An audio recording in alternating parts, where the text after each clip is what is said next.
Hello and welcome back, everyone. We are going to be trying to pick up someone else in terms of nations to be playing in Dominion 6. I think we're going to try and pick up and play one of the nations that's currently in our lobby. The ones we're kind of thinking about right now is Xibalba, who's the other underground nation in the lobby in our multiplayer game.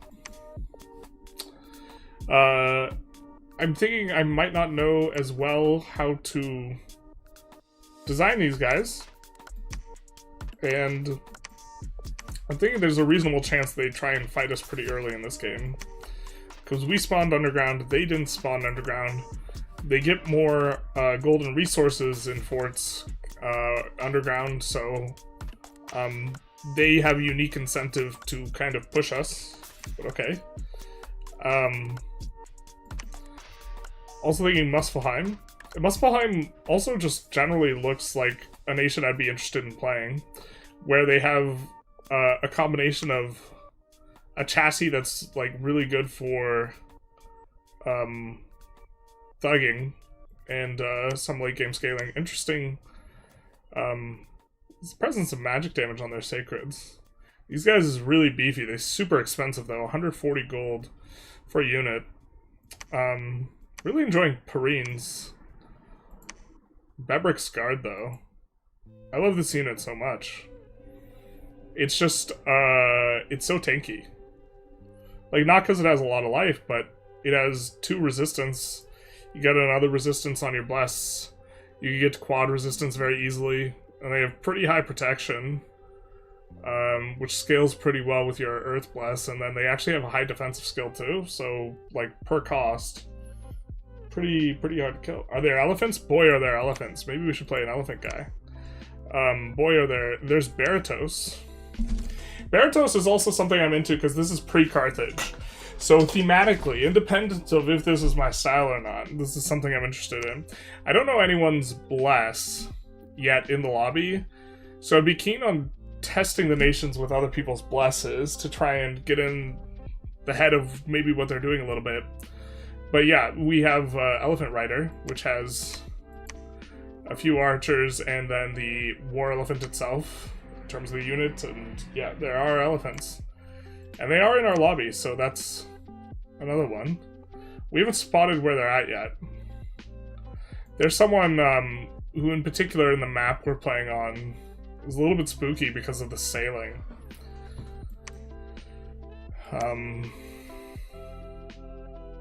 Who all gets sailing? Does she get sailing? No, she doesn't. But they have plenty of units with sailing. They also have this secondary type of communion. So, they are interesting. Ermor, we are somewhat near.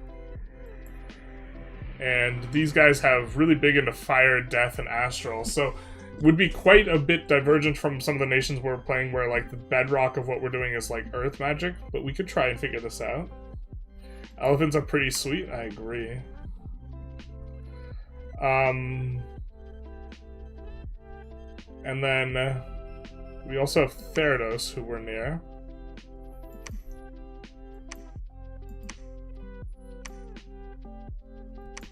And so kind of trying to think through this a little bit. I think that if we narrow it down a little bit, we could pull the chat, but I imagine there's not too many people in around yet. So playing the Fire Giant guys maybe would be kind of sweet. They're good with fire, air, death, glamour, astral, blood, and nature. So kind of inverse of what we're used to. We could also look at our Kailasa build again. I was really kind of enjoying that. And we were cooking up something with Agartha as well. With, we had an idea. Which is that on Agartha, their sacreds use spears and they're big. Just stacking a lot of attack, a little bit of reinvigoration on them. Kind of like the idea of reinvigoration as just a attack defense booster if you get to stay in combat enough. So on guys who are tanky enough to make use of it, it does seem interesting for his stats. let's take a closer look at what type of chassis we can get for Ermor.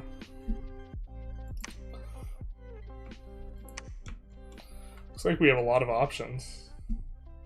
Hey Ultraweed, how you go? How you doing? How you be? Do have a lot of options here.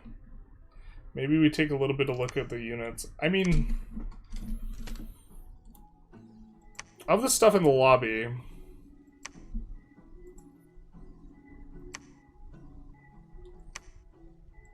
I think the thing we're most likely to get in conflict with is Xibalba.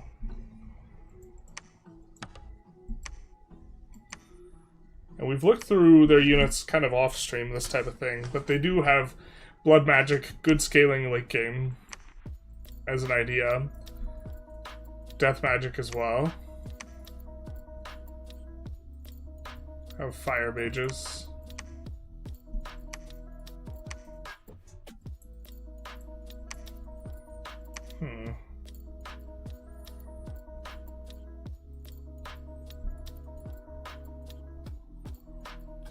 I think the one I'm most keen on actually playing myself is Muspelheim. So let's actually take a look at this.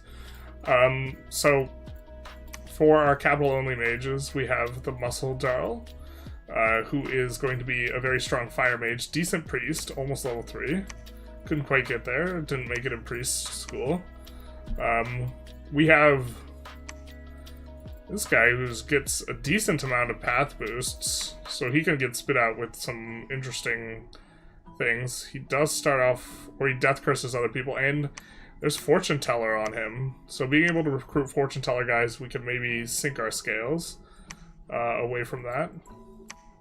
This guy's 9 research, 260 gold. Probably not a very good research monkey. This guy looks to be just kind of a priest. She gives some good late game scaling with the blood magic. And so also a chance to roll Astral and has Fortune Teller.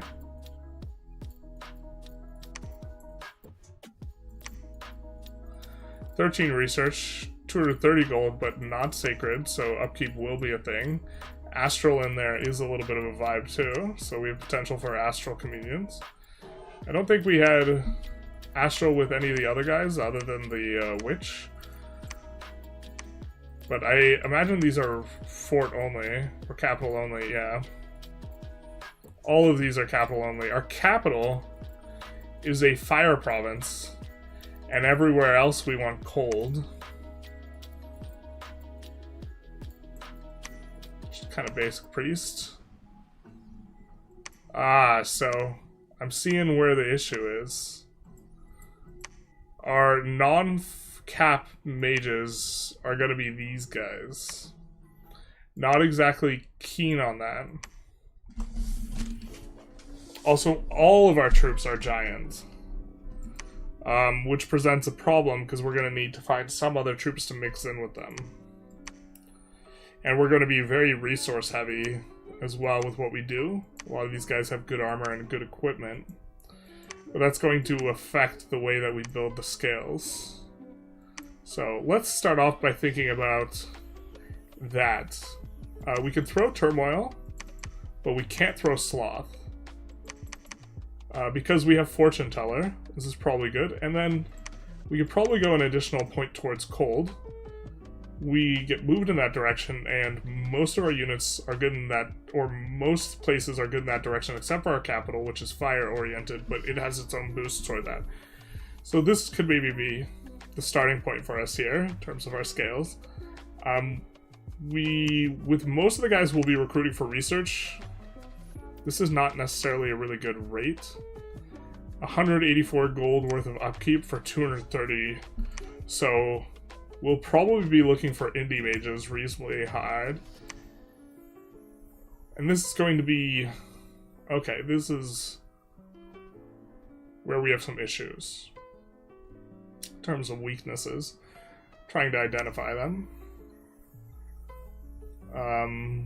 And what type of bless would we want with this? I think that what we need to do is look up if they have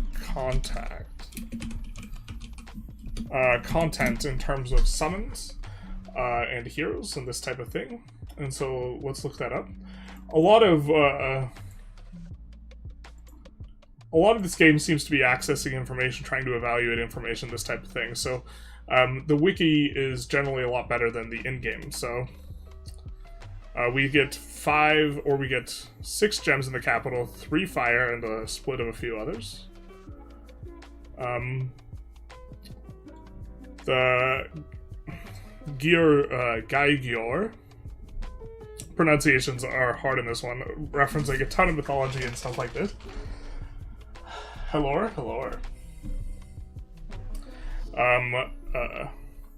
Get 100 randoms plus 10% random with the same paths. Each one of those mages has 42 chance of being at least 2. Okay, this is just covering a bunch of math, but yeah. We have very strong coverage in terms of magic, actually. But it's almost all coming from the capital.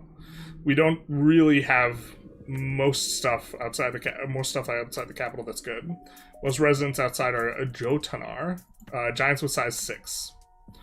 And that gives them much better stat lines. 5 natural protection will mean that they're very tanky.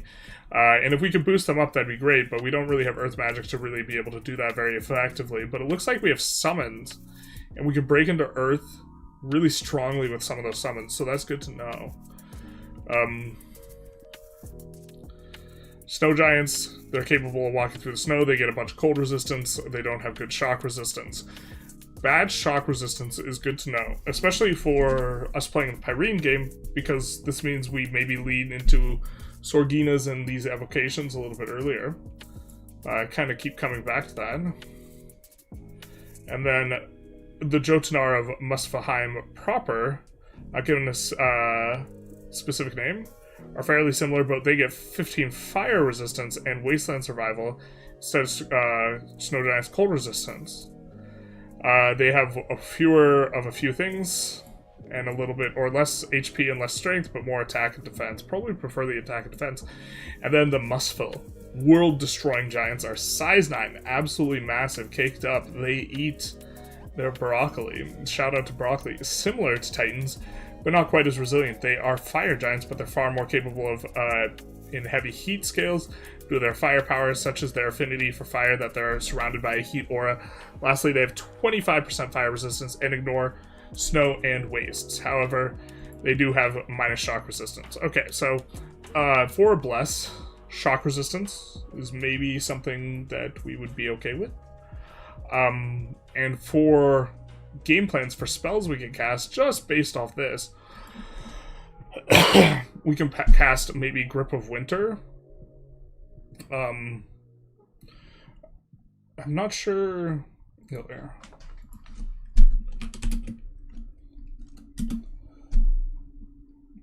We will get the mod inspector out. I was actually taking a look at these guys before stream, so there's our sacred troop, the Muspel Giant. But let's take a look at man, low-key wish that autocomplete just wasn't a thing. Winter. And let's generic only. Or actually, we'll just set this to EA Muspelheim. So, I think Grip of Winter puts frost all over the battlefield. And you know what? There's a fire one of these as well. Doing either one of these could maybe make sense for us. And maybe we could think about this from a perspective of being able to do it on either one. But that requires Water 3. We don't have any water access. Okay. What other battlefield-wise spells could we use? Well,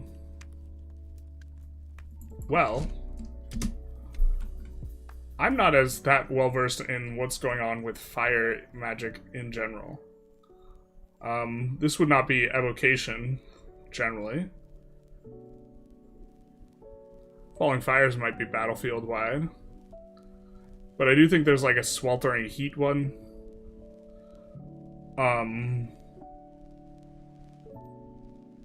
But this raises the question, to what extent are we going to be recruiting these cold place guys versus these heat guys?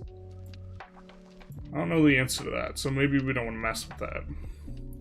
But these guys are size 6, and they're size 9. So as far as bless goes, larger is interesting. And we don't have a good way of casting in large normally, because only rare for us to roll nature 2.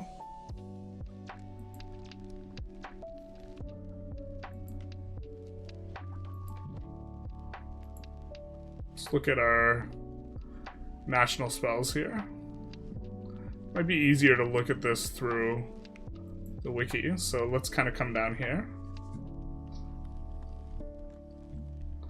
So it looks like we could summon the Great Bear here. We get 15 of these guys. They have quite a lot of health. Size 4 is an interesting breakpoint because they can occupy a square with our size 6 guys, so this is an argument against getting larger. Kind of have low attack, defense, and protection, so they'll die relatively well, or easy. With 19 strength, they should be doing decent damage with claws. They are undisciplined, though. Glosso, this is an interesting one. So, 28 hit points, size 3. So, even if we get larger, we can make use of these guys. And these guys are sacred. They have resist fire as well. And they have heat aura. And snow move. And they have trample. Well...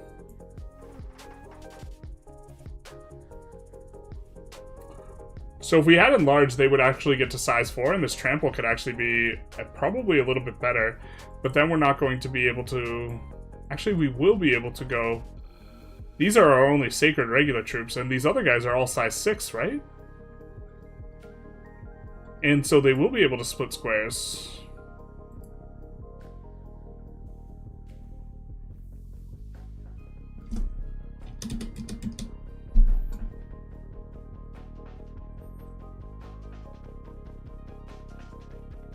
Yeah. And so I think we want enlarge on our bless. Or this looks interesting to me. Weapon, poisonous gore. Doing poison damage is interesting.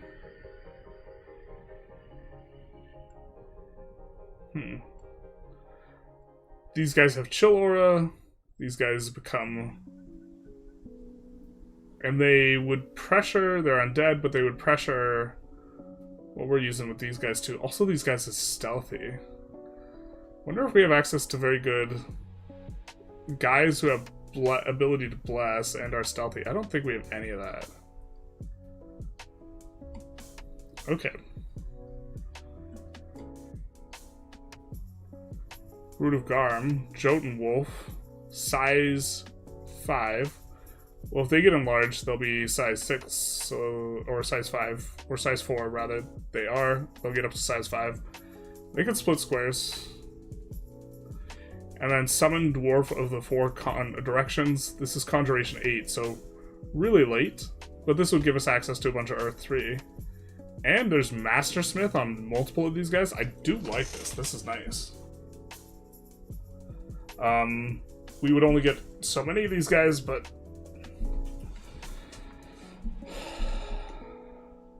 Also increases the likelihood of hurricanes ravaging the world for each dwarf. And then we get Perpetual Darkness.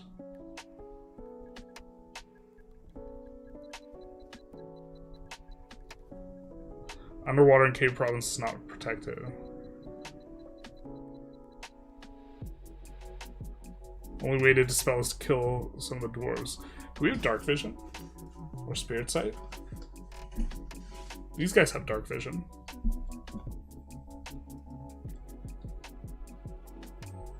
And then we have a Curse. Curse is random commander in province. Okay. Maybe unpin this, because that's not going to be reasonable for us to cast.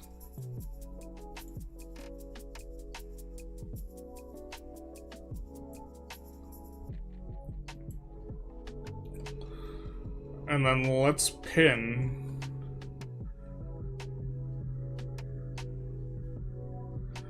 I guess we'll be figuring out the way we want to thug these guys out, but I do think we have good thugging potential. Right, with these Musful Jarls. Kind of probably really pressured, though, in terms of how we look at our capital turns. So let's jump back in the game and try and, with a little bit more knowledge, try and figure out what we want to do. The thing is, all our heat aura shit is going to be worse if it's cold.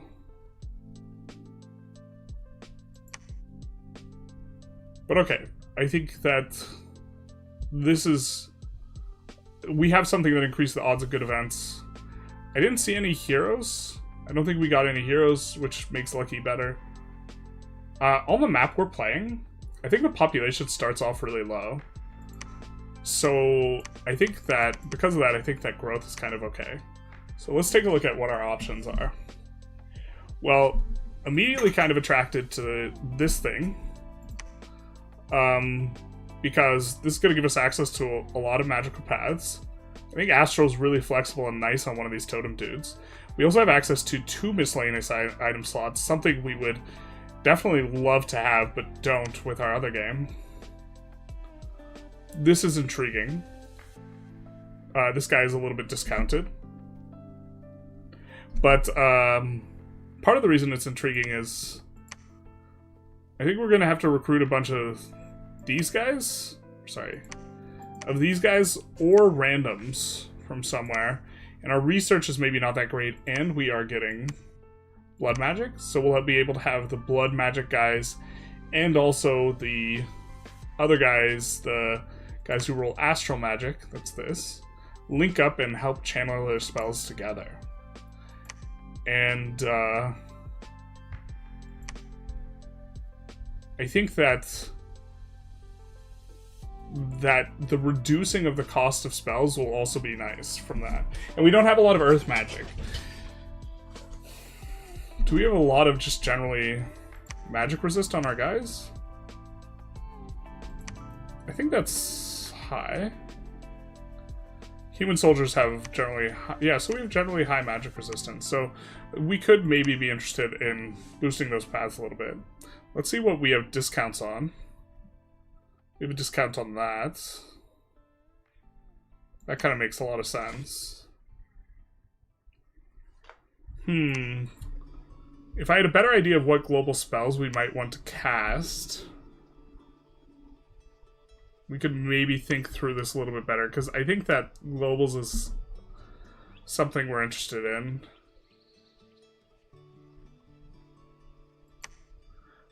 I think that also we just might be interested in getting more productivity on our dudes.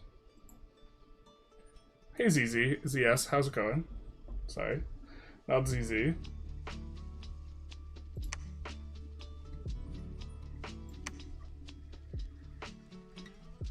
Not familiar with this chassis, so trying to take a look here.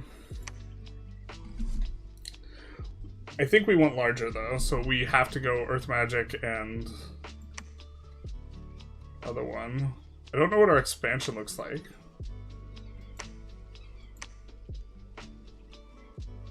But I think we like the idea of larger. Can we go 4 scales? No. We're locked at 3.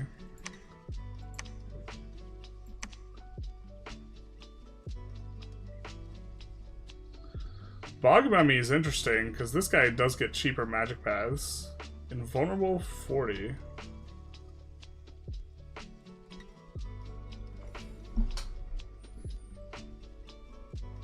Sorry, 20.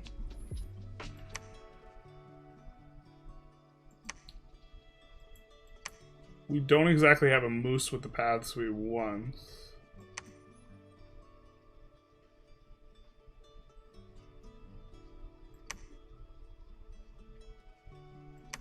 Oh, the Flayed Bull, I think, is actually a big, kind of good expander type.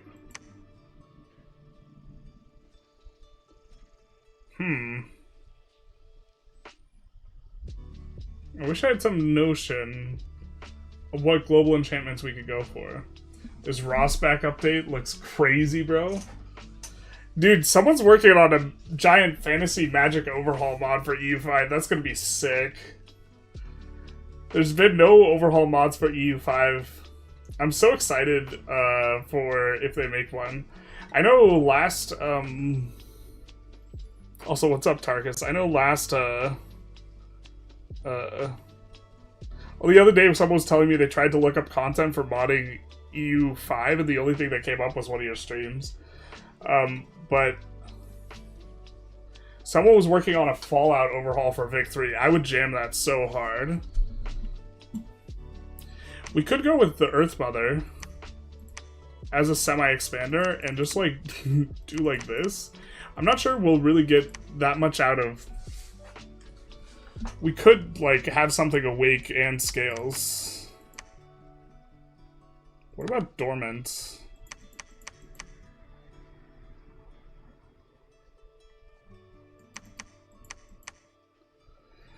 Bro, this kind of is immediately intriguing to me. Where we're like, hey, we're gonna get a decent chunk of income. I think growth is really good on the map we're playing. And then we'll have a big-ass thug. Or she will be very useful for... The thing is, she'd be really good for expansion. She has trample and regeneration. So if we can find a way to make her cheap enough for this...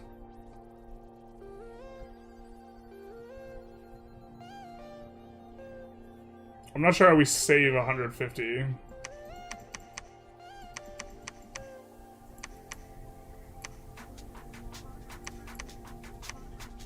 And still get larger. Well, I know how we do it, but it's...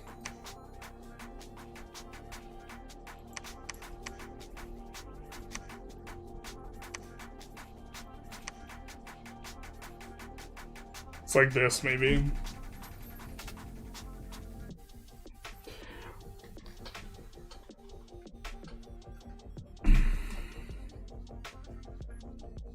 So this is an idea.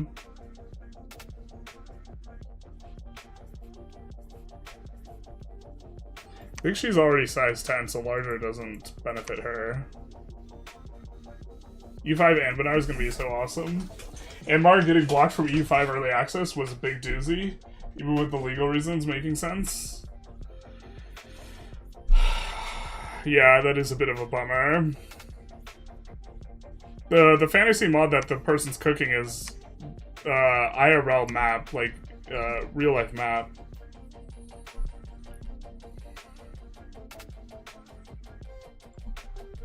Yeah, part of me wishes I just understood better what our pain points are, but that's just not going to happen without playing, so...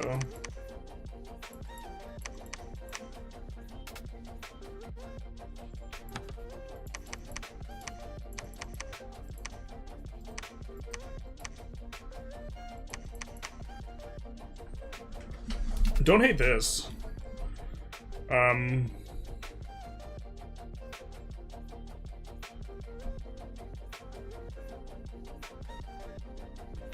Would maybe want more candles.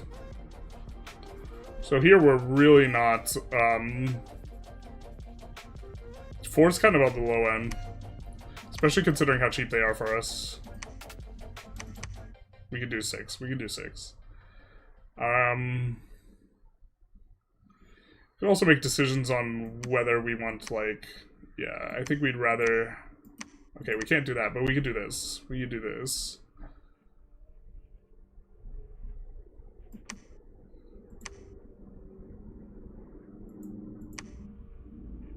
I forget which guys we're getting discounts on.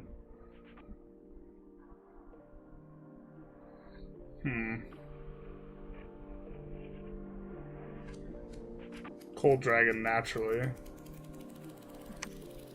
Excuse me? The bitch queen? Yes! I mean... the chassis is very survivable for one of these. We have to pay extra for it. It gets regeneration and vulnerability. Slay.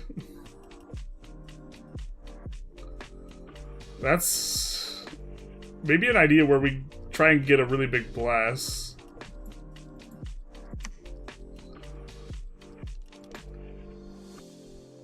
Are we into getting a huge bless? What did we do here?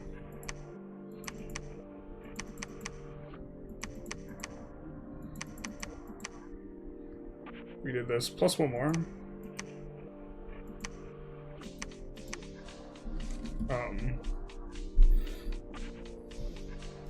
I mean, with this we would have 8 more bless points.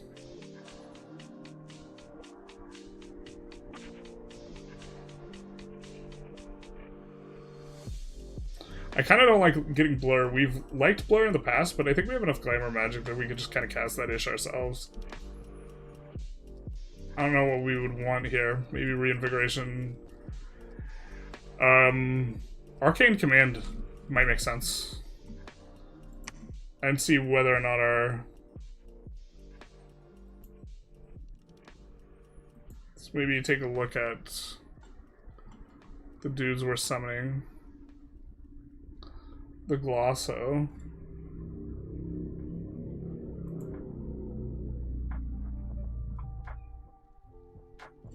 Is there a particular bless we would want on these guys? Well, if we're using these guys, actually larger might be bad. So maybe we abandon this idea. But we have 13 strength. Oh wait, we liked larger because these guys have trample. With larger, they'll be able to trample over... Size 3 is a really common unit size, so they can't trample over those right now, but they can trample over most size. Bigger, and then, to the extent that... Okay, it's not... It's... I mean, it's making the Muscle Giants even bigger. And then it's making all of our Sacred Mages have just way bigger HP pools.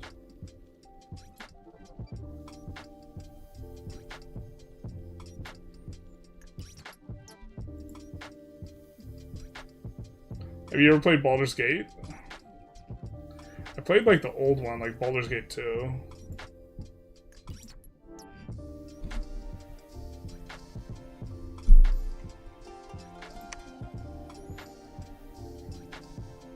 Oh, we were looking. What are our commander here? So we're looking for whoever has high leadership. These guys have leadership 100. And they don't have any magic leadership, but they are sacred. Leadership 60. 10. 100, but this is competing. We don't want to use these guys. They're competing for slots. They need to be really good. These guys have big leadership. Real big. So we probably want these guys leading the troops. But they already have decent magic leadership. So we probably don't need that effect.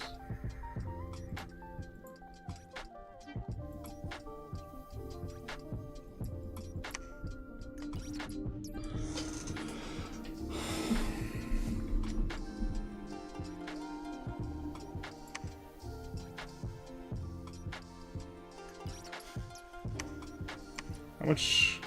These guys have decent encumbrance. Reinvigoration would maybe be okay.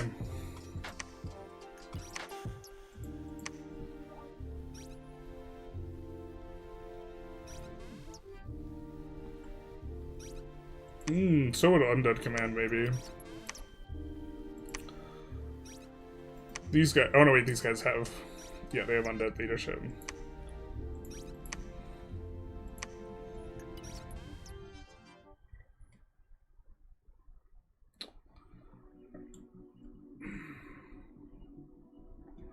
I guess we kind of just are getting a bunch of extra points that we don't really feel like we need with this.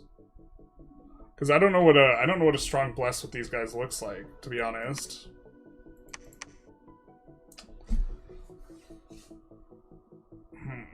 Other than I just kind of like the idea of larger, allowing us to trample with our summon.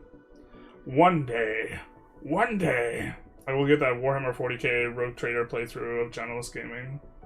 Voicing every character. Hi, and thanks for the stream. Welcome, welcome. One day, what's this game about? This game is a 4X game that's about fantasy and magic and using a very, very sweaty auto-battler system where you script and you have mages. Here we are designing our pretender god, and we will fight with other nations led by other pretender gods, vying for supremacy as the one true god. And these are our different magical paths, and this informs what spells we can cast, and spells are a big aspect of... You can summon units, but also in battle you're going to cast a bunch of spells, and so we have this, we have the nation we are currently looking at, which is a nation of giants, and these guys will have strengths and weaknesses. I guess for weaknesses, these guys are going to be very, very expensive, and we have to try and make the most of really expensive units.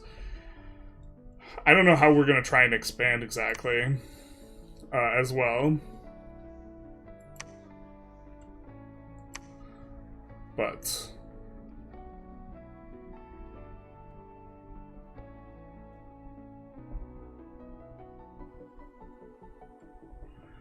I wouldn't mind poison resistance. Kind of into that. We have... Lightning resistance would be something we were interested in, too. And... Okay, this is an idea.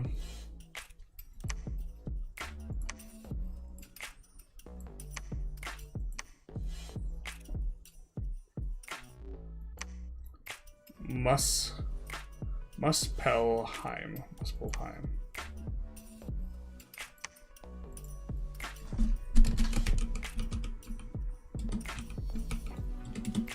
With 2 L's? Let's look it up. Is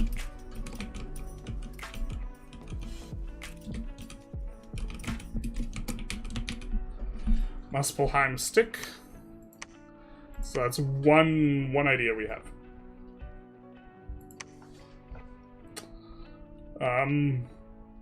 Kind of into it.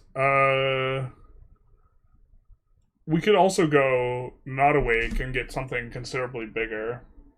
It's maybe an idea. Or, sorry, not awake, dormant. But this guy's gonna be able to cast spells. He is enlarged already. Enlarged and encharged. But we were just thinking, kinda would like to have access to lightning resist, I think. We'll shore up that weakness.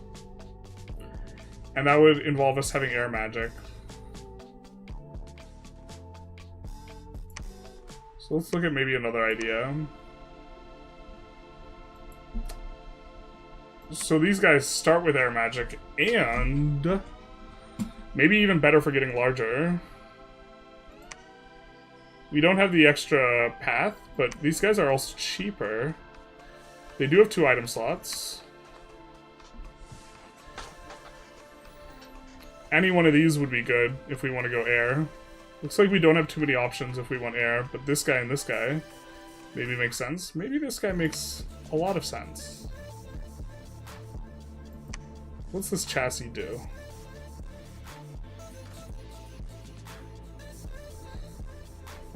Kind of vanilla-esque, to be honest. The thing to write home about is the fact that he has the exact paths of magic we want.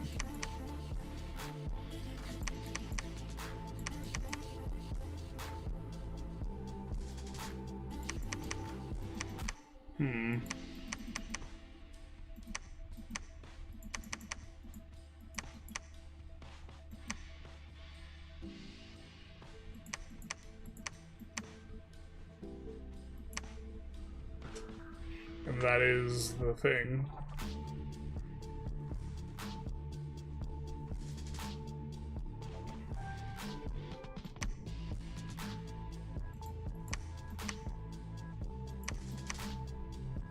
Could even take him away. He's not going to help us expand, though. We would just use him to research. And then he would just be a giant that we kind of have. Don't really like that. We could take this and... I don't know, get a little bit more going on the scales.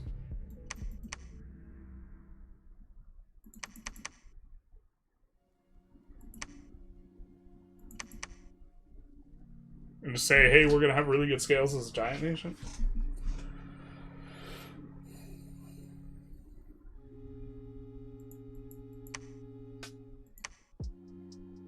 Nah, we need a little bit more.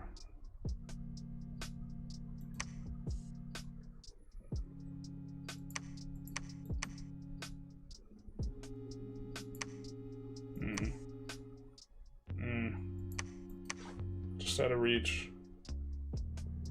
But we could get larger in air resistance. Or sorry, shock resistance and like nothing else.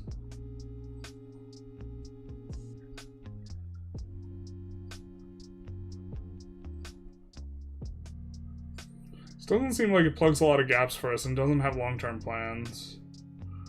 We could just take something super vanilla-y down here.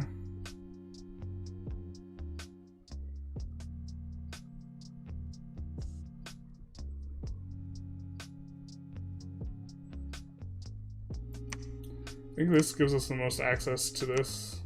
Kind of want to take the bitch queen, but this is because I think the name's kind of funny.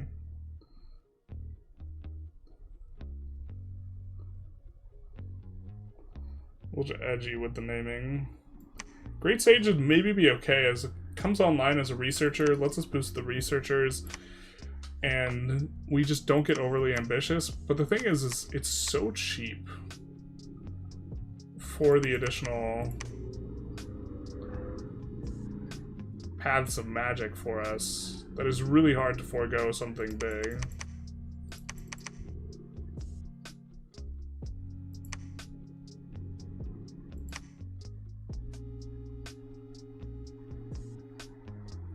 I mean, right here we could just take 2 more scales. We could just do this.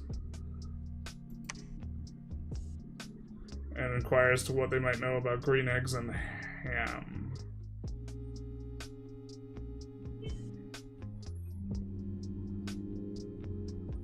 Let's take a look at our path access. What do we have access to? I think we don't have good access to Earth.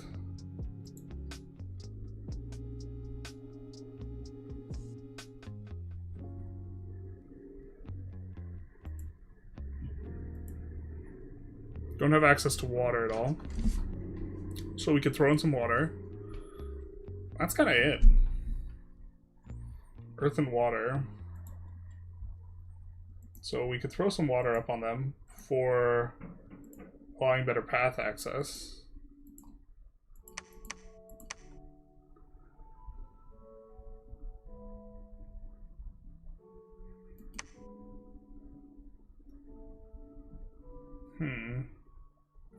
We do need 4 earth magic. And we could go imprisoned instead of dormant, but dormant this guy would be nice for helping us research.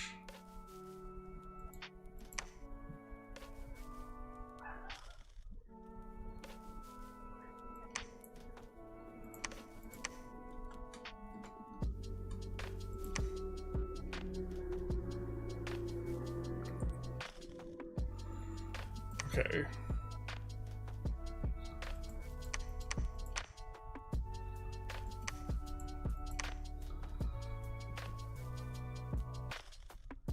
We have 4 blast points. We get shock resistance. I don't know if we need plus 24% on the resources, but I kind of think we will.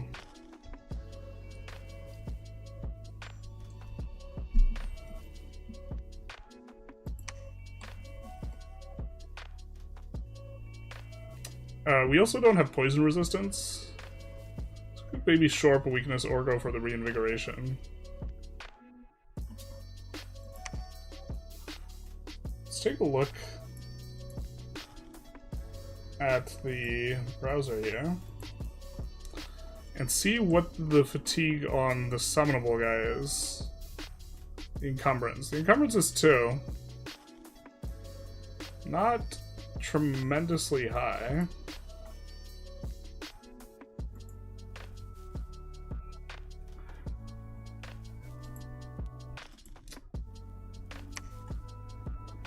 Are we going to be able to cast poison resistance very easily? No.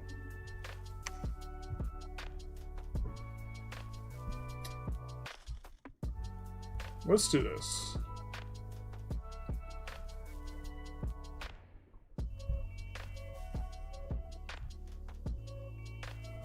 The Muspelheim Rainbow Mage. That's dormant Rainbow Mage. Imprisoned might be worth more, but I don't know exactly what we want on our blast yet, so... I think that... Also, we spelled it wrong the first time.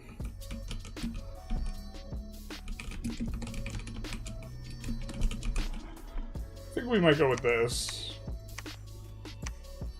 So let's use the map we're currently playing on.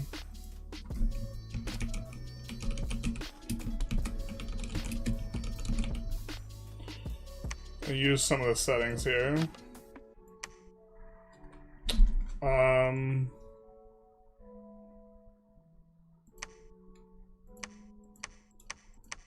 So there's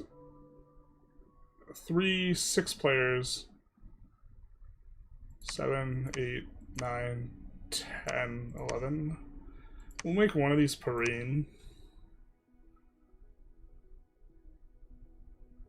I think we won't bother to make all of them the same as in-game. Maybe one a few different looks. Oh, what? No, that's not what we wanted. No!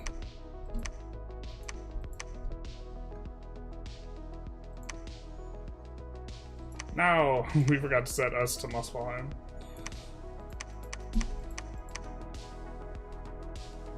So that's 6, 7, 8, 9, 10, 11. Do we do 12? 4, 5, 6, 7, 8, 9, 10, 11. Okay. Let's load Muspelheim Rainbow Test, where we're just taking larger and a guy to help us to research, because I think that that's going to be a pain point for us. And we're taking strong scales. And the 3 water, 4 astral should help us to scout those things out.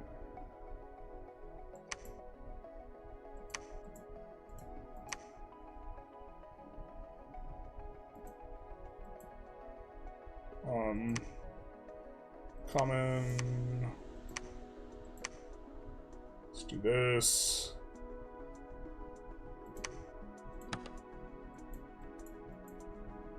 Just use the same settings we have in the MP game.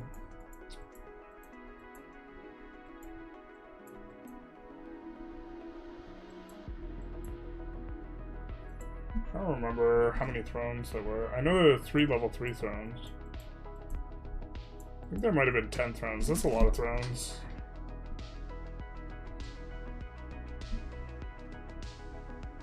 I'll look that up real quick.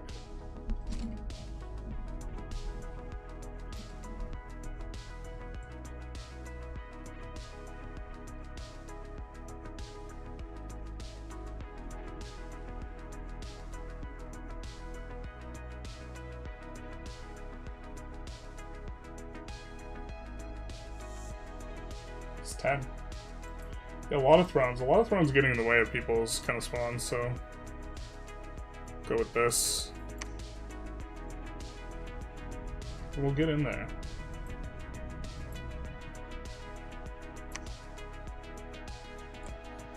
Okay, we spawn with 1 throne next to us. Not too bad. We have 4 options. I have a little bit of a think. There's several options for recruitment. This is our generic mage guy, but then all these Muspel guys. Now, this is the guy we start off with. He has 100 leadership. He'll be decent with leading.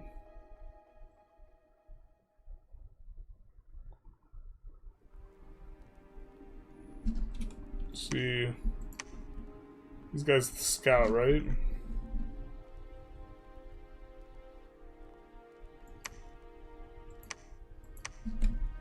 I don't think we want to use him to search for blood magic.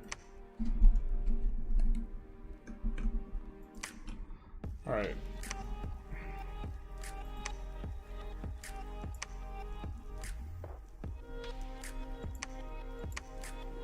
To the extent that we can't recruit those guys, I think we would. I think that we kind of want the javelins when expanding.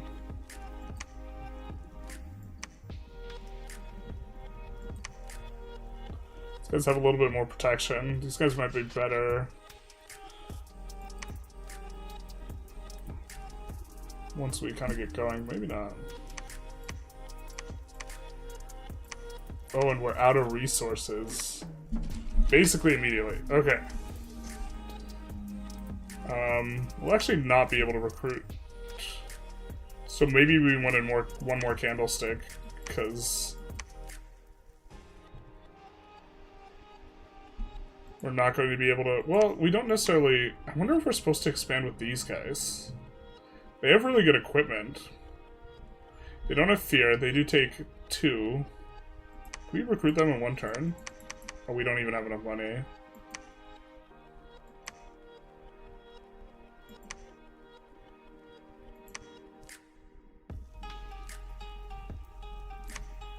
That guy might be the guy for us. This guy is a priest, so he will be able to bless our troops.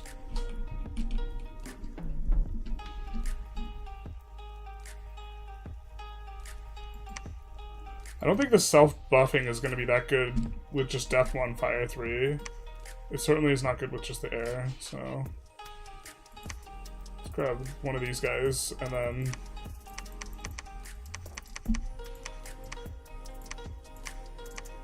Holy. Everything's so expensive. I mean, I guess that tracks. This guy will preach. They're slow to recruit? Okay. This is definitely a different vibe. Okay. We could probably expand into all this except for the cav here. I'm gonna take the least attrition from this. If we then go here, though, awkward. If we go here, then we can zip back down, and we have a little bit of flexibility. I think I like going north. But boy...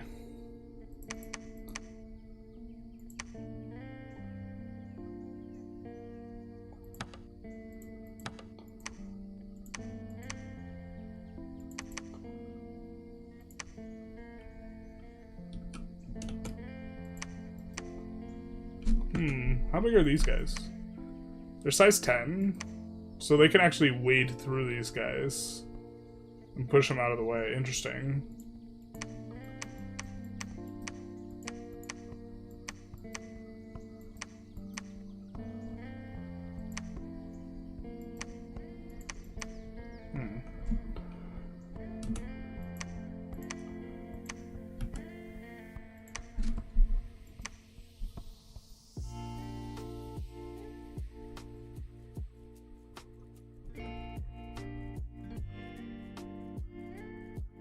Could also take this guy with us instead.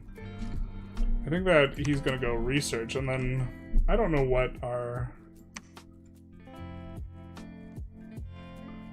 I don't know if we want this stuff. Alteration...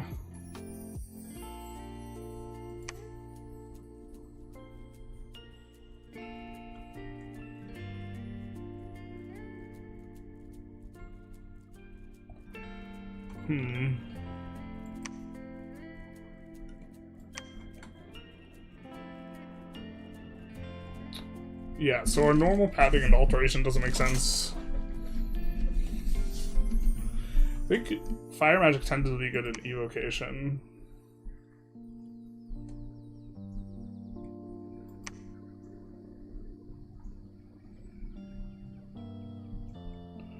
Fire shield is a vibe.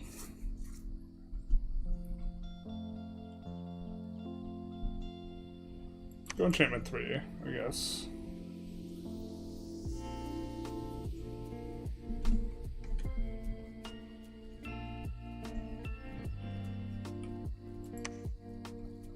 We'll see what's here. How much is our scout?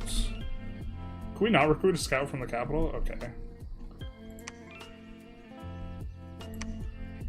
Let's go here. How many candles did you take? I think 6. Which might not have been enough. I don't know. I was not...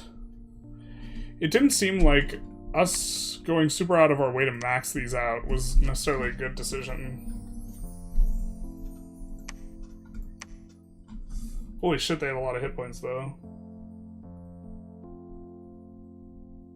Do they get air on the big guys? They do not. Oh, they do. Just kidding.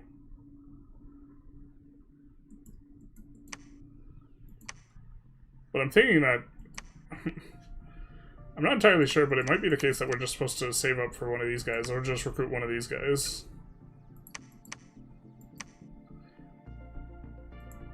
And figure out a way to expand with them.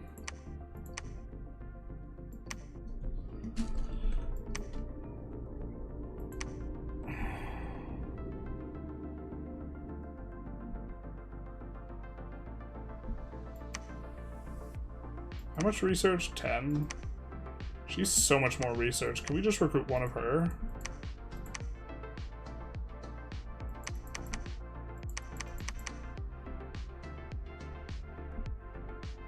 The throttle is gold, so we have enough resources. I think we didn't need to take... I think we took productivity 1 or 2, and that was maybe gratuitous. The prod 2 is maybe we don't need. Misform slats. We're gonna take 7 candles so you can get 3 giants and a priest. Got it. Maybe we restart, because I feel like we don't need this much production either. The giants have so much flat gold cost that, okay, they do require a lot of resources, but like proportionate to their gold cost, the resources don't seem that high. So let's actually try this again.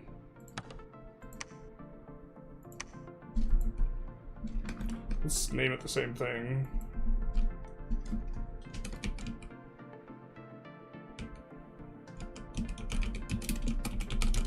I think this was what we named it. Oh, okay.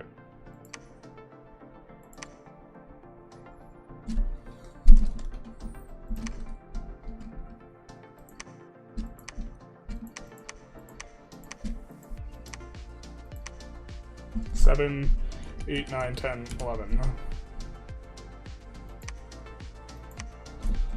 So let's load this guy, the stick test. We do have the multiple, or we do have an odd number, which I was taking you to kind of mean that, but we could do this instead. And overall, not that big a change. We'll be receiving less income, but I think this is fine.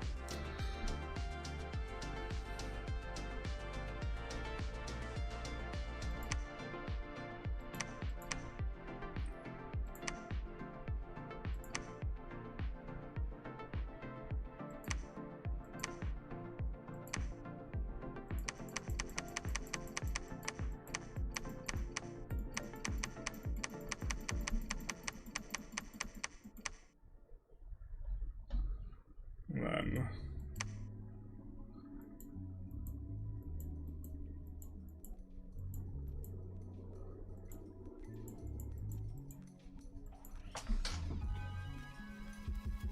ideally, I think you want 8 candles so you can get 2 priests the same turn.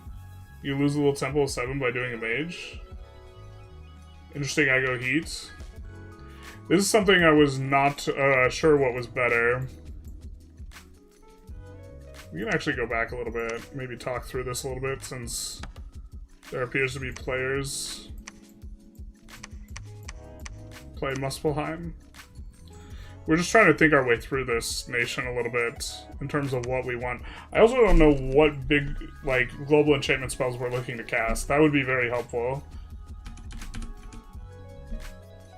Because that I was kind of trying to just think through and I couldn't. 3, 4, 5, 6, 7, 8, 9, 10, 11. Make 1 Perrine. Okay, so we can talk through this a little bit. This is one idea we were looking at. Looking to kind of heroism felt okay, reinvigoration felt like decent, and poison resistance I thought played pretty well. And then we decided to go with this, cover some of our weaknesses, especially the shock resistance. Cookie's more knowledgeable than me. The big guys have heat power. The big guys do have heat power. This also lets us throw scale a little bit more, right? If we get to go heat 1, which gives us a little bit more money for the 7 candles. I feel like this bless is also not ideal. I don't know exactly what we're looking for. I thought that having the size 3 boars turn into size 4 boars was an interesting idea, especially because we have size 6 troops. So they could push through the size 6 front line, and then from there trample over a bunch of size 3 stuff. But running heat is good if you want to do sacreds. Well, I was kind of thinking that maybe doing sacreds didn't make that much sense, but I don't really know.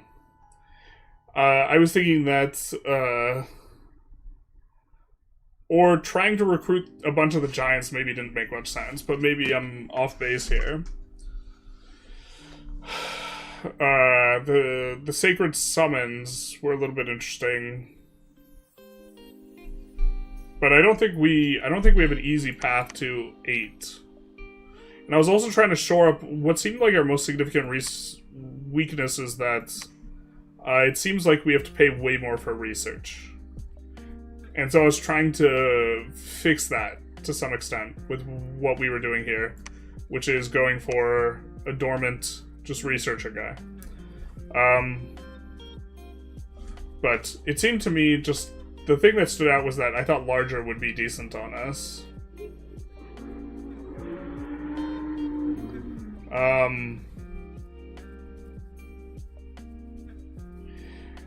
I kind of would like reinvigoration. Well, actually, no, I don't think reinvigoration would be that good because I don't think we're getting... The troops that are in the communions aren't sacred, I think. She's not sacred. I also wanted to try and have decent overall scales because it seemed like economy would be an issue. I would say standard bless for a build I'd give someone is fortitude / regen shock res. Fortitude, regen, and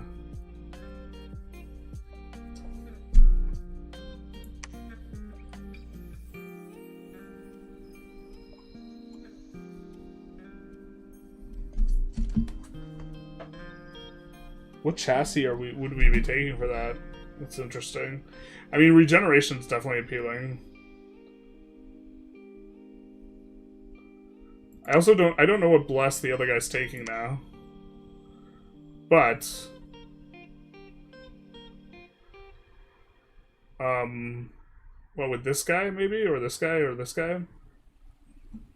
You don't need reinvigoration because you have blood and can turbo Sabbath. Well, it's not, the sacred guys aren't even, yeah, that also, we could use the werewolves and stuff.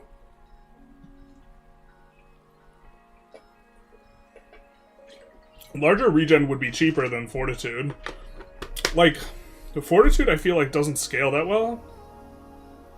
Actually, what am I saying? It scales beautifully. It doesn't scale... Let's see, I think Temper Flesh in general... There's not an AoE version of Temper Flesh, right? I'm used to looking at Pyrene, where all of our mages can Temper Flesh themselves, and so the idea of paying for Fortitude is not particularly attractive.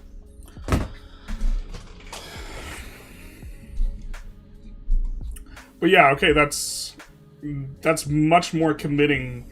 I was thinking that we would maybe not commit as hard to the giants, just making these guys as good as possible, but this is good. This is good. So, in that case...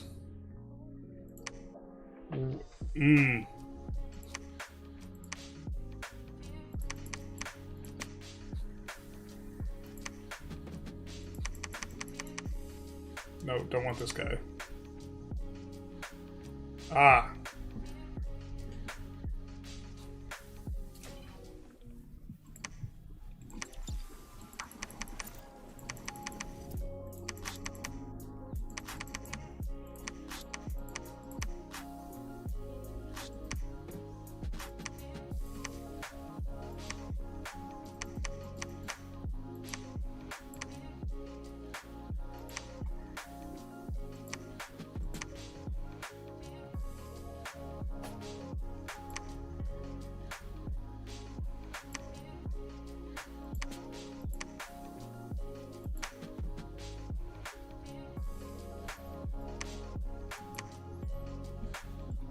So you don't, do you not take this, do you take this awake?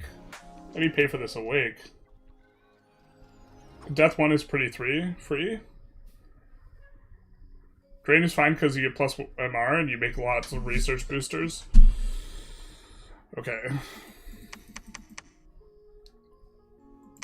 Death 1 is also pretty free. I don't know if I would want to... Well, okay, someone... The guy in the lobby might take that type of thing. I don't really know. We have to score a little bit more points somewhere. We didn't think that we needed this much production. Okay, so...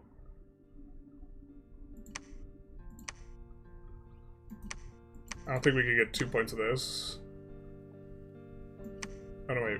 We don't need more... We need this.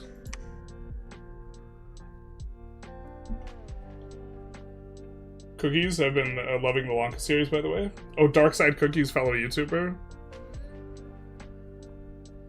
Dormant. You expand very carefully. You do Awake as well, but the scales get better with Dormant. Yes. Okay, so Fortitude, Regen, Shock Resistance. Shock Resistance is definitely something I was interested in. We have 3 leftover points.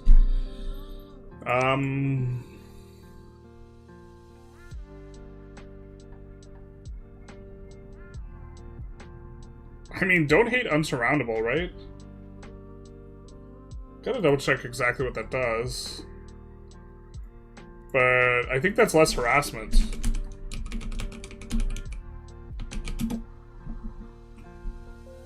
Right? Reduced harassment penalty for attack multiple times around.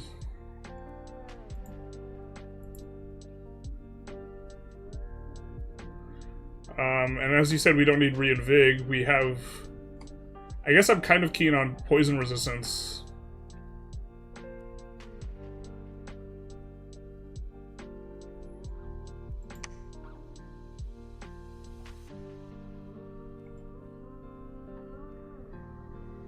Mending Bones is interesting, if you want to do White Titans later.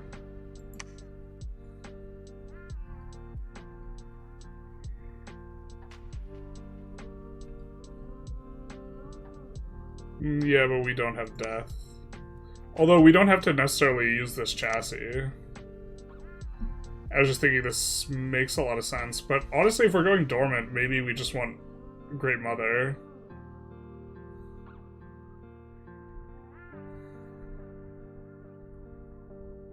This guy seemed underwhelming.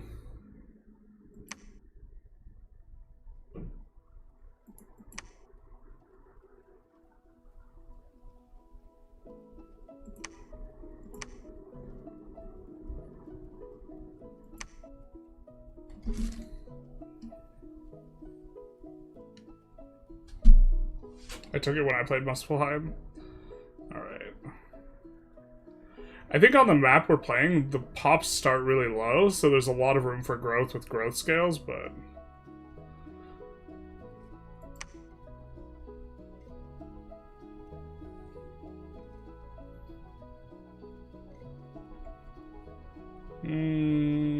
Arcane Command, maybe?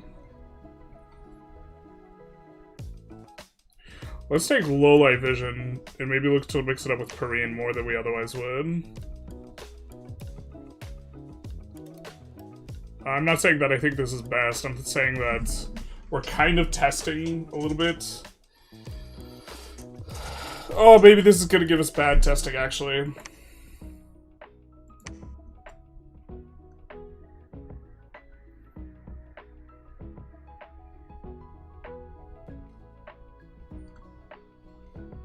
Yeah, I don't like this last point very much. We could even refund and see if we get to 8.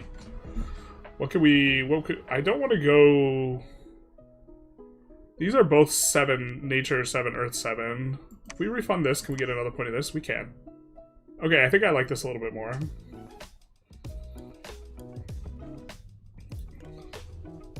Just gonna take a screenshot of this.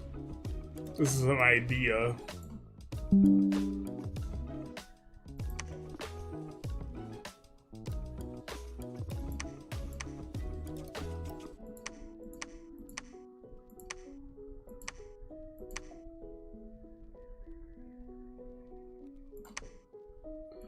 This is an idea.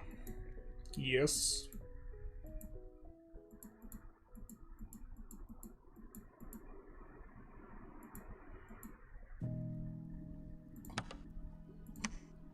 Not that I think we're going to play that much, but... Okay. Whew, baby. What an awesome spawn. This actually, I think, is almost the strongest place to spawn on the map. As a land nation. Basically, like, at the scrum of so much land stuff. Also over here. Not a lot of choke points, but a lot of flexibility when expanding. Alright, let's take a look here. Can't get one of these guys.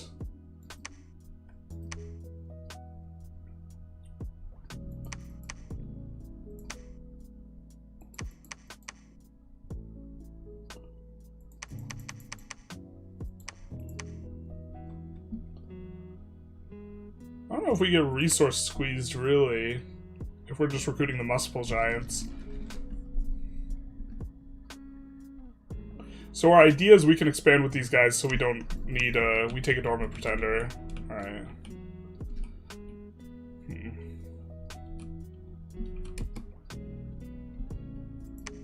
Okay, Preach. Which is nice. Profit this guy. This is turn for us.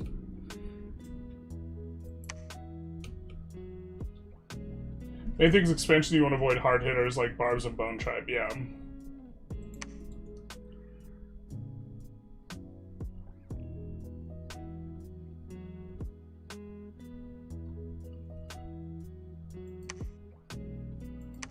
Oh my god, these provinces give so much income, holy shit, I'm so fucked. I'm so fucked underground.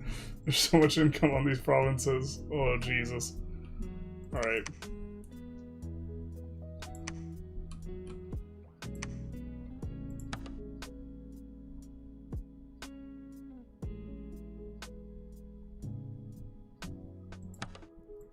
Campfire rearmost. Terrible.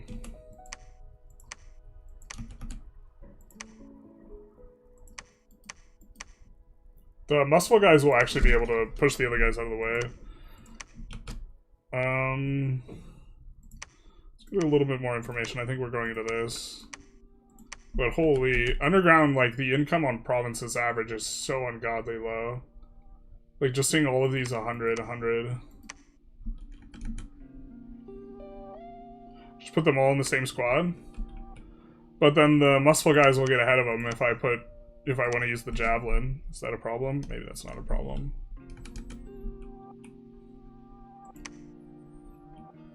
Okay.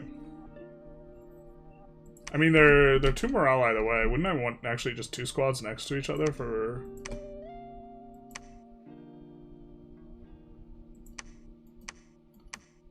more spread out? No, I wouldn't, because they're more likely to rout. Oh, that's a... yeah, okay. Got it.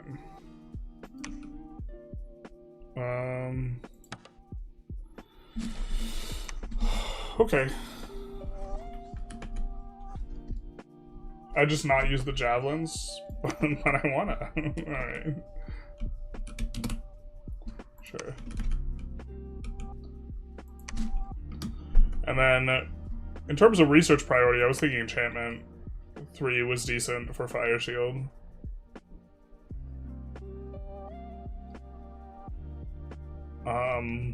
But maybe evocation's better.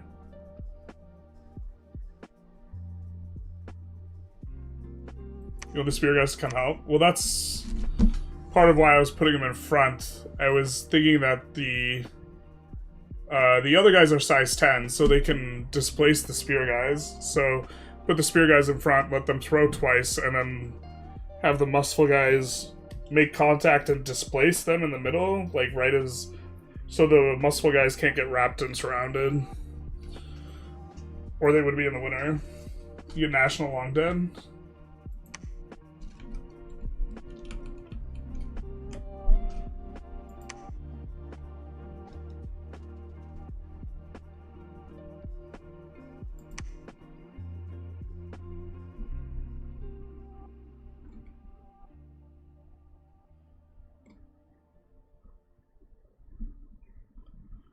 You're saying what I go for?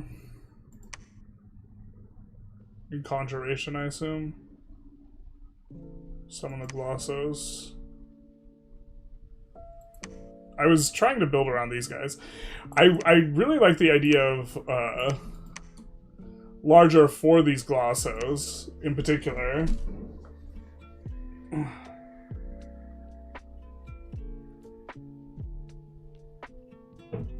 They get big long dead Musil is always bland. Big long dead.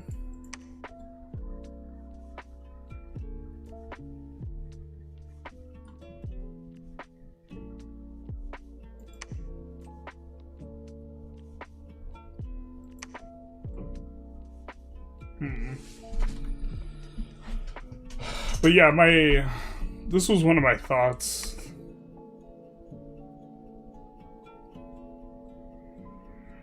Is that these guys would enjoy larger, because trample on size 3 is kind of underwhelming, but on a bigger boy, even a slightly bigger boy, I thought it was an interesting idea. Okay, we lose the Huskarl. I want to watch this. I do enchantment 1 before running down Conjuration. Alright, fair. We'll switch it up.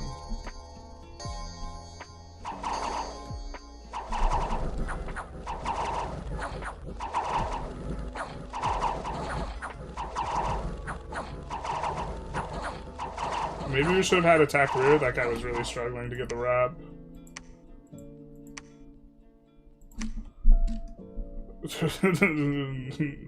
Don't have a problem with that. Alright.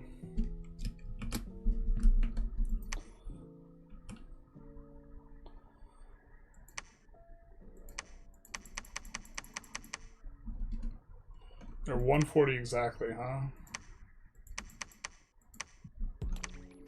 Wow, having this guy defending is pretty nice. I mean, I think we could go into 20 barbs. I think that's maybe not worth the risk, and we want to get the additional place next to the cap circle. Man, this is amazing. Let's actually take a little bit of a closer look at what we have going on here.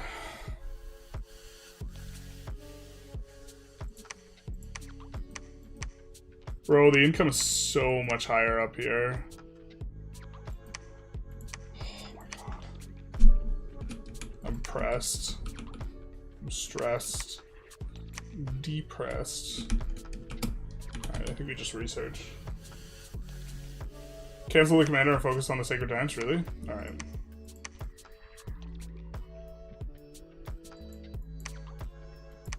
Not even recruit. Oh, we don't have the scouts, do we? Alright.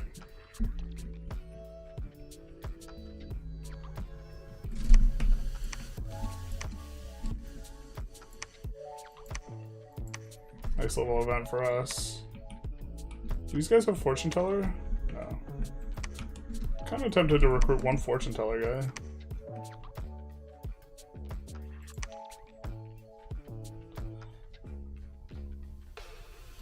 Or a lady. We can afford it now. Oh. I'm stressing though over how much gold there is up here. After playing so many other things. This is like literally 4x the average gold underground.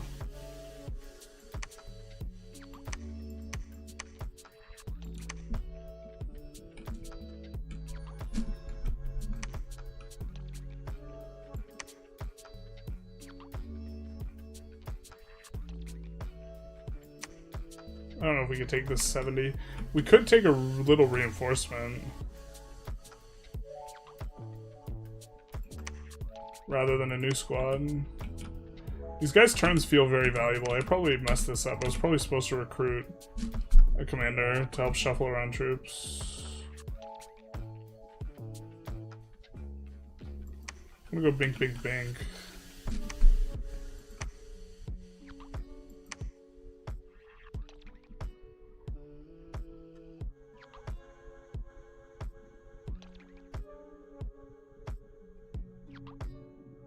E5 looking rough?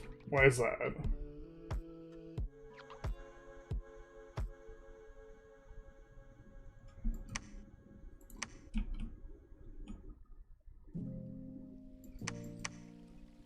Yeah, I'm not sure if we could take this. Because I don't have experience with these guys.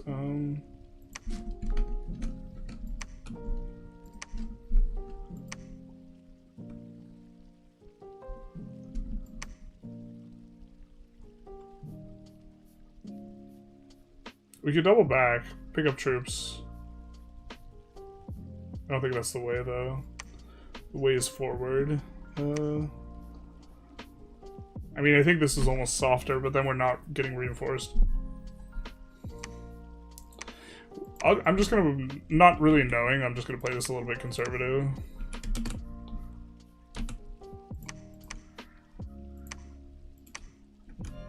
And just have them link up. I don't know if they could take it, but I think those two should be able to. You could always head back. We don't hate burning a turn like a ton.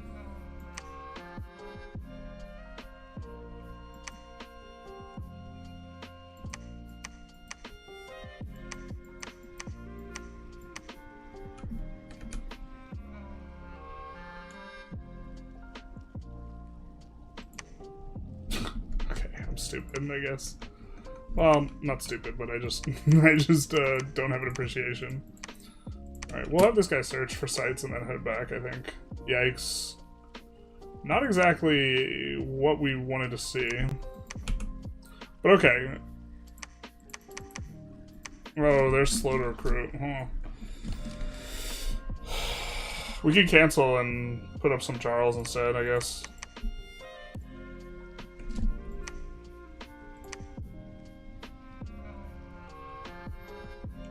Go into this. We are going to want some chaff to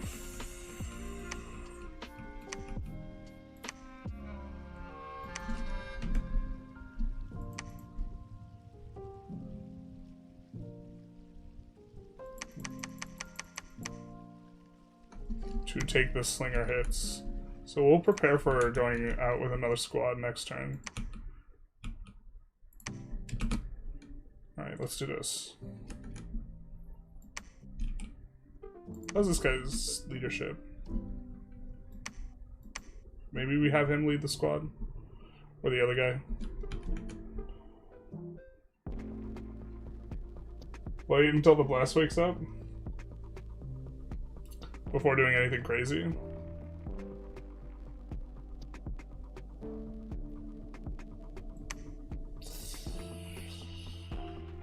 That's okay. That's a lot of attrition for us.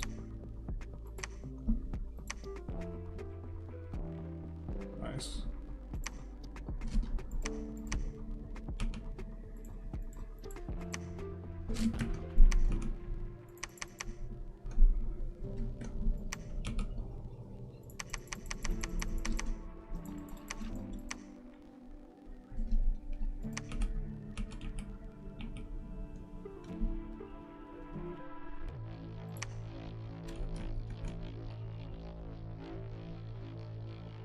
This is soft, this is soft, this is soft.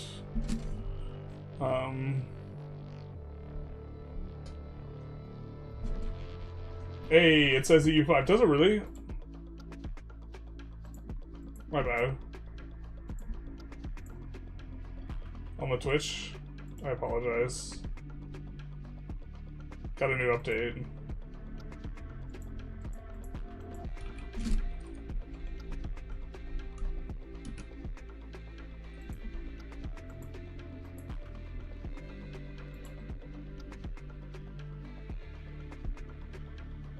Combine the squads in an expansion part and send out a new one. Combine the squads and send out a new one? Or you're saying we shouldn't have... I think I want the information, so we're gonna go for the ghouls and Solus. And then the idea of taking the cursed land. Oh, just kidding. We have to do it like this.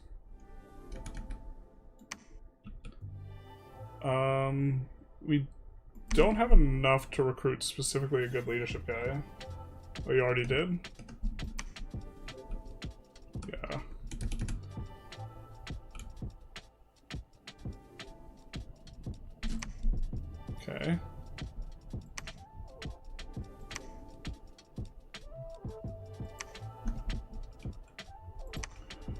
nice, I guess. Kill research.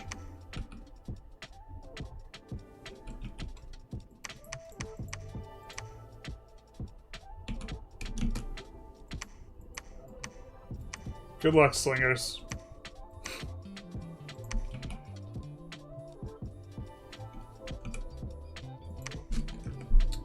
Good luck. We're counting on you. We believe in you. You're perfectly safe.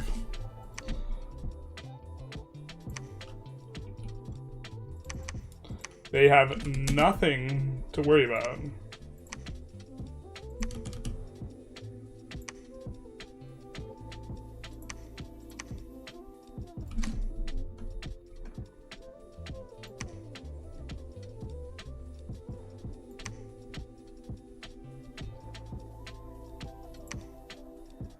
Yeah, we'll just do his thing.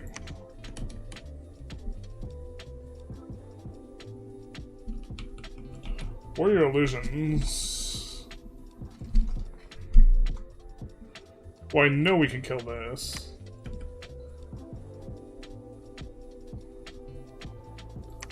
Wow. I feel so rich.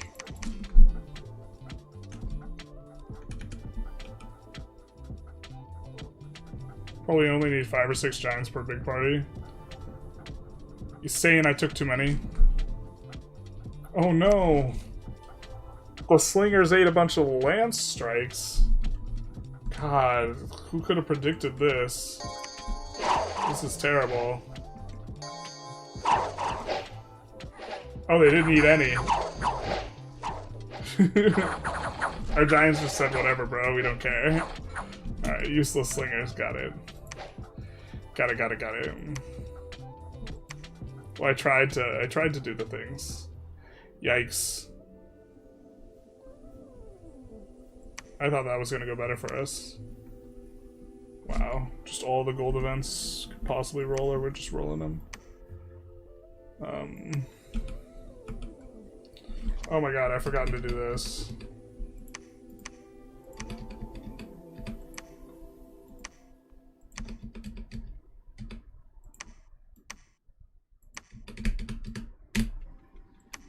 Not gonna lie, I was feeling so good about the current multiplayer game. Now I don't feel good about it because there's so much more income on the surface. Jesus. Alright, let's see what we got. So you said only need 6 per party. Let's take 7 just to be safe and assume I'm gonna punt a little bit.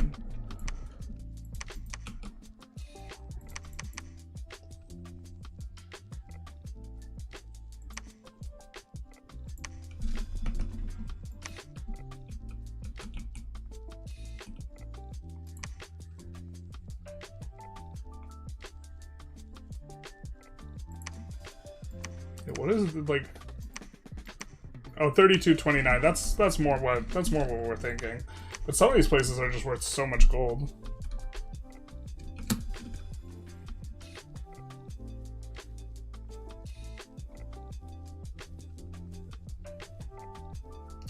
Macone and Quinine are both kind of bad for us, I think.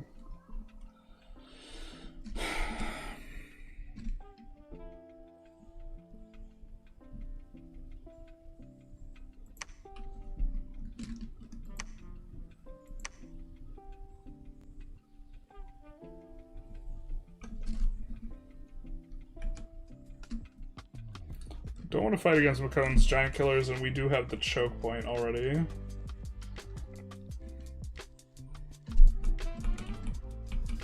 Could send this guy back.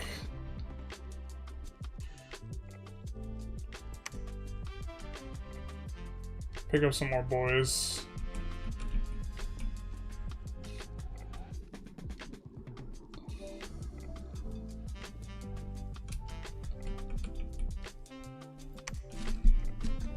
I mean, I kind of think we could take the wolf tribe, but then we're sending back either way. But also, if the AI generally doesn't like to attack very easily. This has units in it, but they're just invisible. Yeah, Great Gold Mine's pretty big deal.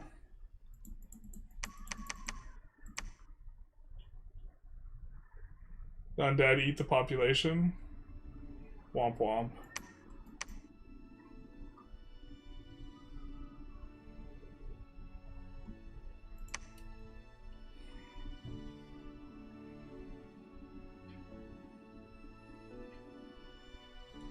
$80 seems like a lot. We're just gonna try and play it a little bit safer. I'm trying to get a good look, not like play it perfect.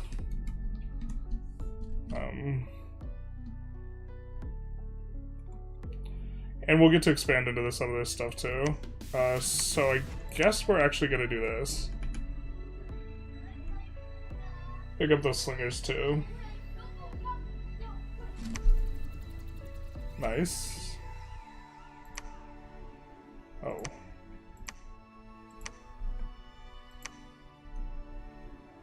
Can't stop winning. Can't stop, won't stop.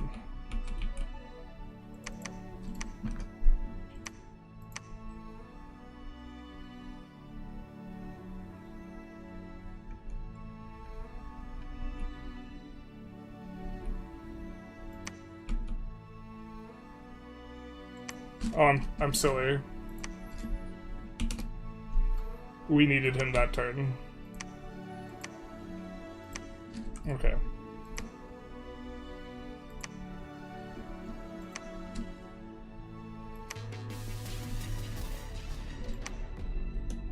Assume we eventually want to get into those guys.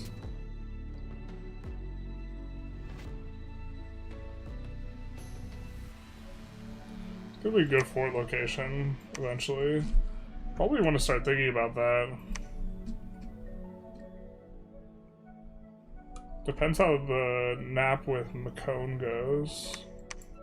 Oh, we have big movement, big nice.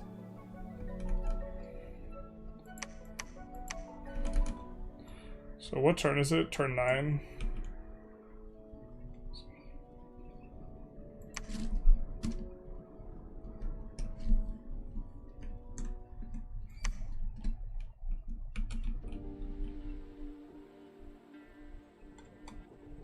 Not seeing anyone up here. God, this feels so free and open. Did Muspelheim respond? We got a nap with Macone.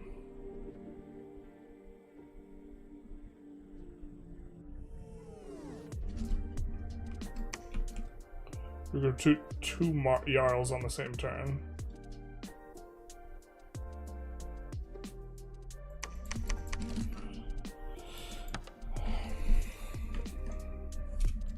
Okay, so here we should get 2 squads out this turn.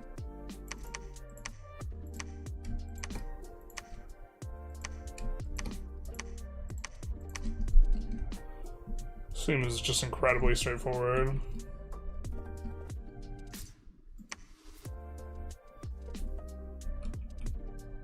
Let's just send 8 in each. No, let's not be lazy. 7's already enough, right? So.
We'll get another squad next turn.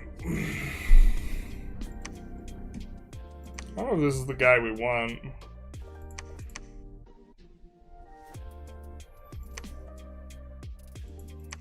Maybe the mages are a little better. Oh, this guy has more leadership. Yeah, I think that's the guy we want.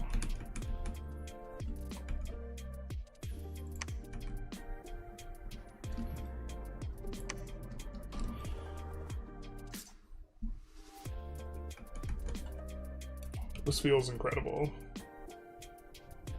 I wouldn't cancel the current guy. Hold an attack is probably best, even if they bunch up a bit.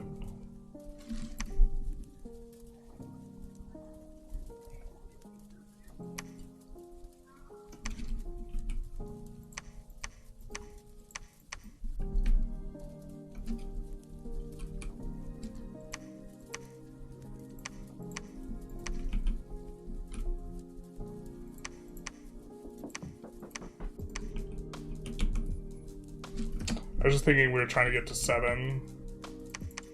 But it's not 7. Yeah, okay, that's punty maybe. That's how to not serve. I guess we'll preach.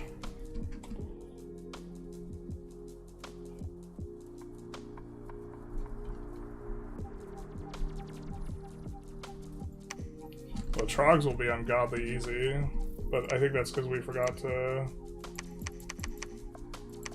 Wish there was a thing to make that happen automatically. You just roll the bad events. Yeah, trogs, I think we just want to connect our stuff back, so let's just do this. And then...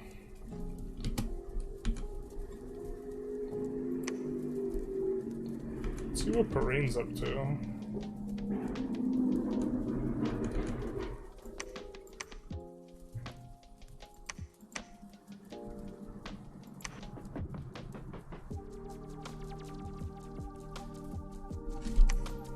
Oh, terrain gives a pop bonus? I feel stupid. I didn't understand.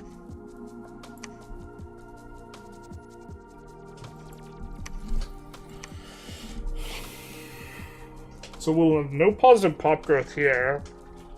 I was looking at it and like, if you just ignore the terrain growth, like the amount of gold income you got after like 25 turns was like plus 10%. If you also ignore the fact that there's like an upper limit that slows down pop growth, so like, if you ignore the things, then the things. Alright.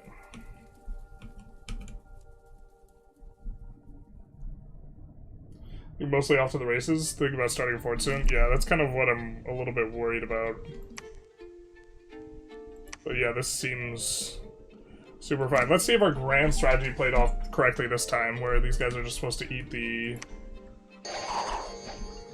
cavalry lances. Yeah, perfect.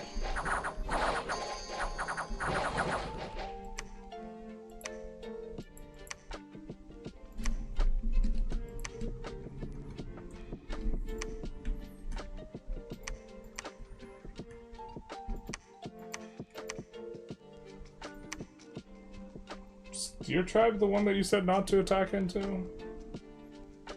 Let's try and remember.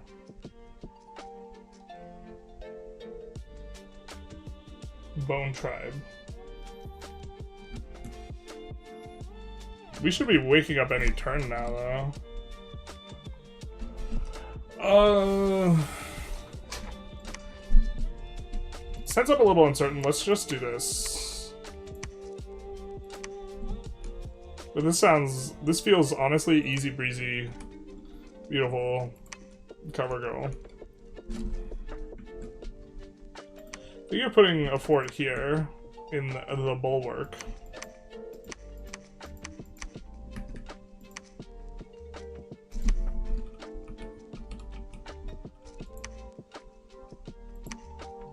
Oh, we probably could have. Probably could have sent this out last turn. I mean, if you got it wanted, I guess we'll send out an additional guy with them. So.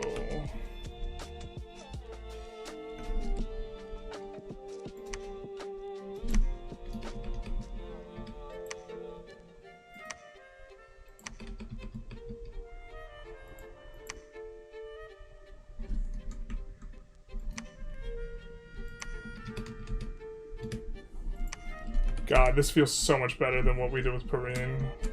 I guess this is a couple turns ahead, but... Hey, I've just found a U5 bug in my own game where you bribe the estate's money goes negative of the bribe. Where do I report it? You report it on the forums. Well, that's kind of, that's a very funny bug.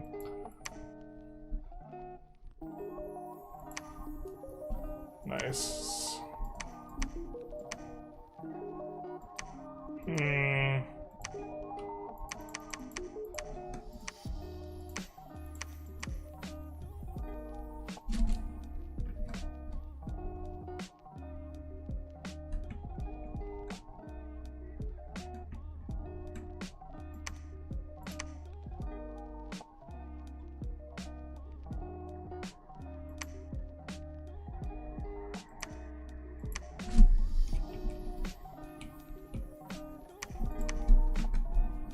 Let's get that squad ready, but...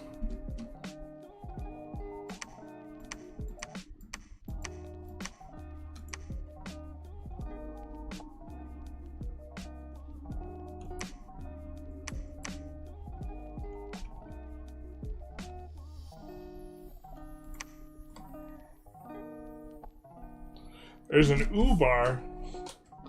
Good thing we have magical weapons.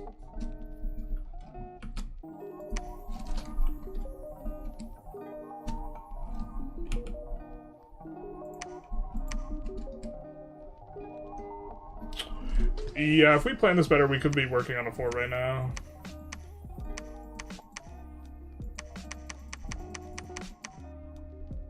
We do care about the amount of resources they can grab. And we care kind of a little bit about the gold, but honestly, increasing the gold income by a bit isn't the biggest deal. I kind of like this, because this really shuts off a lane. Boy, oh boy, does this shut off a lane too, though. But it's with someone with whom we have a nap.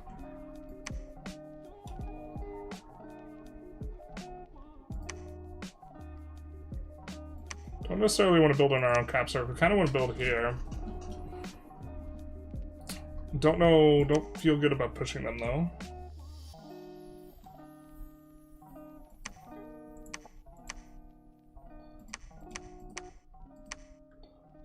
I think I definitely mishandled a little bit. Making sure we have some of that type of stuff available. As well as some scouting. I think that...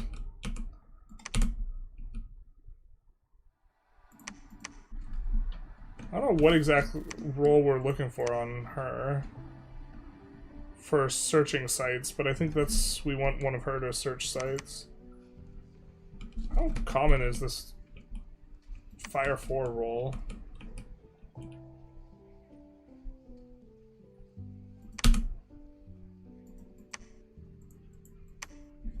Pretty common, okay.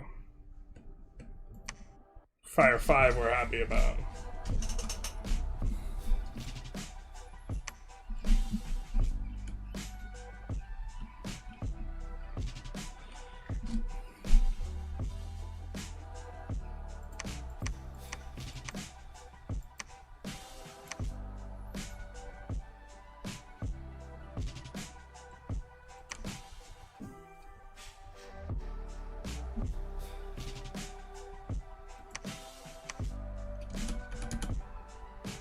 Go here and then here.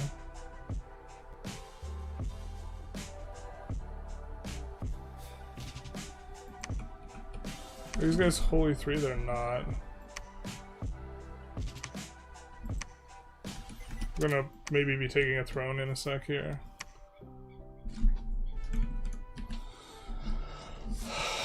God. Well, this means our start as Perrine is really weak right now, I think.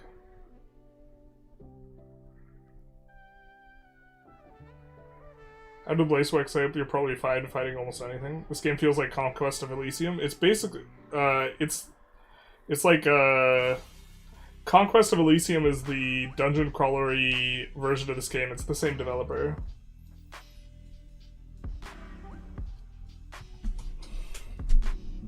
This is like the nation control-y version of that. I think we're gonna throw up a fort here.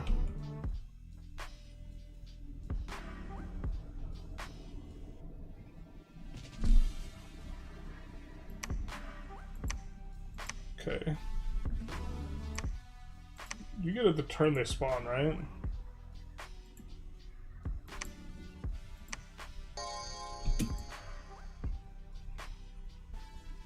Okay, so now we have all the bonuses.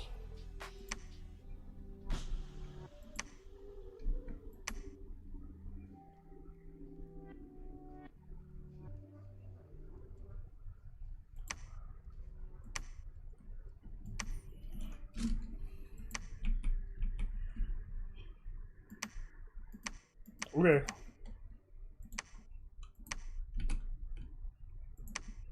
Did I punt? Am I supposed to know woodsman means this? This top tier nation, I wouldn't judge other nations? Okay.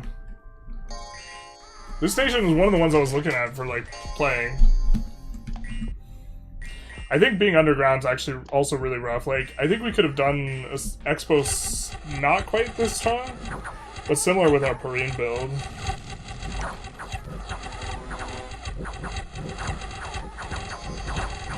Yeah, that's so much harassment penalty. This guy's defense must be like, oh, enchanté.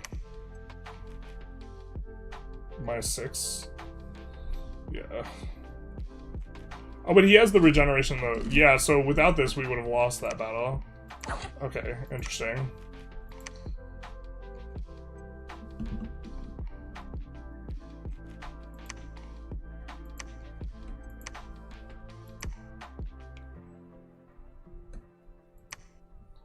God, I feel stupid. Did we not put... Alright, let's assume I wasn't stupid. And didn't forget to do this. We would have had... On turn 13, so we would have had... What would have our expo looked like? 1, 2, 3, 4, 5, 6, 7... 8, 9, 10, 11, 12, 13, 14, 15, 16, 17, 18, 19, 20.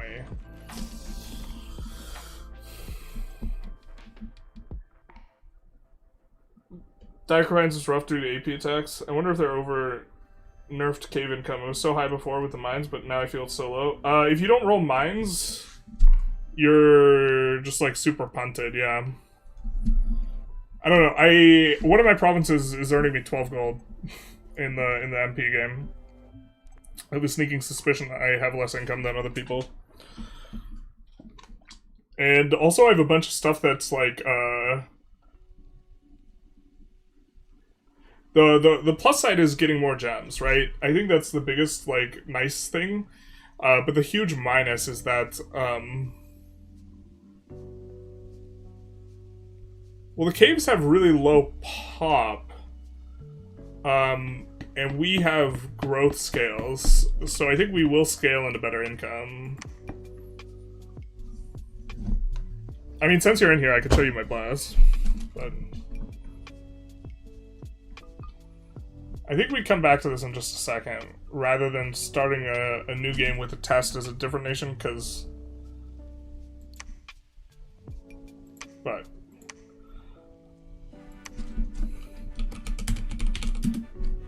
This is what we're working with.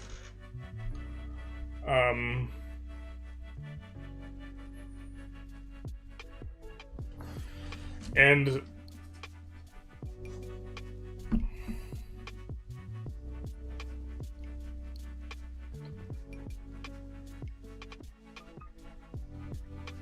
yeah, the income on some of these provinces is really high. I guess some of these provinces are also super ass too. But I do rather like that bus, though.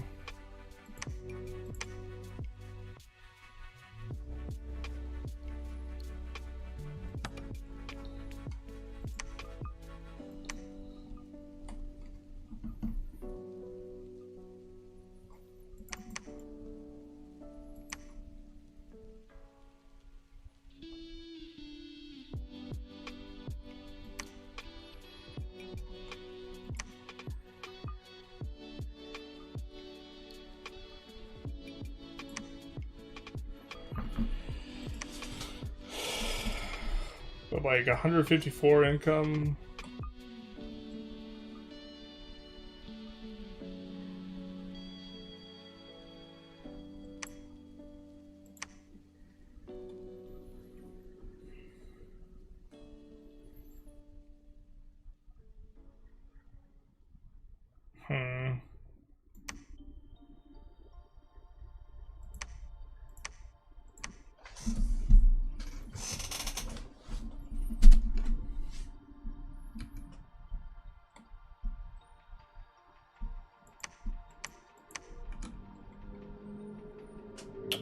So I think we're gonna use her to start searching magic sites.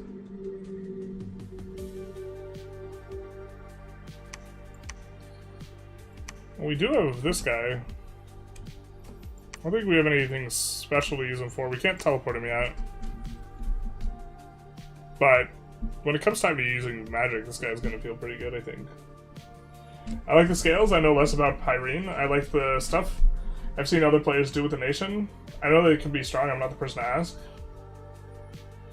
Combine a few parties and roll the throne. May as well limit test a bit. Yeah, that's kind of what I was thinking.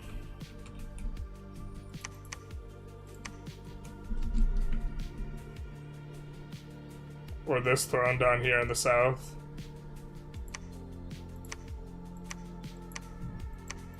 Unless we could get to that one. But I guess we do this into this.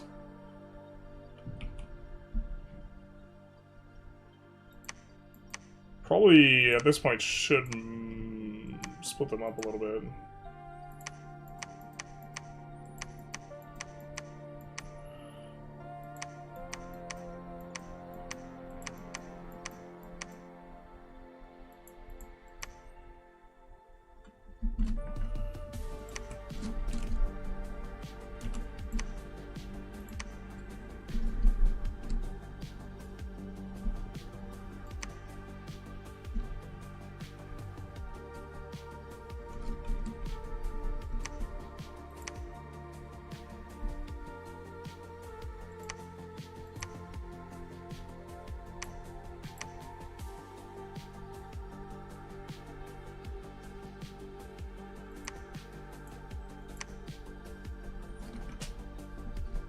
I don't know if spells even make sense. Maybe we should just get in there with him. I guess his prot's not that great and he doesn't have a helmet. Do we find a helmet?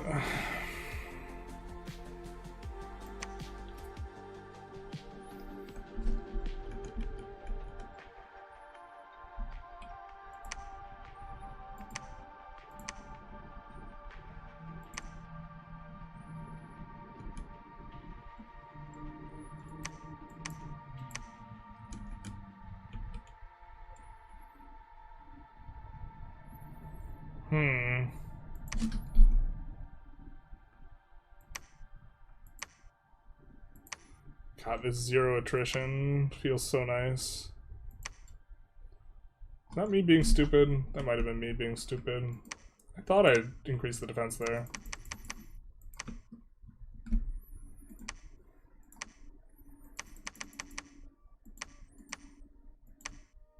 Wait, what? Do we not?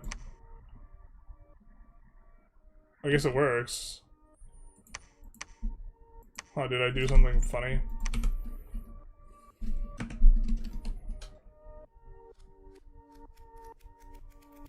Bring the other guy to help less.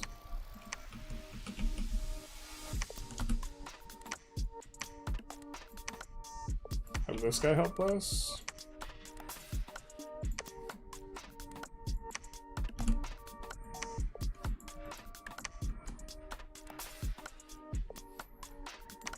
Good roll, right? Oh.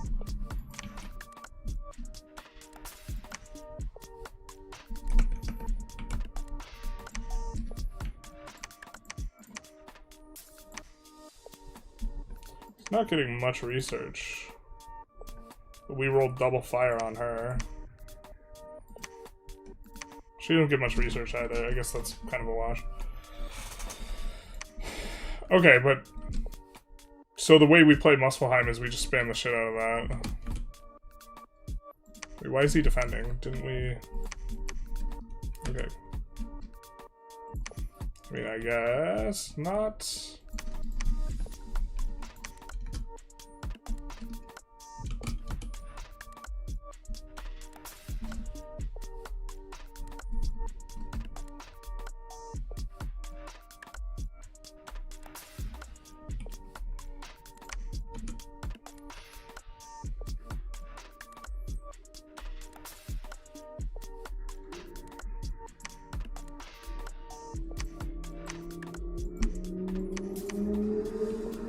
What we found a lab is tremendous.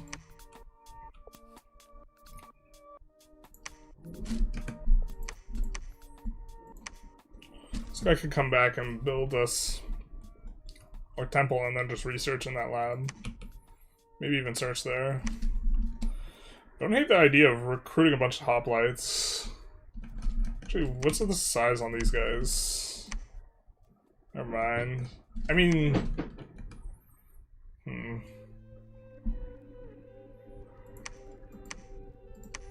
Yeah, but we have so much income here.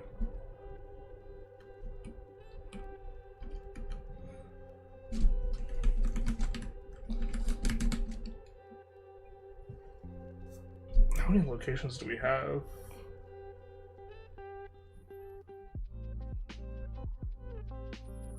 Destination overview. Tell us total. God, I wish this told us total locations, but 3, 6, 7, 8, 9, 10, 11, 12, 13, 14, 15, 16, 17, 18, 19, 20, 21, 22. 22. The average on this map per player is 19, but like 18 if you exclude thrones, basically. He's holy too, so he can bless up to 10 squares. I'd do a couple of those, and then he can run in. You just like getting in there.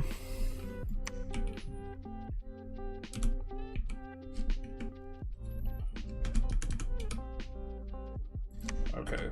I mean, let's go evocation, I guess. Where do we run down Conj? Let's get a couple of evo.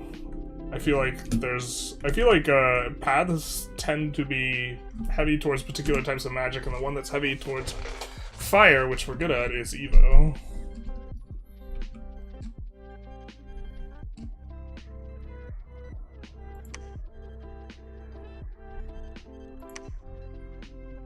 God, Jesus Christ. In spell list, when you're scripting them, you can use the arrow keys to change the order of spells. Okay. That's good to know. Yeah, I'm not, like, super hotkey intelligent on this.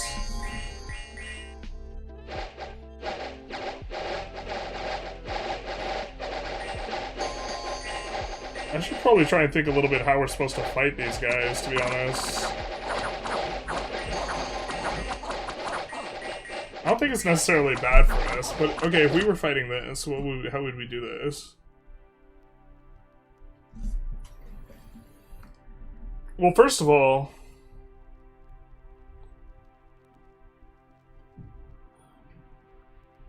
cave cows do acid damage.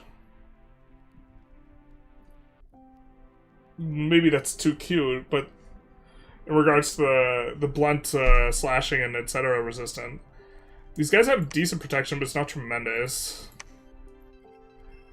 This is almost the more annoying thing than the actual prot. We are resilient to the heat in a couple of ways. Both we have cold scales and also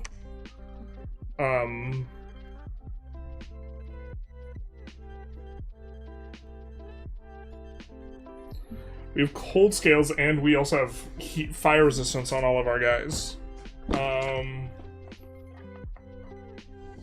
For Perrine, you have to fight them, take on Holy Weapons Bless, and hope the small player doesn't play around it. No, I mean, we already have our Bless. It is what it is. That was the wrong jug. This is the right jug.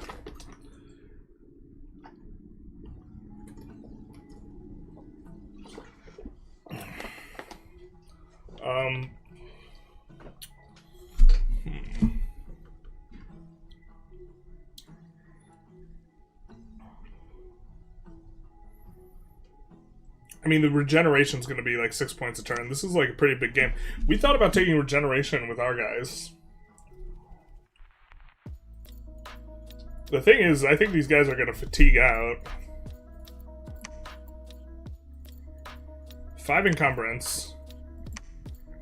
You can't take regeneration and the resistance and...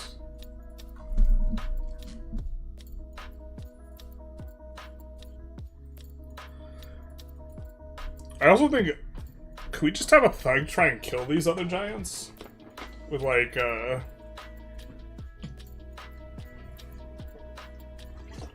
Is there like a giant killer weapon?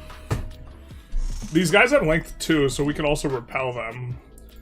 If we have a length 3+ on our giants.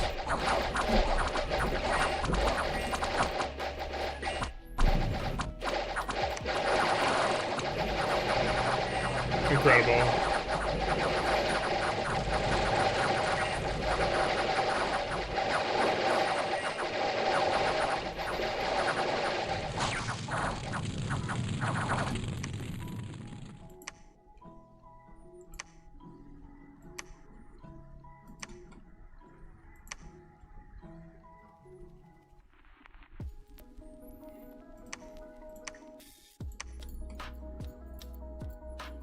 Let's go back and grab the other throne too.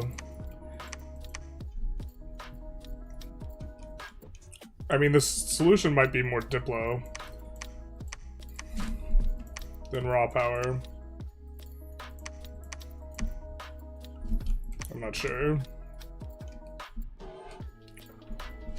God, what is this about? God.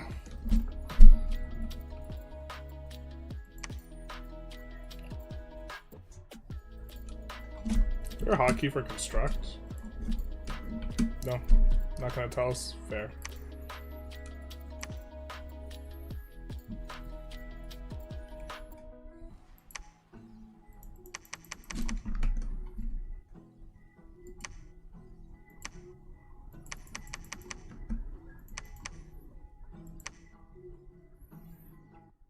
Nice. I think we have astral and air access, but adept researcher +8 is nice.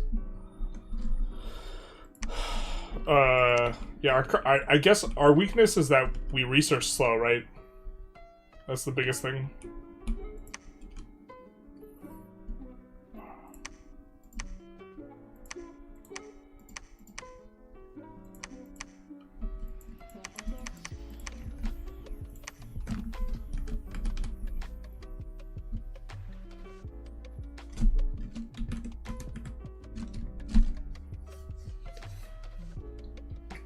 Dog, this game is $30 on sale. My third world ass can't afford it.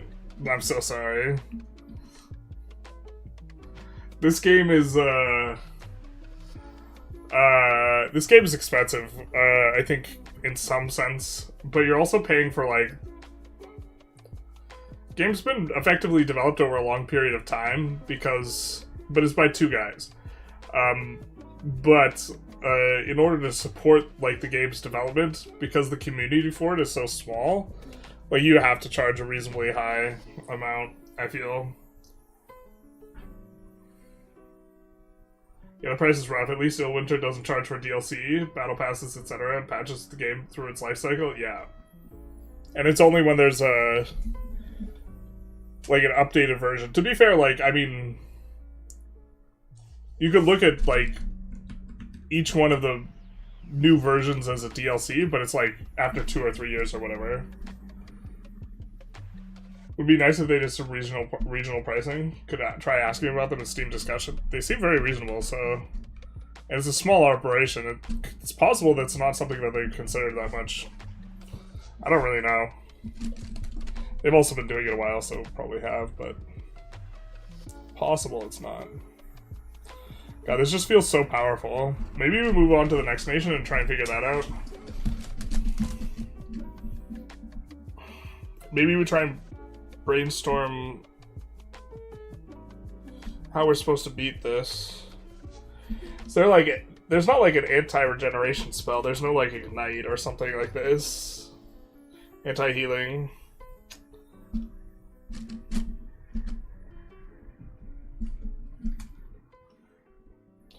Let's take a look at... oh, this feels just very strong.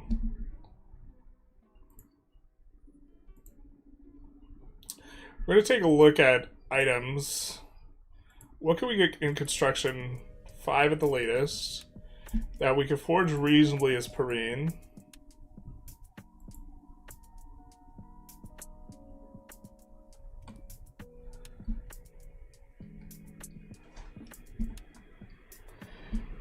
I think we maybe just try and not be enemies with this guy, but...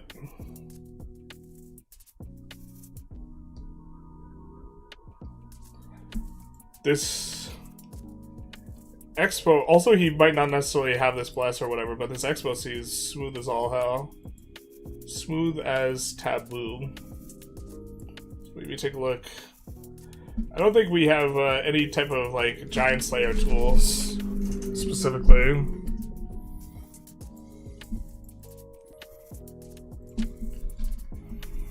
But we could take a look. Do definitely like the Dominions tool. Let's give people a little bit of a better look here at what we're doing.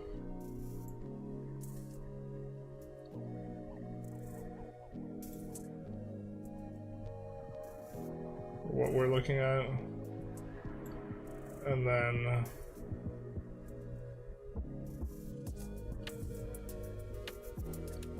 Alright, this is the unit we're assuming we have to just beat a ton of. Like, on paper, honestly, like, they don't look that... So the thing is like, on paper, like, the high gold units are just really big containers for power for... if you have a sacred troop that's high gold, it's not necessarily that they're gold efficient, but they become sacred point per gold efficient. Type of thing. Gate cleavers are armor negating, but super expensive. Well, there's other things we could take that are armor negating. So...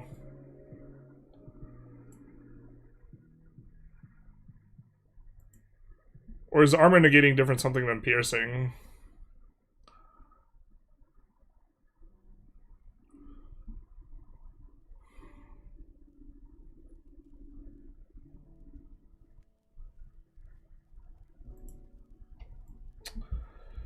But we had a thought.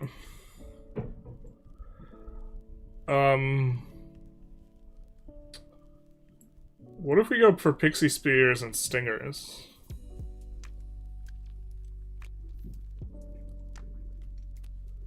With some thugs.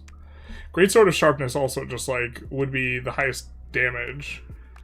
I guess if we're trying to push through as much damage as possible, this would be an interesting thing, but Axe Sharpness, Great Sword of Sharpness, and Stinger all have armor piercing. Pixie Spear is a bit interesting because we would add in 25 fatigue, which decreases their attack by 2. And we could just look to get thugs with quickness in with Pixie Spears. Better than armor piercing, it goes straight through all the protection. For Gate Cleaver, you said? Ah, but that's Construction 7.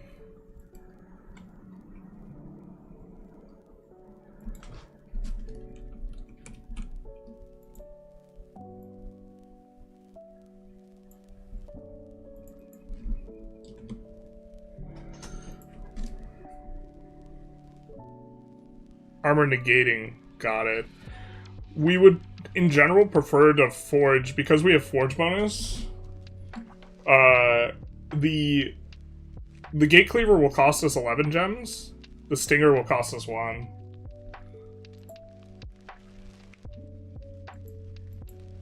Once we, because we have the forge bonus plus hammers. But that would do the trick.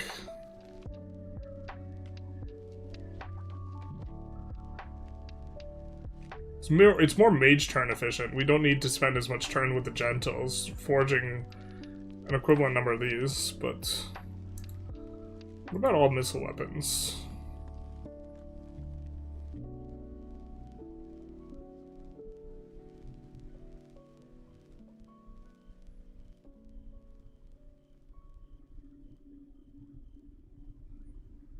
we would have to empower a gentle. But that's maybe in the cards for us anyways. Mirage Bolo was an item I was looking at.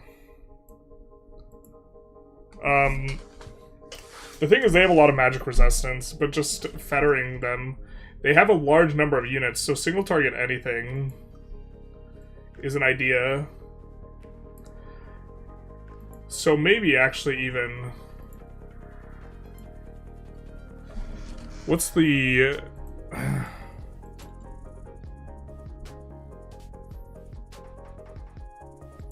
Frozen Heart as well. Starting to get up there in terms of...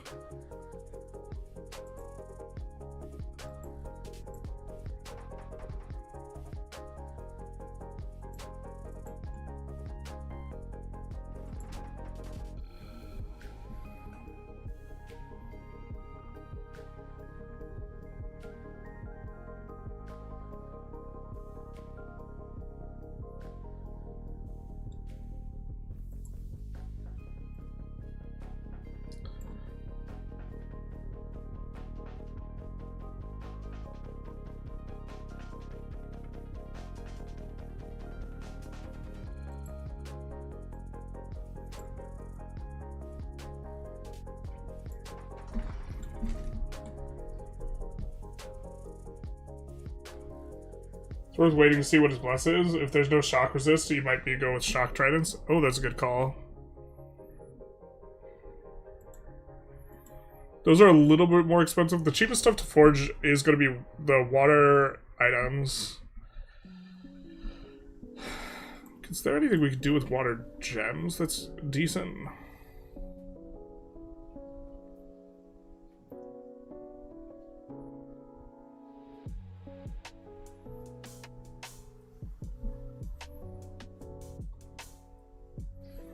Rain's not exactly easy for us to cast, but...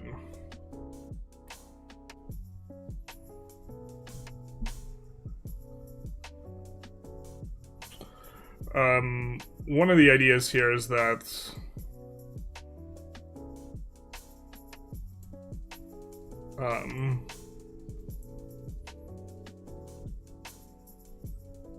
it's very cute, but the pebble pouch...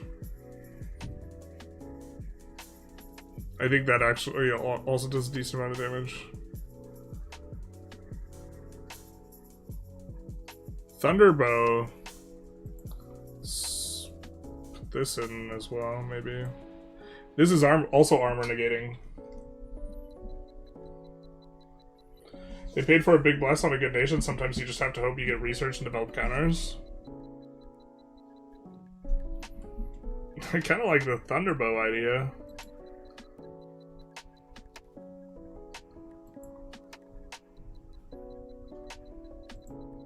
Not thrilled that it's 10 gems. Also 5.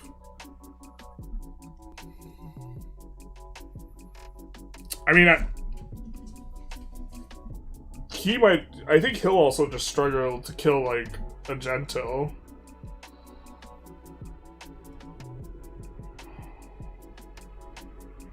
Like, the fire sword...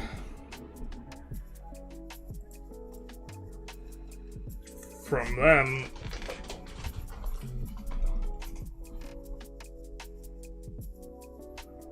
Oh, it doesn't do fire damage? Maybe that's okay.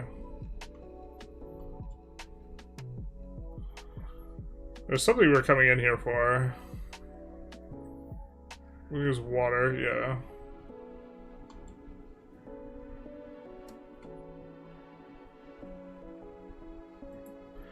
These are only 5 to forge, so water lenses we could just spam the crap out of.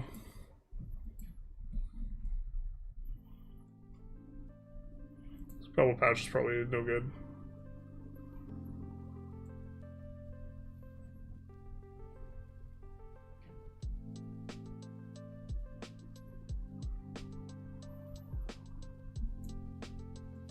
I mean, Frozen Heart spam... We're going into Alteration anyways. Pretty deep. We're going to be doing construction. So...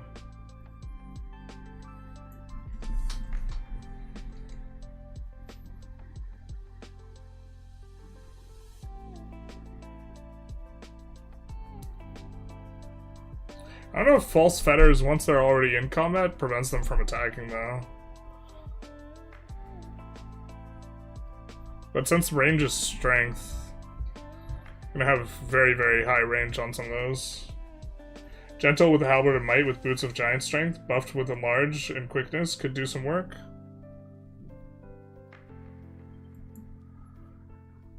Yeah, the...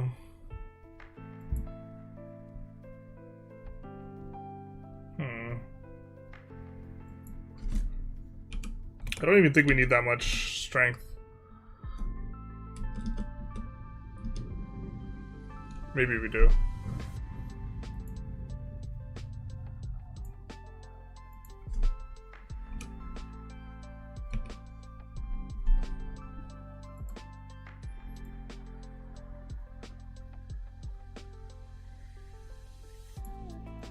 I think the gentle themselves have enough strength that... I do like that this is length 3 though. We can repel them with that. Just do all the damage. Yeah. I kind of like the idea that... of the Pixie Sphere and the Stinger though, as well. Because the gentle just has enough strength. It's like a huge giant.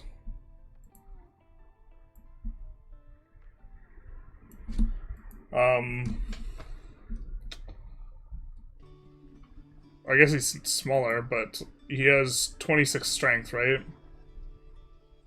So no matter what weapon we take, it's gonna be... Like, with this, that's gonna get turned into 42 damage. His maul base is 41.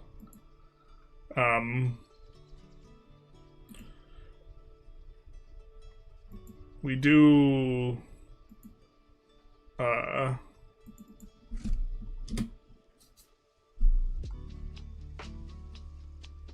get horned helmets.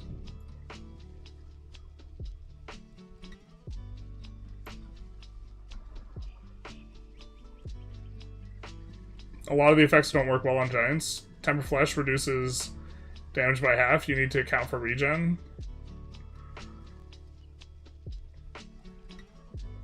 Yeah. My idea with the Pixie Sphere is like fatiguing them out like minus 200 instead of like just doing the regular damage. And you can also repel. And it gives us a really big attack score. Maybe that's too cute. But the idea is the Pixie Sphere is going to do 31 damage on the gentle. And then if we have quickness, we're going to get to tag him a whole bunch with it.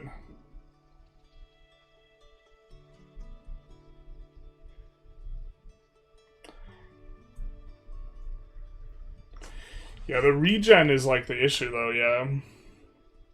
But if we fatigue him out, then we're hitting every time, right? So if we just look at fatigue as an HP pool...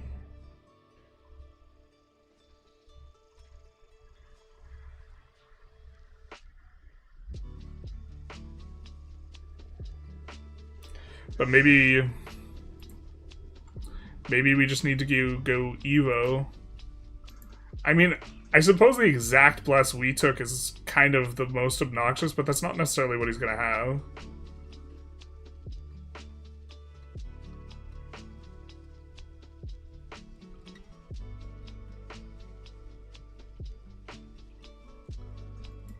And we can push for Thunderstrike as well.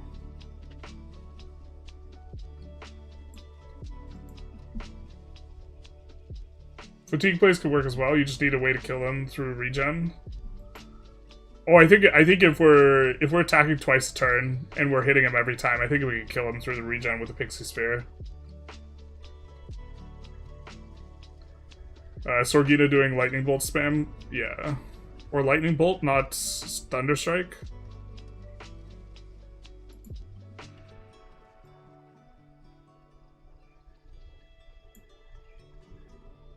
Yeah, both of these are armor negating too.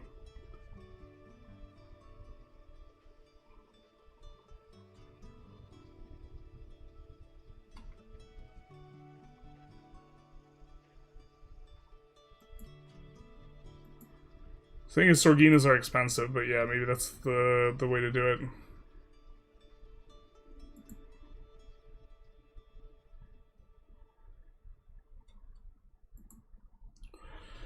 I think one-on-one giant versus giant that repels pretty nice though. We also have Blood Surge, so if we well, actually, it's going to be hard to trigger Blood Surge on these guys. Lightning Bolt, lower fatigue, more accurate.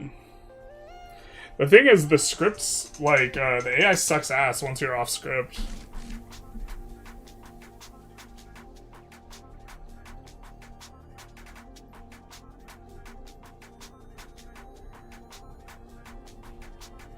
But I really like Thunderbolt here too. I guess on the left, I'm gonna sort kind of the things I think we like the most. I mean, just looking at it. Although maybe I'm out of my depth here. We would have to empower a Gentle to get 1 gem Pixie Spears, but that's kind of in the thing we're like in the mood for anyways.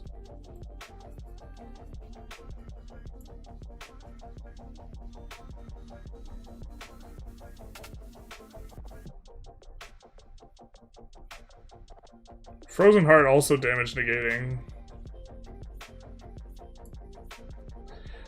Not that we want to necessarily fight Muspelheim. We're just trying to do like Oppo research on him. I think we might do Airmore next.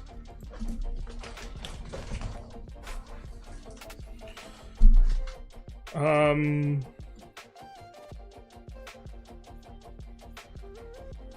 think if he's thugging out his guys, I kind of like Stinger too.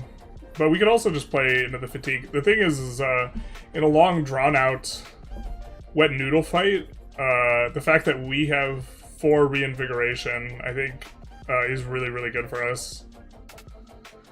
Thing is, we don't have Sacred Giants. We have these Bebrix guards, right? And these things are just gonna... They're not...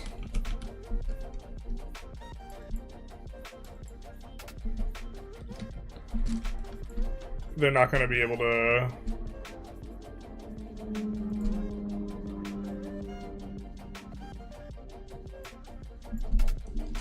I mean, they're gonna get 1 shot if they get hit. Ah, maybe not. They have a lot of protection. They have a lot of protection. If we're casting like Iron Skin, this type of stuff, they won't get 1 shot, but I'll look good. I don't know about Mirage Bullet. You don't know about Mirage Bullet? Seems like something that does false damage would just be better than rooting him in plays.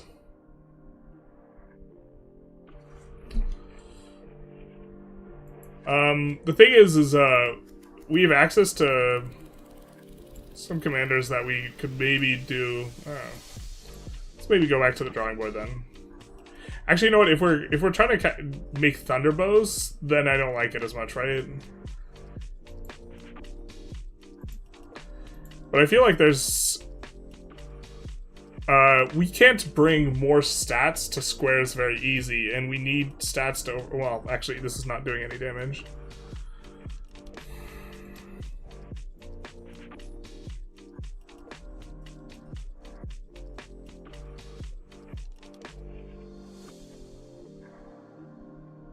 Oh, this is also armor negating.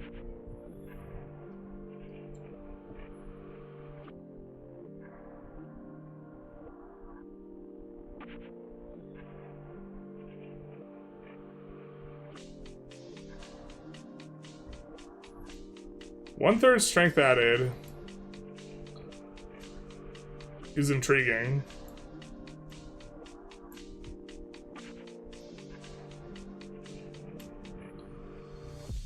Plus 10 precision is also intriguing.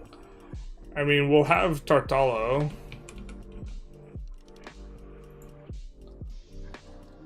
And these guys are kind of asking, well, what am I supposed to do? They have 24 strength, though. So, plus 8 strength, doing 33 damage, and they have ship precision, but this gives plus 10, right? I kind of like that.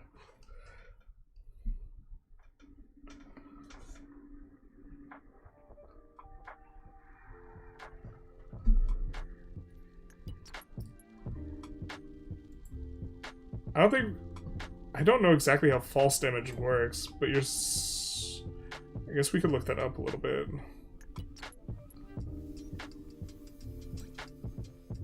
But I think this does false damage. It's armor piercing. I don't think this is going to do any damage through their prot, though. It just summons a guy. I don't think that'll...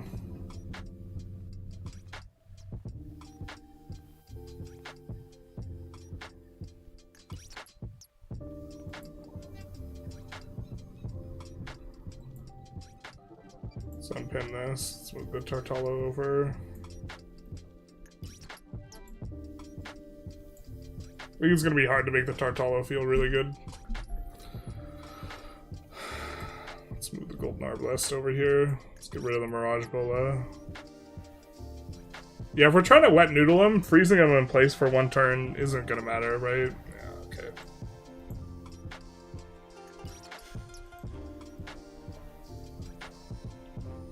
I do like quickness with the Pixie Spear, specifically.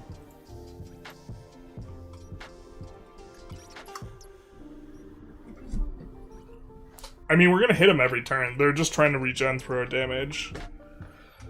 Also, we're gonna hit him because we also have the Horned Helmet attack, and this is gonna decrease their defense.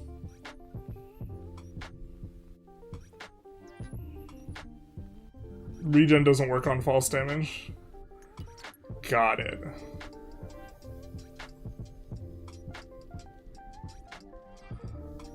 Does this do false damage? I don't think it does.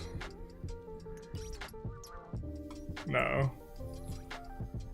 It is an interesting weapon. I think it also scales reasonably well, too, for when we're trying to repel.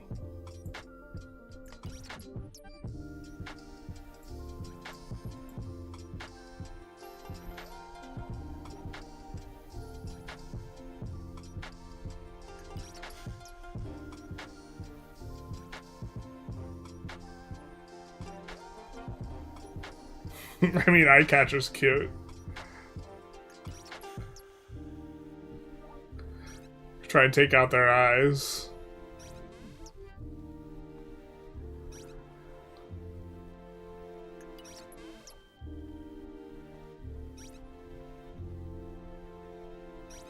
Anything that costs not water, earth, nature is going to be a premium. Let's just do... We actually get, oh, we don't have Sinos, or, well, I shouldn't, if we had more Sinos, or, we have an ability to get cross path of, what is it, death and air, and I like corpse construction for, chaff. That's not gonna help us kill those guys, though. Also, I don't know what Battlefield Global spells he's trying to cast, but I guess that's not really a concern. What's Smasher do again?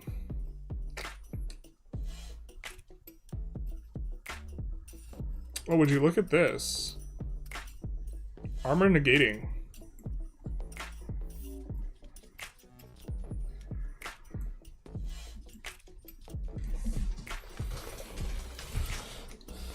I was watching your video about today's Tinto Talk. It made me wonder what your attitude was towards God and faith, considering generally I have a different perspective on things. Sorry if it's an insulting question. Nope, definitely okay. I am, if I'm talking to regular people, I am an atheist. If I'm talking to people who have, like, a technical understanding of the academic language used to refer to faith and this type of stuff, I'm agnostic.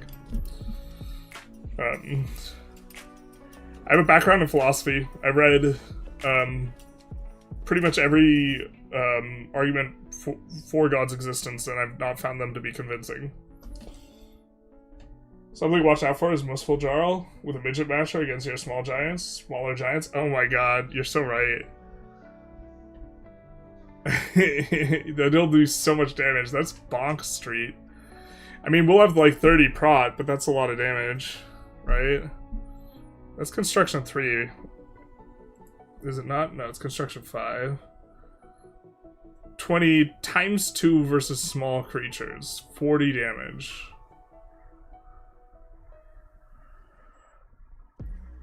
Okay. I mean, oh man. We'll have Moss Body on like the Gentles, but that's gonna bop really hard. The Gentles are just like unkillable. Which is why I think we could fatigue them out. Midget Masher is kind of a confound though. That's gonna be construction 5 though. I don't think he's rushing construction 5. I know you graduated philosophy, that's why I'm asking. Yeah. I just I didn't see an argument I found convincing. I'm open to it, but I don't think I'm not looking for any arguments, and I don't think they're forthcoming. Star of Heroes. We can have role players, to be fair, in these battles. Like, one person taking in a Star of Heroes, and we're just like, okay, tag these guys. If they take half damage, but they don't have armor, then we don't care anymore. But the problem with the Smasher and the Star of Heroes is both of these are 10 gems. So with our discount, they're 6 gems. And so these are much more expensive solutions. But armor negation and destroying the armor are two ideas. I kind of think I like that more than fatiguing.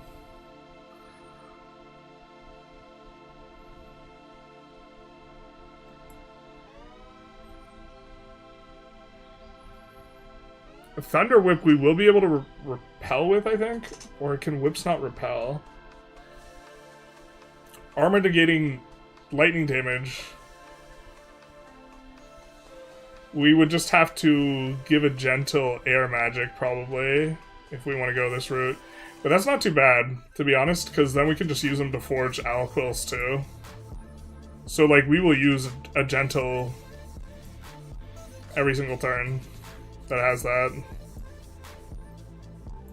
Like, we will always get the forge discount on an air thing if we empower a guy.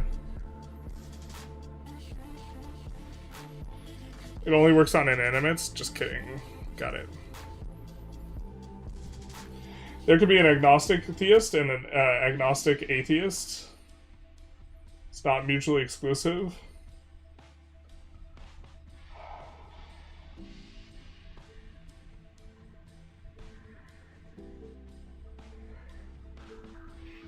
Yeah, I mean, you're starting to get to the issue with there's like there's 2 types of claims of like rejection of God's like existence. Like, one is I don't see an argument, so I'm a skeptic, and 2, the hard claim, it is false that at least one deity exists. And most people just don't make the hard claim in academic context because it's not really defensible. Because like I wouldn't make that claim about unicorns. Right, because I would have to observe all of the, like, known universe. I would just say I don't think unicorns exist because I haven't seen one. Oh, but here's another idea. We could just use toy swords.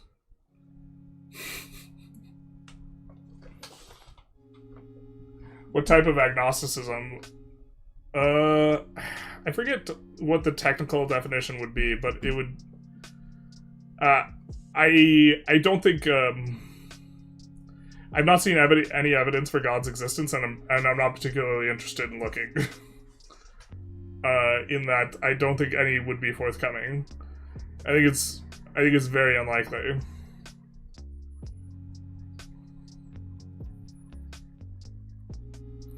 But I also don't like.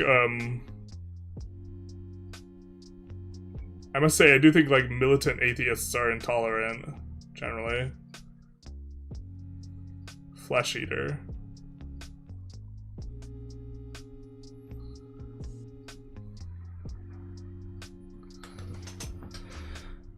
Berserk when wounded.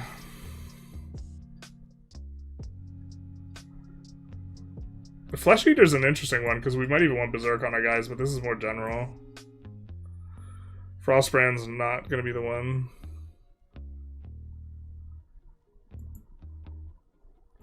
This is also armor negating.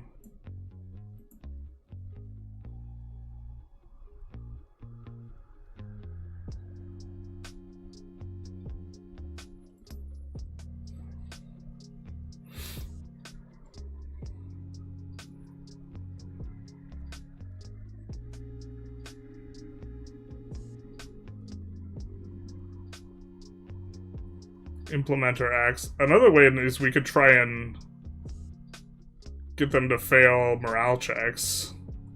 That's probably a losing battle. And then this is what you were talking about earlier. Lightning Spear.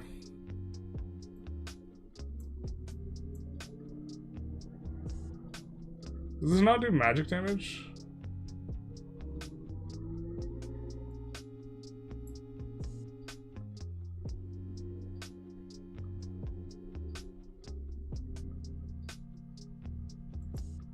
Rat's Tail, generate fear.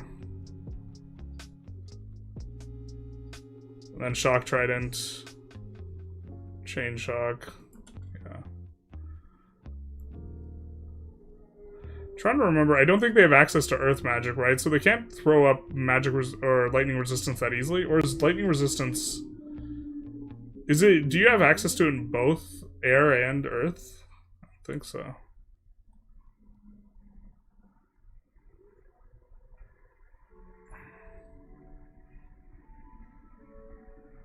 Twilight Glaive would be an issue. This also negates damage. Or armor negation. And would be nice for repelling, but just two-handed. Unseen Sword, I think is... Oh. Gives patience too, I don't even know. Yeah. I think we have some tools.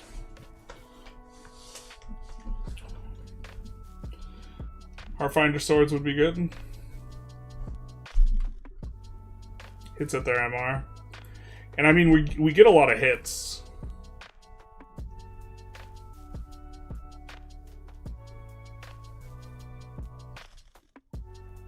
Is this game just spreadsheets? What did I join? It kinda is, yeah.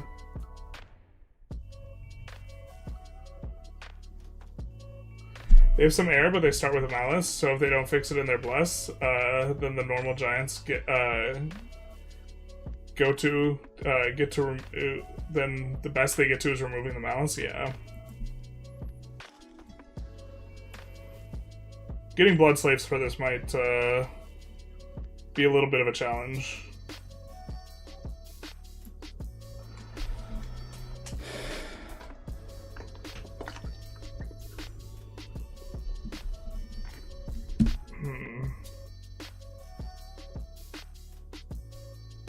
So we need to think through which one of these is best and which one of these scales best with other things. I think Thunder Whip is intriguing because this is going to be pretty good against PD. So will Shock Trident. Thunder Whip is level 3 though. Toy Sword's also level 3.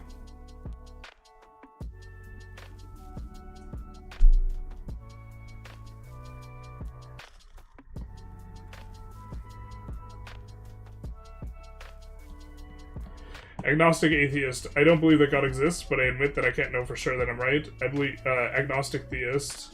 I believe in God, but I admit that I cannot prove his existence. Yeah, I would be a harder form of Agnostic Atheist.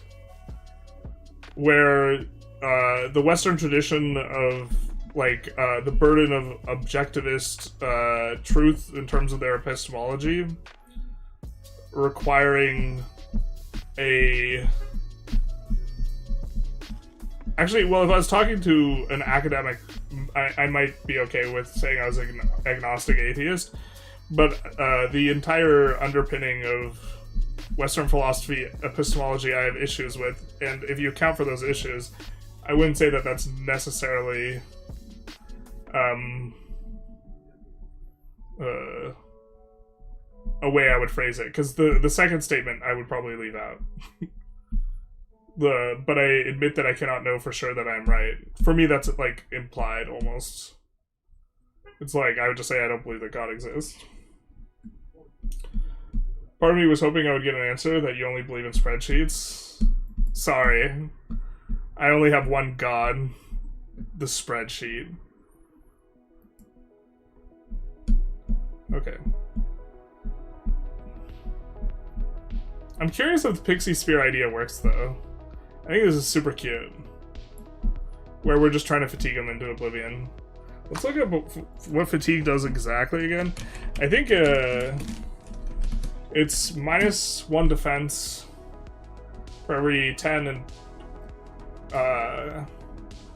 20 for every, or 1 attack for every 20.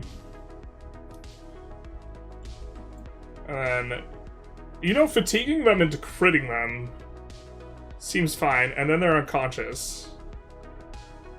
If they're unconscious, then okay.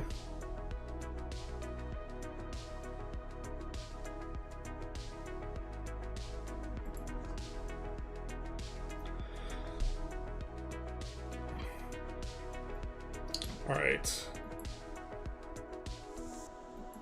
So what does this do exactly? 3 times more likely to suffer an armor defeating hit.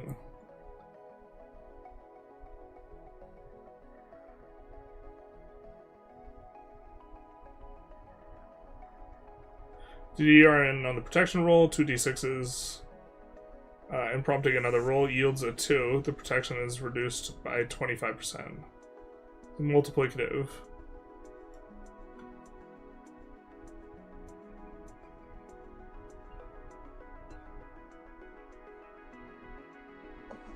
Hmm.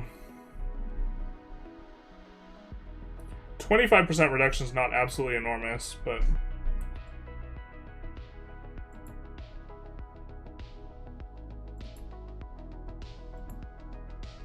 The thing is like, if you fatigue them down, then they just can't hit you after a certain point.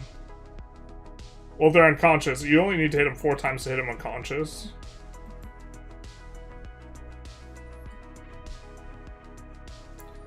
And the Hardfighter Sword... I guess it's how often they're going to hit an MR thing versus this.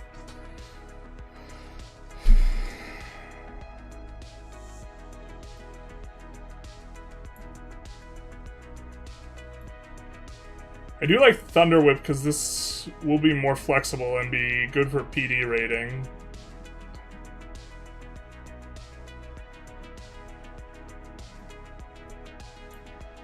I don't think I like this because this just gives us lightning defense. Toy Sword is intriguing, we'll leave it right there.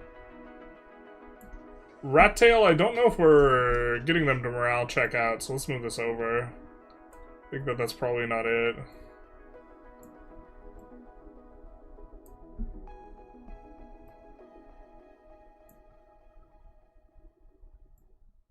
And then that's probably decent. But also just bringing in a bunch of mages and... Like, if they don't have any chaff, Frozen Heart's gonna be so good against them, right? If they don't just... Because every Frozen Heart's gonna be hitting...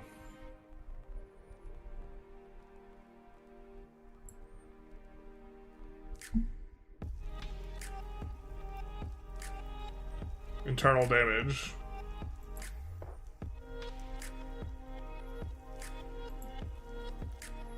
Okay. I think we might return to this run, but let's take a look at Irmor.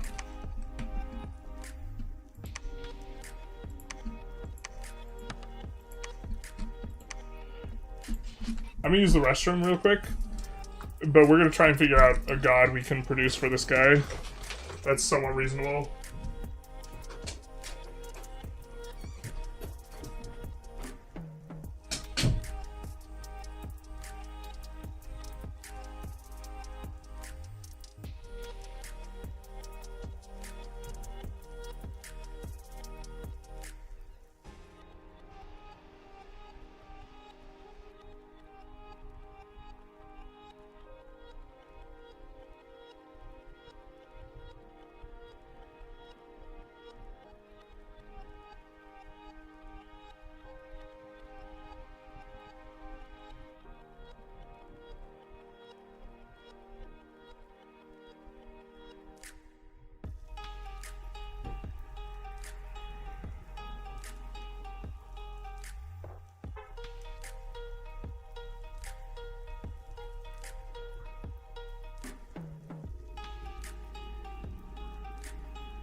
Alright. There you go. For something fun to try would be quickness plus misform plus other buffs, dual wielding hype fighter swords. 4 MR checks around. Yeah, hard for us to get misform.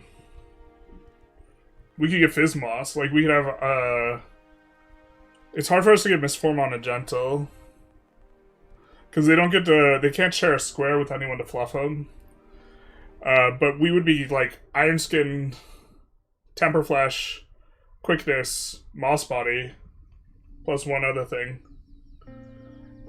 Or maybe not, because that's already a lot of spells, that's a lot of fatigue. But we can script this massive fatigue bomb, because we will have 8 reinvigorate. Oh, lead with Summon Earth Power. Sorry, so just need a ton of casters. We could get water casters. Misformed with the Sagina is doable. They don't share the square. It's only AoE of 1. Unless we get the really high level misform, but yeah. It's not easy for us to just fluff the gentle.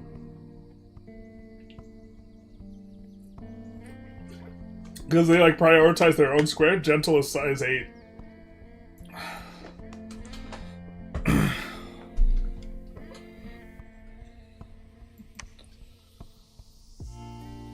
Or that's how I understand it. Maybe I'm misunderstanding.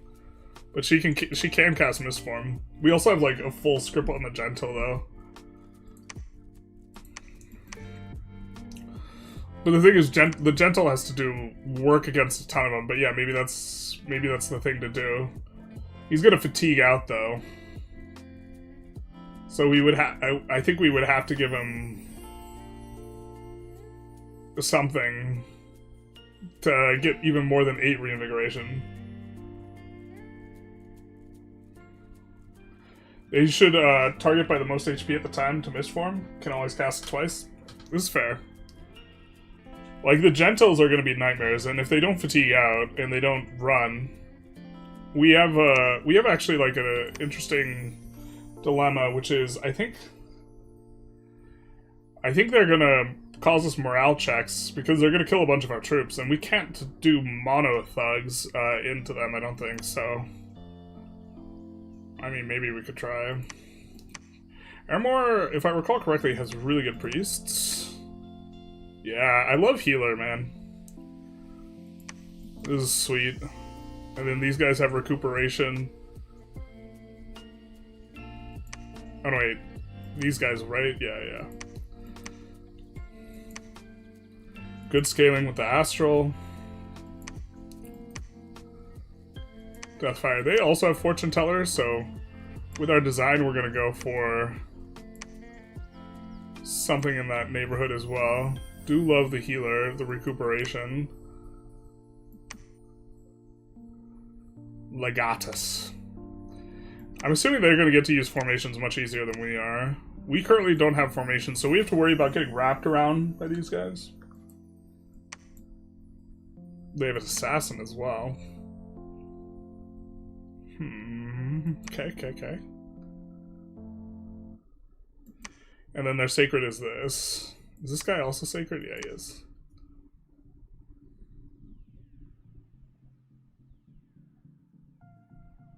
So there's going to be a bit of attack rearing and outmaneuvering.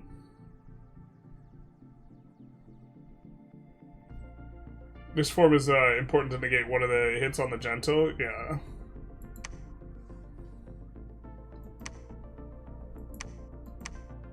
And we have regular... I'm guessing we're going to need a lot of resources to do what we want to do. We do have banner. I think that these guys are going to play very nice, the formation fighter. I think Mass Javelin is good for expanding early, so this guy probably good chaff later on. But the Javelin may be useful early. Swimming. Wonder if there's a raiding idea. Is there a swimming commander?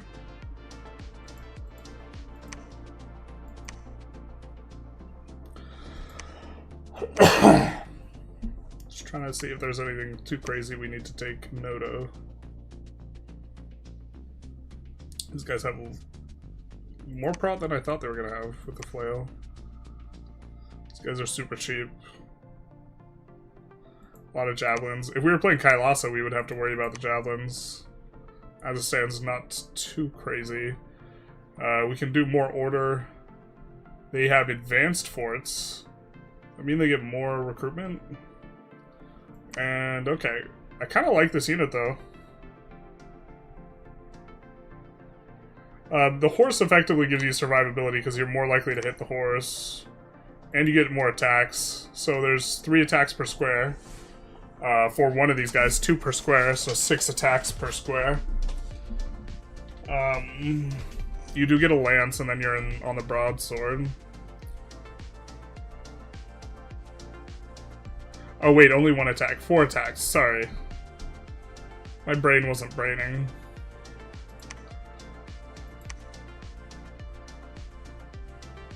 Gladiator troops disappear if they do damage or get hurt. It's in their description. Oh, wait, what?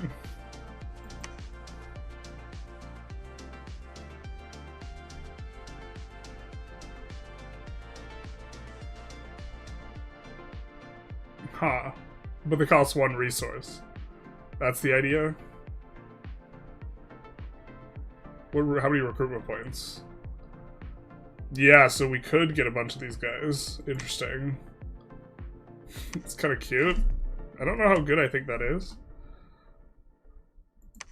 But let's take a look at what we could maybe cook up. Got a lot of options here. Divine Emperor. I am immediately drawn to the Divine Emperor. I really do like the man chassis. I probably just haven't been assassinated enough in multiplayer to like fully appreciate that having a squishy guy is probably bad. Just looking who we have discounts on.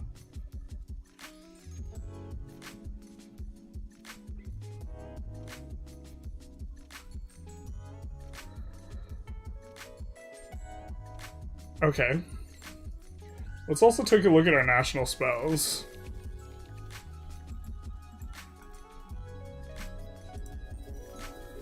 I'll look at EA Airmore.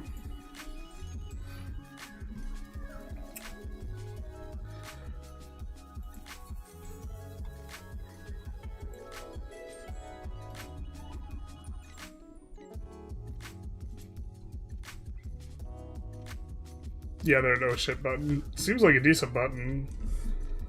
Although, if you're playing well, ideally you probably aren't getting into it. Okay, so we do have... We're just regular men.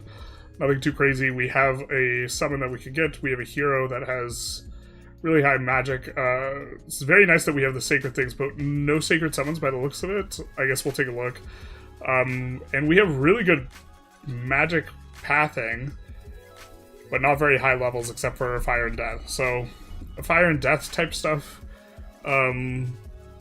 which means we're thinking maybe Skelly spam, and then fatigue and fear-based plays in the late game, as well as strong evocations, and then we also have some big things we can cast with our guys that are astral. Where are they?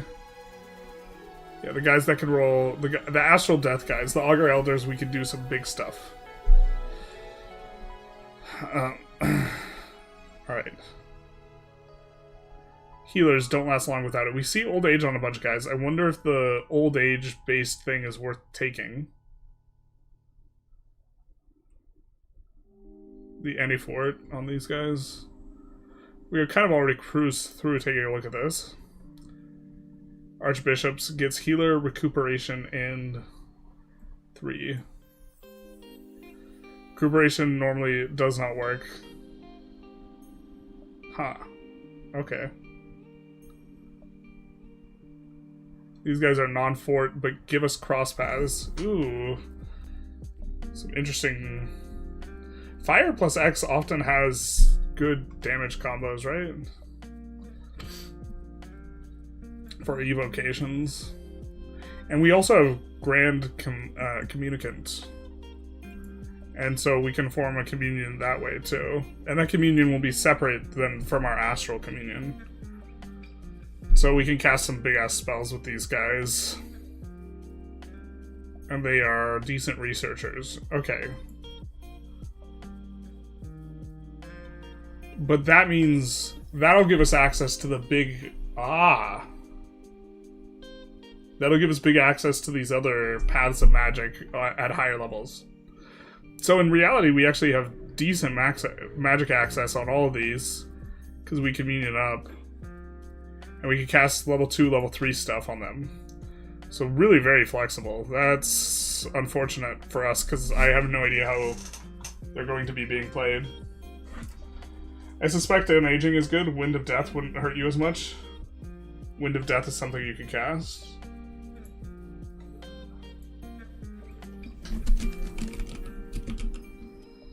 Is it Winds of Death?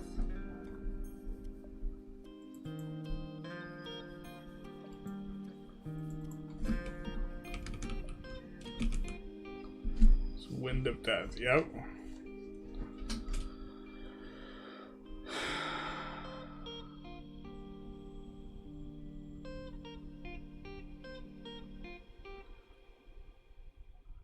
This causes decay. Causes affliction.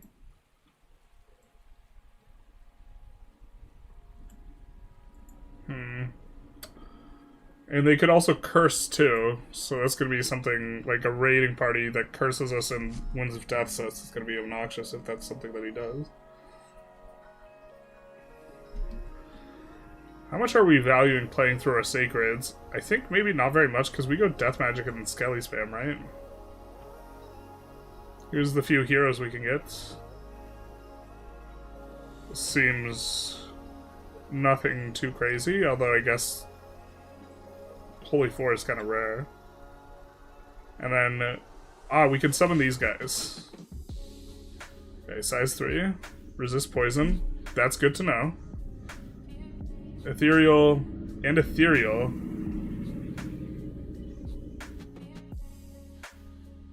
But very, very little prot. I mean, it's just 1 in 4 times they get buffed, right? I wonder if...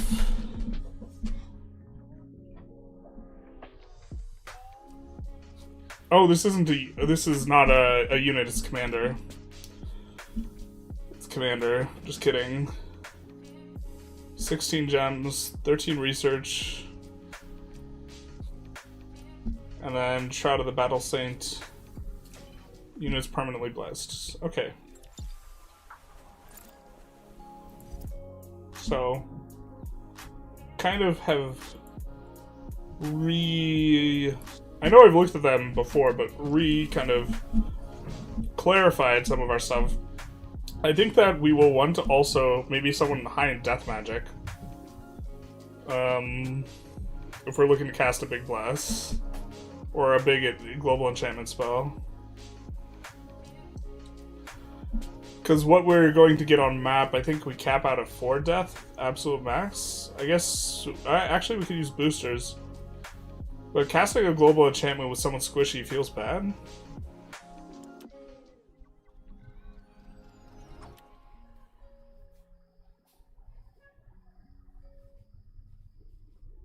Rabbit Agent could kill most of the army for anyone who fails the MR check.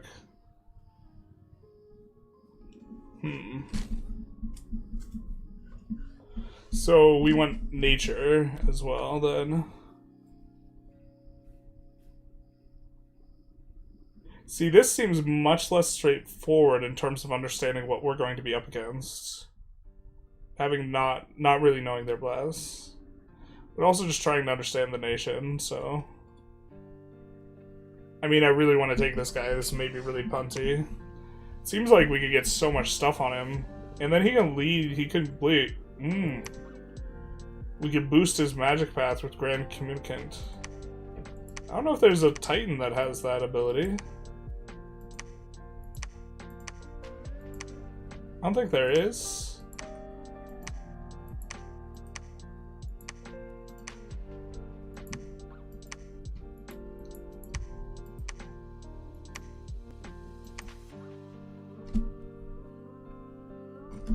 She also seemed interesting to me because she has 2 paths that we're interested in, and then Astral's pretty flexible.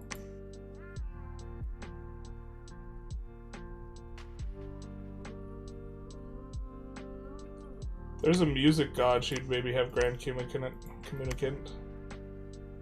But this chassis is... So for those of you who are less familiar with this game, the Communion allows the mages to sort of link up and have some mages boost up the big mage.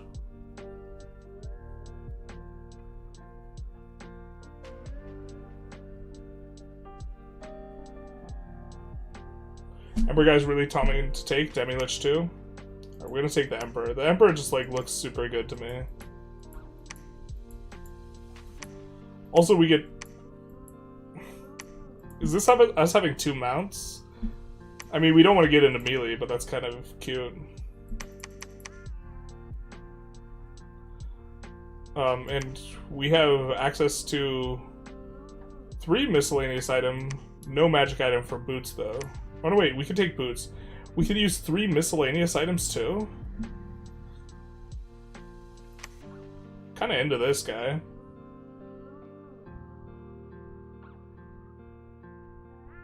Grand Communions are a different mechanic than Communicants.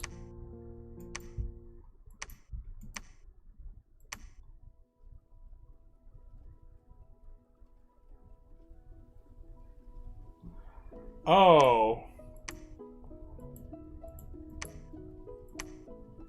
I mean, it's tempting to just take this guy and then take every magic path and cause... Okay.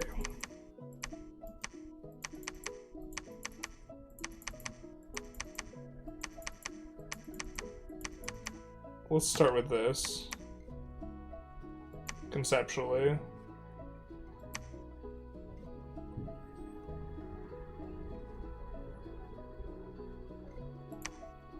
How are we feeling about... I think eventually we kind of are into just switching into... We had some guys that had the... Don't roll as many negative... We had some fortune teller guys. So I think we're into taking as much of this as possible. It looks like we could only take 1. And this is just a starting point here.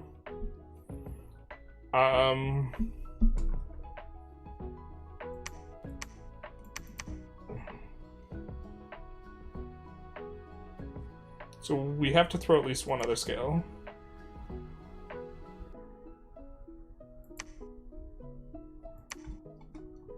I think 5 is what's needed. Oh no, we need 3 only.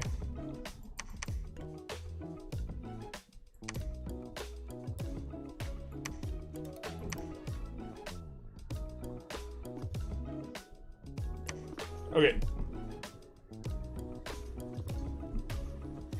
Communions and Sabbaths are during battle. Grand Communions are for rituals on the map of the same province. Think of chanting for a month.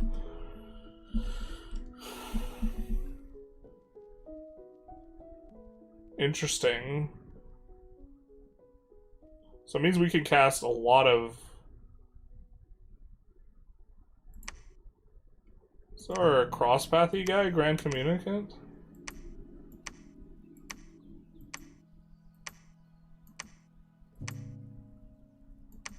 A recruit anywhere mage that has a bunch of different paths.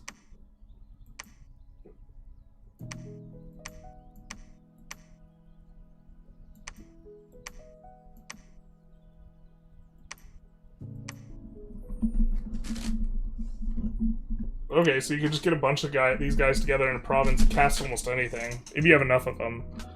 If it's the same rules, though, to cast like a level 5 thing, we would need 3 for a level 2, because it's the original guy plus the 2 other guys supporting him. 7 for a level 3. Sorry, 3 guys for a level 1. Or sorry, 3 for a level 2, and then 5 for a level 3. And then 9 for a level 4. And then 17 for a level 5. Yeah, okay. But that means they can cast most of the big spells.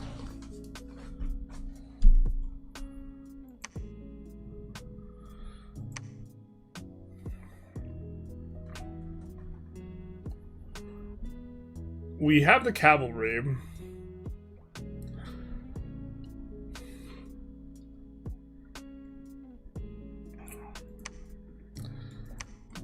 I mean, wouldn't mind Blood Surge on the cavalry, to be honest.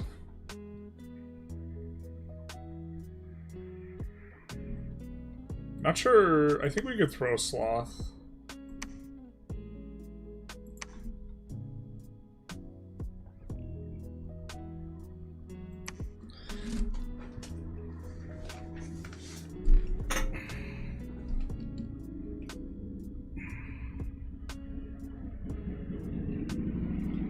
It doesn't let you cast the ritual, it empowers the ritual to be stronger and overcast. Oh. So the dispelling these guys' things will be very difficult. So Urmor's powers, they could grant communion up, say, an Astral Global and power up the overcast. Different edition, each path level just counter as an additional gem of the overcast and the global. Got it. So maybe we do something like this.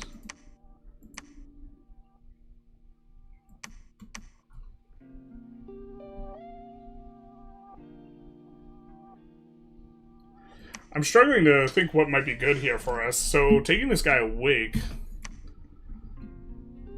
getting Unaging Blood Surge, and then just like High Astral and a couple other things maybe is reasonable. I think it's so cheap for... I haven't seen their scales yet. What scales these guys have taken.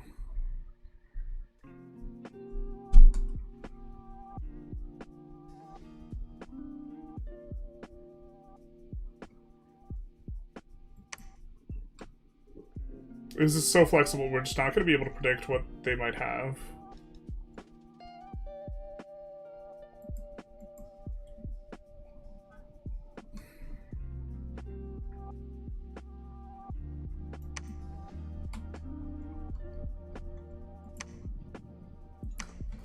One of the high astral things maybe makes sense. I'm not sure magic weapons is very good into the lobby we have. Twist Faith may be interesting. Ethereal would be very interesting. Probably want good scales. Even with the Fortune Teller, yeah. Imprisoned then, you reckon?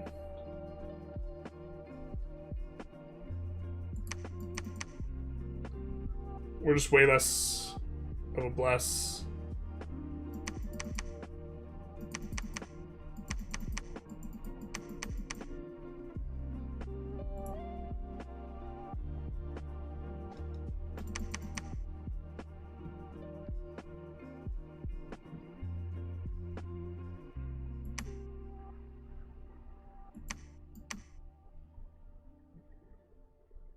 I imagine there's some cross paths here for forging items that make sense for them.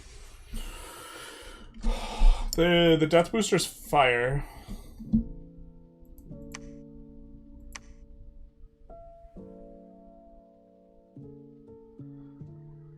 I think this unlocks the ability to forge the death booster, so this might make some sense.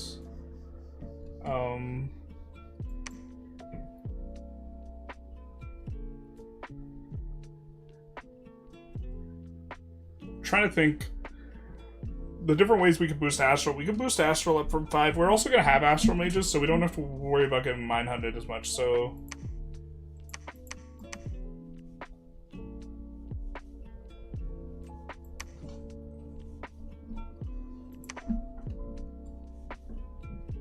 Imprisoned.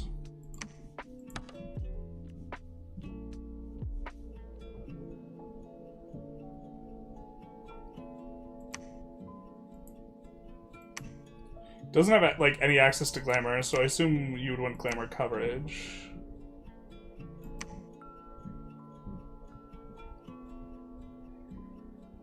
So this is looking kind of it. conceptually.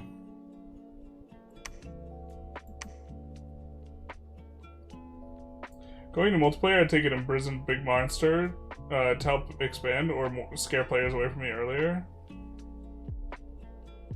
Imprisoned or big monster.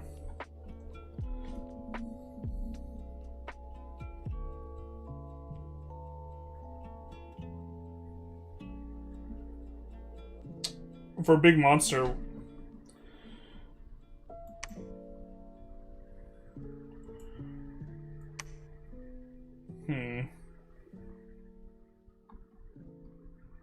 big monster's a little bit more straightforward to make. We could take a look. You don't need to grab Blood Surge, but if we do this, recuperation seems just fine as an additional bless.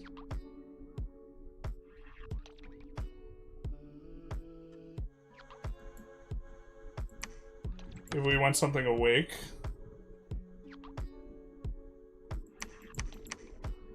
We have decent scales.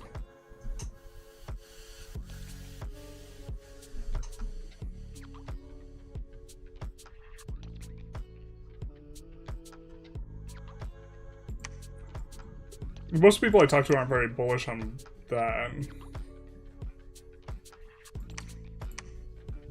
On the Pretender, that's going to be a little bit better.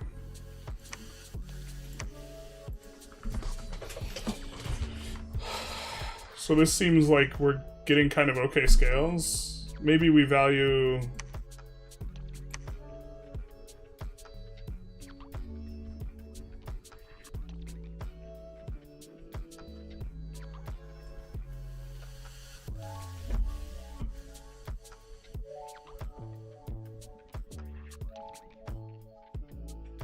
If you're playing Pyrene, big monster isn't that scary for you. Kill it with gas thugs. Or yeah. I'm not worried as much about the monster, the beastie. But we haven't played with these guys as much, the monsters.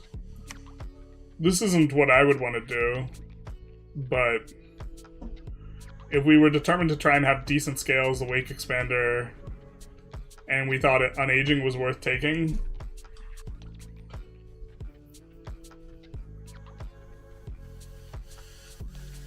you want good... Alright, troop scales, though. Well, there's no way... That's less important with the Awake Expander, right?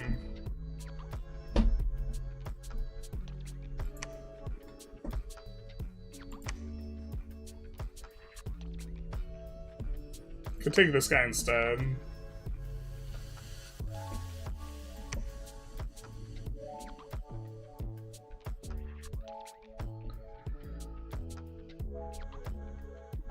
Honestly, this thing's kind of hot as an expander, but then we can't take the other thing. All right, let's try and play its scales then. Because you're thinking that that's how this would get played in the lobby.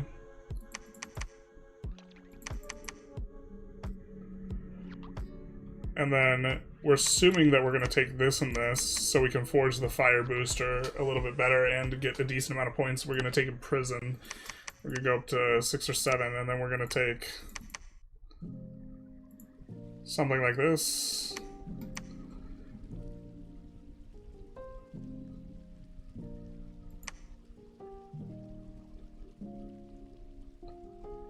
And then...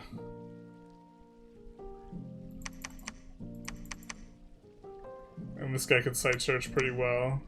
If we go to this? No. Maybe don't need as much death magic on him, so we can get another candle to make sure our Dominion spreads. And we're getting additional income, recruitment points, resources, growth.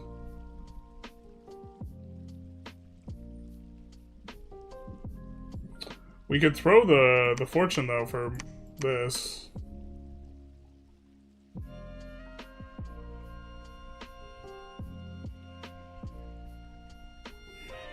I'm not sure I like that, but it's a different look.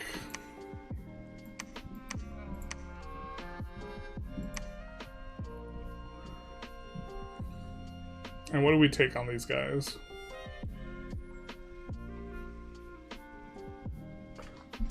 Undead Command, maybe?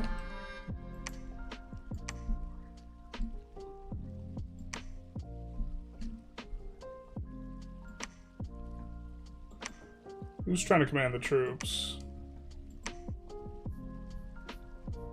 These guys have a lot of undead leadership.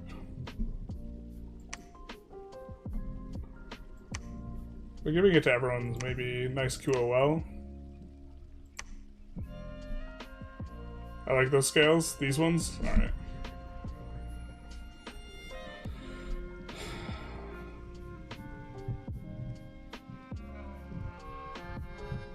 Well, let's see if we can push this up a little bit more. Yeah, I like this a little bit better. Because we're gonna have decent fire magic. We just want him to... Oh, what am I thinking? We already have a fire death guy. We can already forge the booster. We're not like locked out of the booster. I'm trolling. Right? Yeah, I'm trolling. We wanna take something that we have difficulty accessing. Or just more of these, can we? No.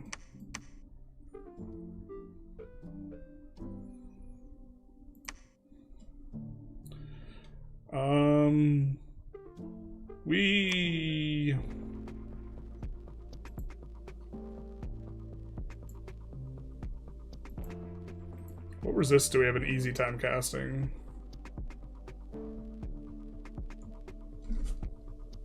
Like, kind of none of them. Could take some resists.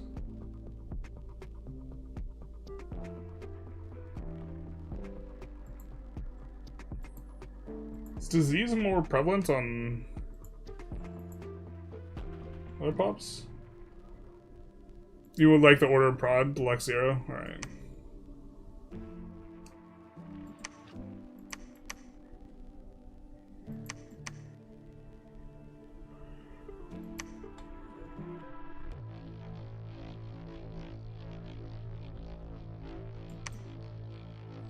Strong Blood's a little bit tempting. Are we a disease healer? Maybe it's not. Just kidding.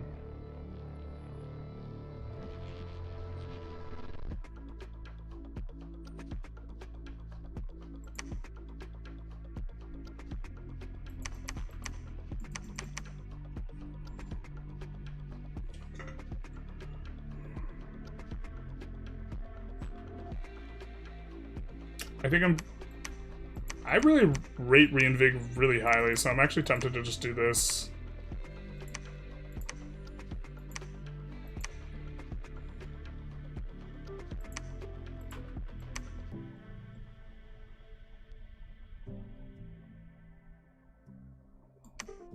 Maybe we want low-light vision.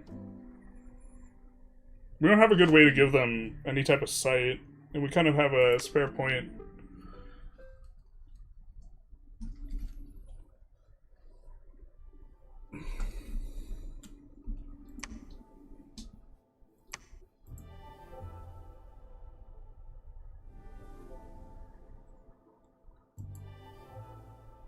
I think I can... Every winter, old units roll to see if they get diseased. Just one check, not every winter month.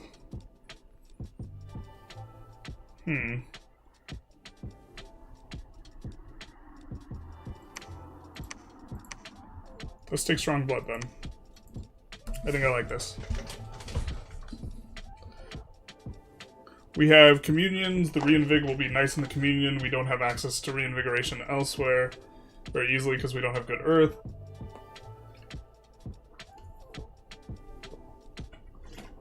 We have the ability to search for magic sites that we otherwise won't have access to. We have, because we kind of have all the elemental ones, at least a little bit.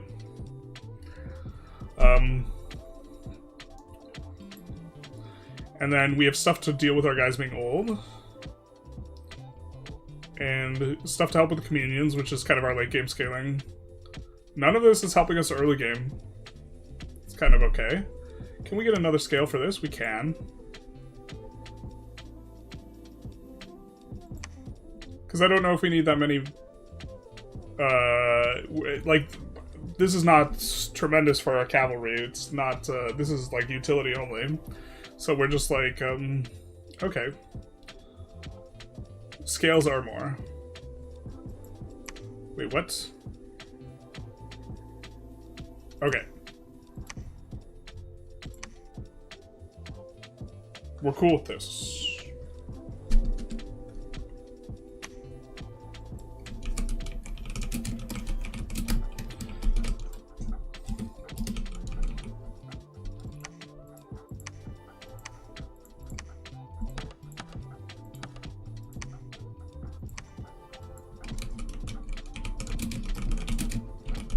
Well, let's go with this. Early age. There's a hotkey to change all their difficulties. 1, 2, 3, 4, 5. We will pick Herbor. We'll put Perrine in the game. We will load this guy. We will scratch our head and say, what about any last minute changes? And then we'll slap the roof of that car and say, that can fit so many changes into it, but we won't change anything.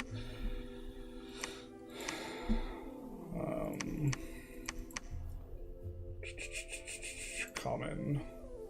I think the fact that the settings are events being common also kind of makes me like the luck scales a little bit more, but I don't play with full scales as often, so I should probably get a little bit of practice on it. 13, I think, was the requirement. And there's 10 of these and 3 of these. Okay. Let's disable Cataclysm. I think we have all the settings correct, so let's... The cav themselves won't be very good. Less is ideal for letting your Sacred Cav enable Foul Vapor Traps, Rigor Mortis Traps, and Winds of Death Traps. This Bless is ideal.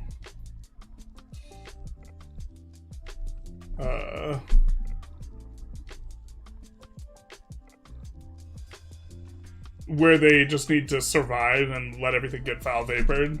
Yeah, I kind of like the fact... we don't have very good casters for Foul Vapors. Alright, but... Alright, well, we have no idea what we're doing here. I think this guy is decent on the commanding, right? I'm not even sure that we want to saturate recruitment with these guys, but let's assume that we do.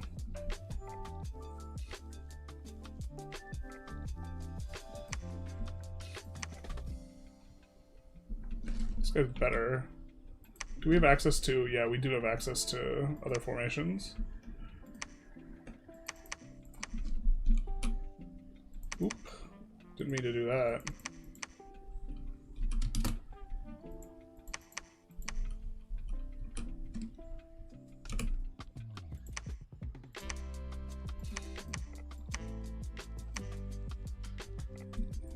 Something like that. Spam a status for Expo.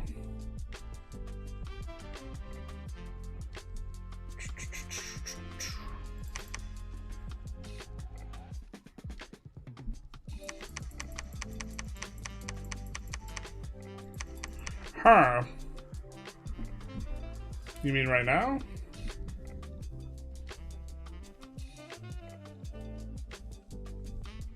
I think we might need to go to the lower...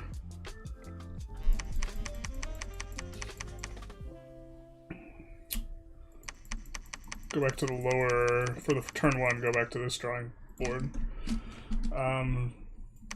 But we do not... Kind of like 2 scouts in the abstract. Feels bad not spending all of our gold though here.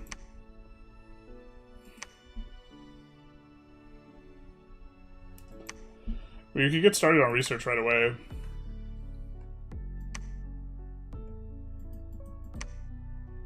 $295. This guy is a much better rate.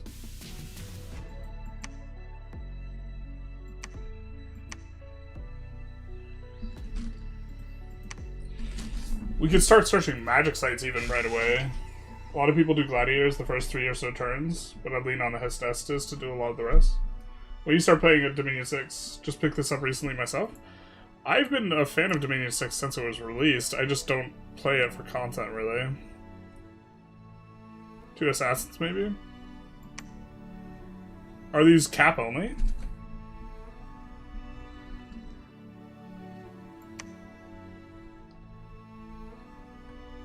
You don't know? Yeah. I don't know either. Could fit a lot more of these guys, though, right?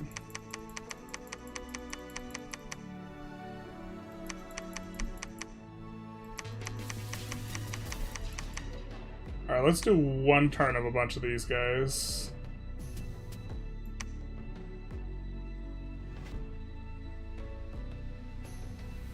I just can't do it. It seems too bad.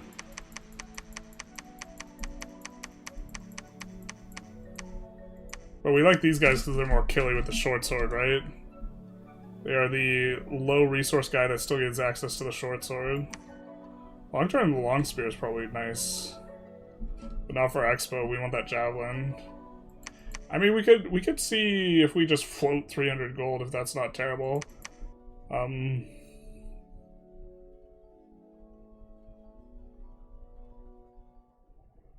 It seems terrible.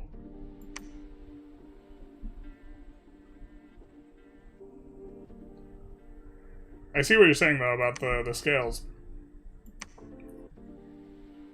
Used to playing with Perrine, like, you really don't need prod at all, and you just go full sloth. You can kill indie commanders.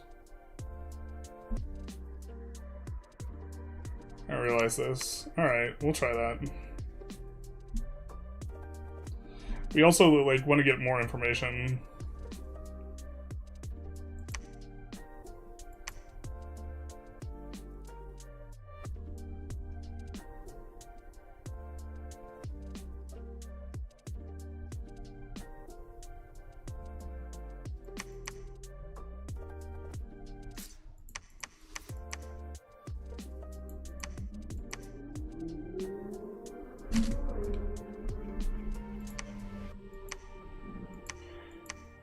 We will just have that guy patrol, I guess.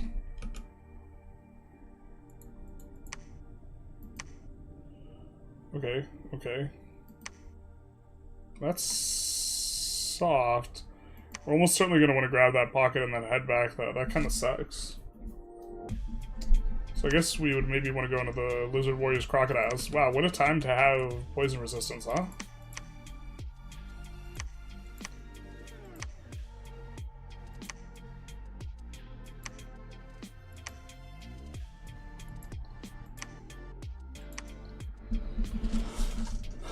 I just realized I've been listening to Shiny for 3 hours without understanding a single thing. Womp womp.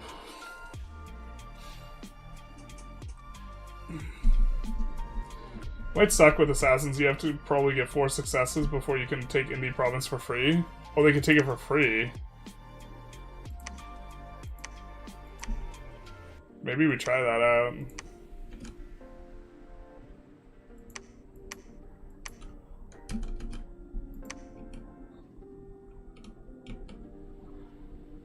Okay.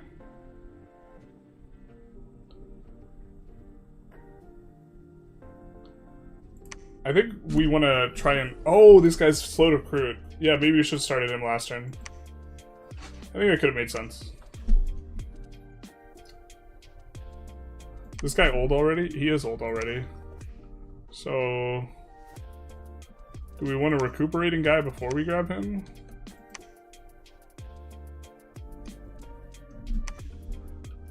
You say they roll magic resistance. This guy's got a decent amount of magic resist. Not sacred, though. Are any of our guys old? Yeah, this guy's not sacred.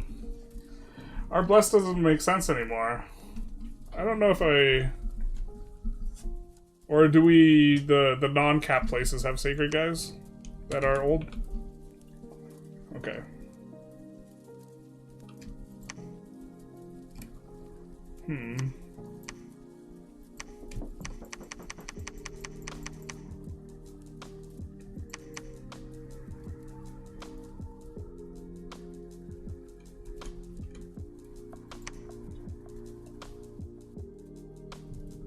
You can wait in winter to get the healer. Oh, big true. But we kind of want to search with this guy. But yeah, we could just research and then go out with the healer. You can make sacred shouts to put on the mages. Oh, yeah, that's true. Alright.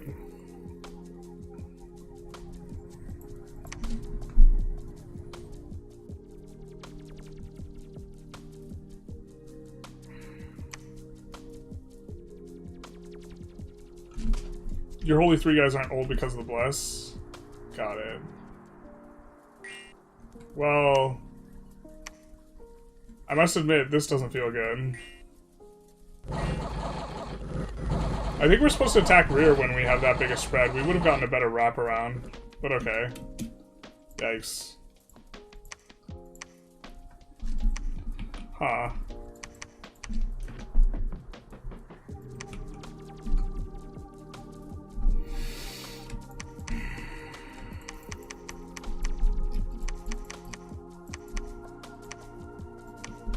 Oh my god.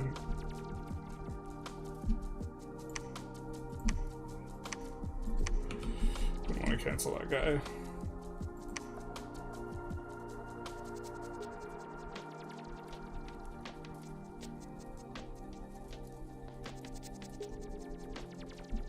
You guys didn't use their javelins? Oh, I'm stupid. You're right. I didn't have them on.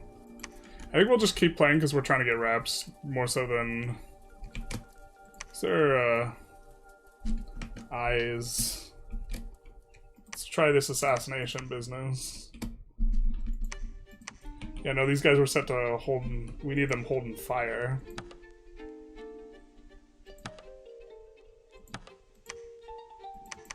Alright, we'll take another... we'll take another turn of recruitment and then take it from the top. So this is going to be a lot slower, so maybe this is bad practice, but I kind of just want to see a little bit what these guys are about.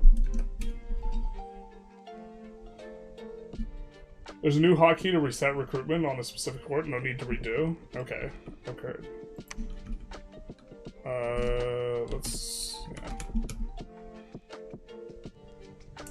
No, but it's...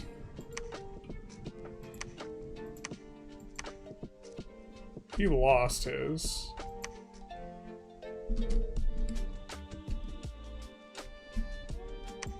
This commander we just lost and didn't get to see the commander battle. What's that about?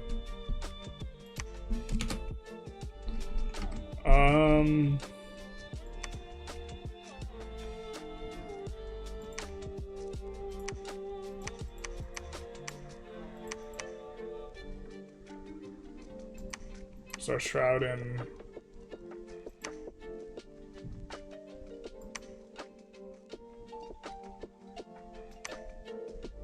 Okay.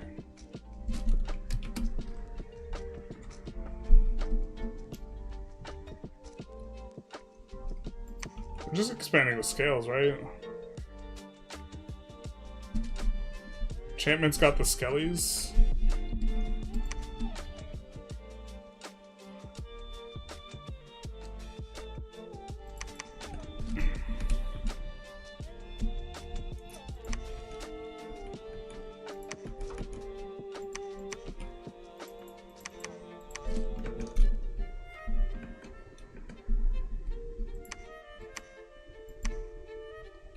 Alright.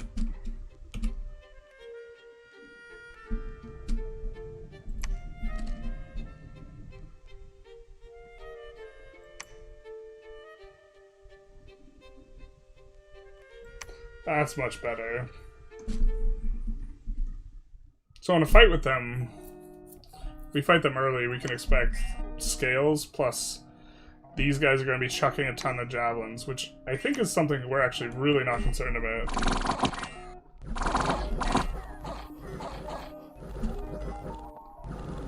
Yeah. That does look pretty nice, though.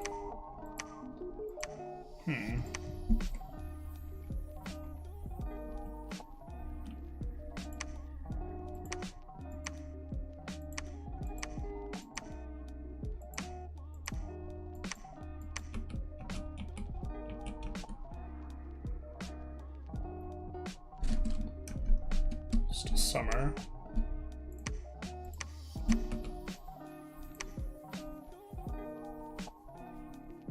I guess maybe we could recruit one of these guys.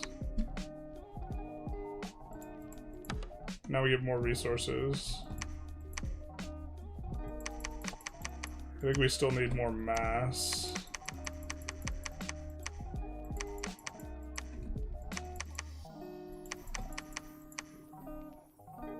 This feels not right. We're getting a ton of gold though, so that feels really good. I mean, gold pays for more mages. Did I not recruit troops last turn? Oh, I'm super hard punting. This is gonna be bad practice.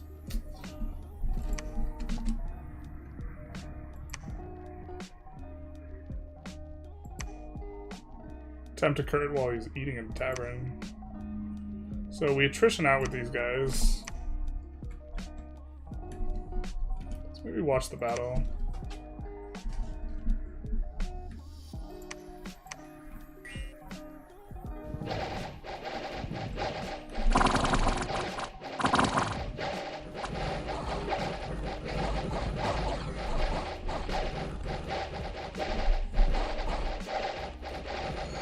Works for us.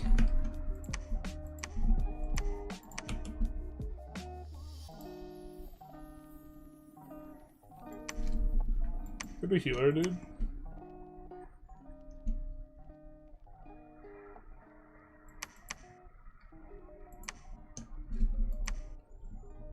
So, the way we're recruiting just has to be incorrect.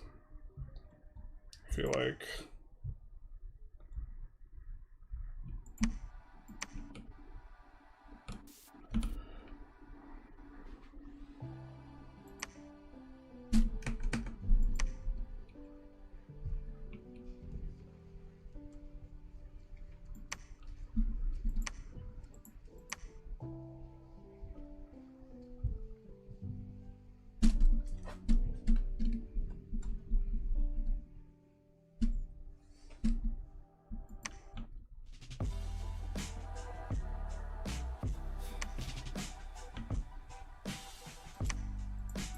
Try and hire some guys because we have excess gold.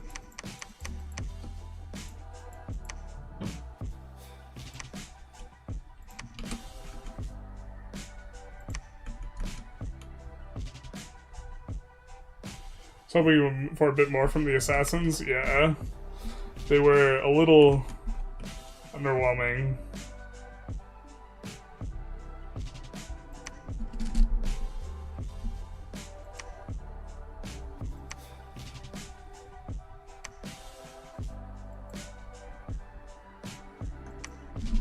Ooh, we do get her. She starts with a slave collar.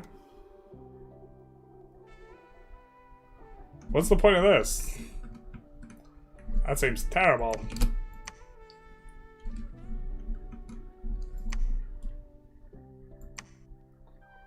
Did not get...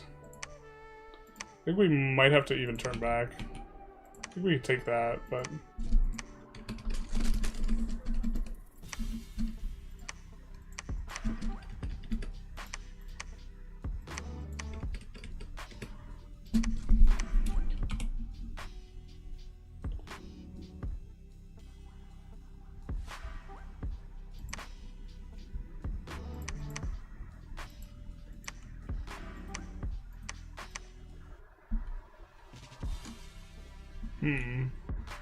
But our scaling is the scales.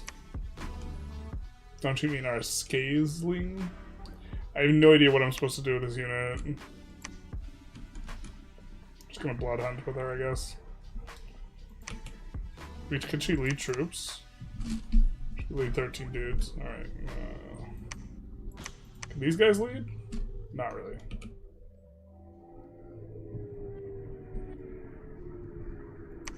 Hey, she got some blood slaves. Hell yeah, brother.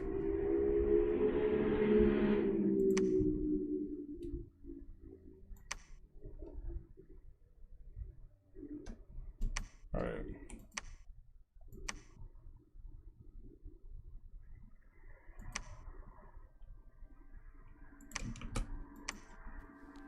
Oh, yikes, we got bopped. Well, we won versus this, and then lost to that. Absolutely decimated. Alright.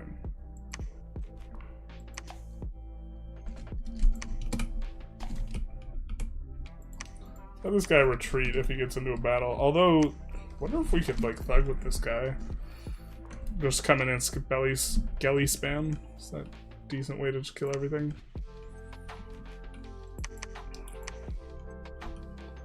I think we want to hold and fire.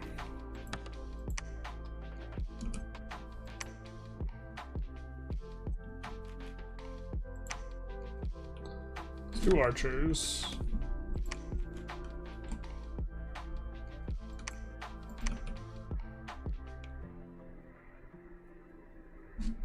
Which one of these has more resources? This one. So let's get the resources up, because that's what's preventing us from expanding more, like getting more expo squads.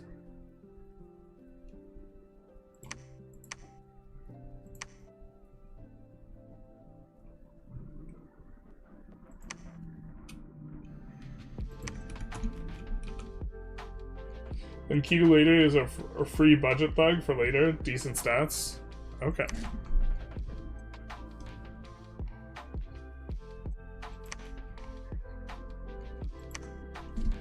Oh, this is into a druid.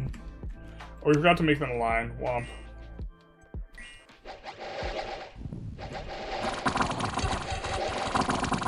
I mean, I love watching that.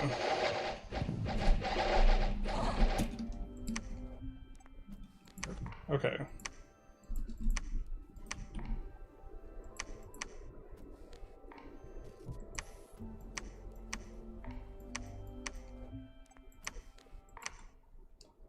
Pale ones is super free. Got all this expo is super free. I think there's a chance that we zip up this way and then back down into the pale ones. So we'll leave the pale ones on the table for now. We'll go into this. That's kind of flexible. And then we now have way more resources. And we have the gold.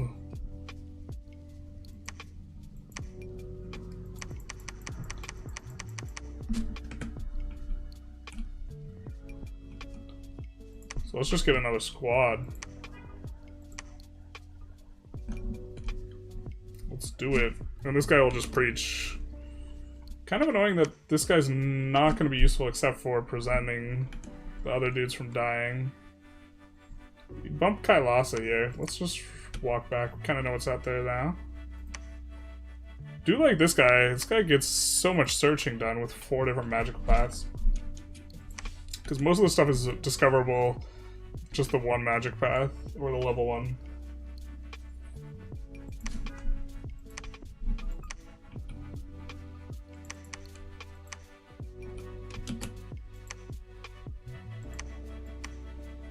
I know what you're thinking, Generalists. Don't you mean hold and fire? Yes, it did. That's what I meant to put. Okay, but yeah, this is, last time I tried to expand with scale strips, it was a very miserable experience, but I was playing very much the wrong guy for it. Let's grab this. This is probably going to give us the most income.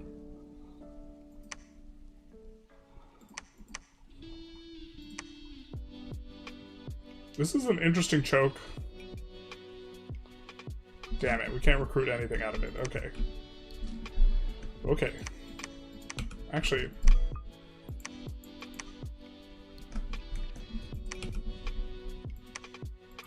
we care about paths. I mean, we want to recruit those guys. God, would a fort here be super punty? I think it would. Because we're scales, I think it's punty. We don't want to have forts on top of each other. But would not mind being able to recruit these guys. I guess we already have communions, but getting a nature communion thing going on, I guess that's probably more of a late game thing. Probably unnecessary for now. Hopefully they don't aggro us, but this guy's set to retreat either way. Okay. I guess we'll repeat recruitment on the elders. We have so much money. Definitely swimming in cash.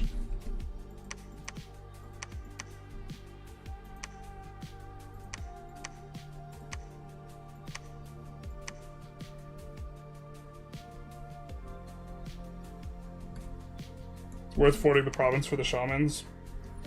Yeah, but not until later, right?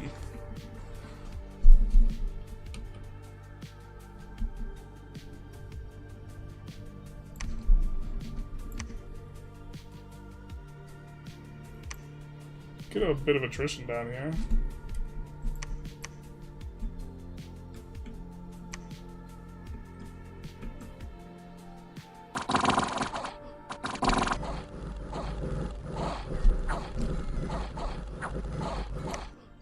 Alright.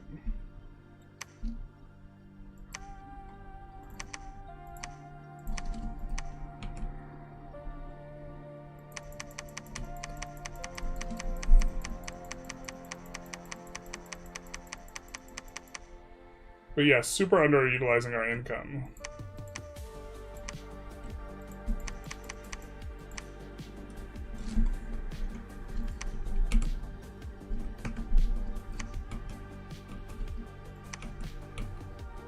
Is there no place we can recruit a regular commander? Bruh.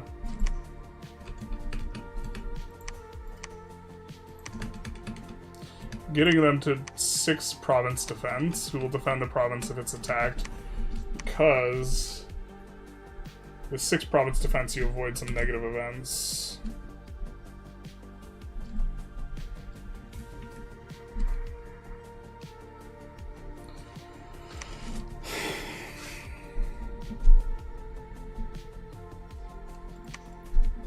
You're gonna have good recruitment points here.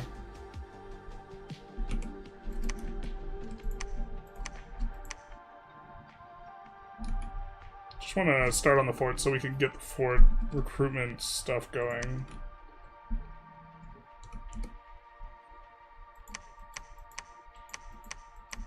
Alright.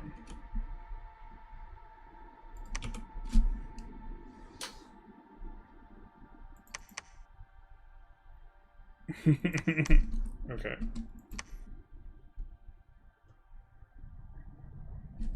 Should only affect you recruiting a few Sacred Cav and your Cap command only commanders. Yeah, oh, that's right, because like we're just going to be using a bunch of these guys for a while. The fact that we gain a free lab here is interesting. Because labs are 600 for us.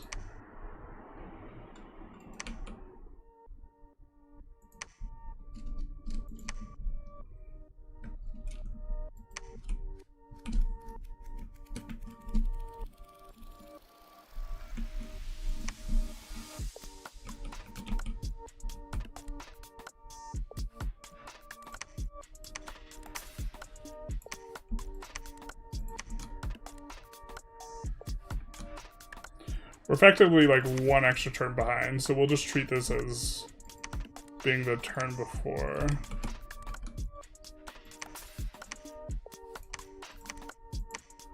Purposes of evaluating the run.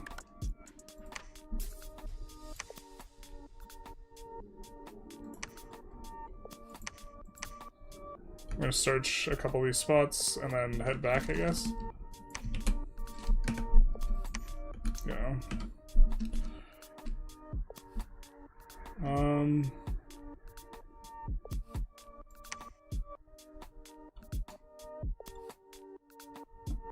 Phoenix Power is going to interest us.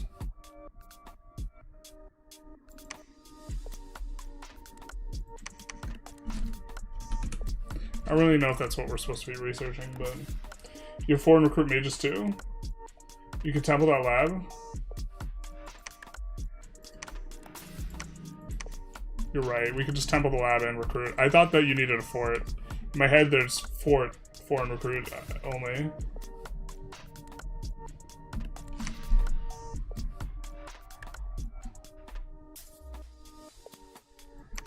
A lot of attrition here, but the idea is we're making enough money and resources that we don't care about the attrition.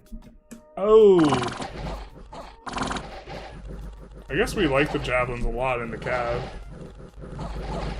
Really gets to negate a lot of that, but that makes sense why we took so much damage. Alright.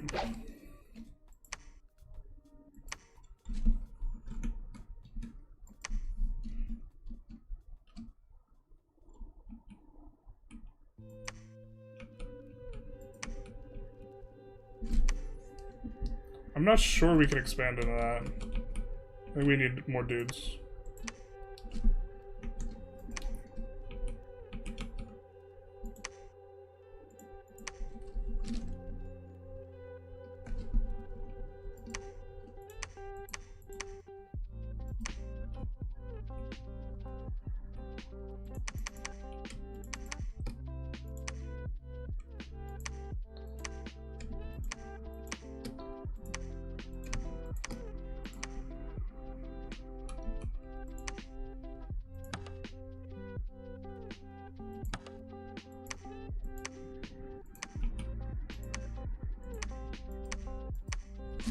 One issue is we're also going to get wrapped by these guys if we fight them, because they're going to get this around.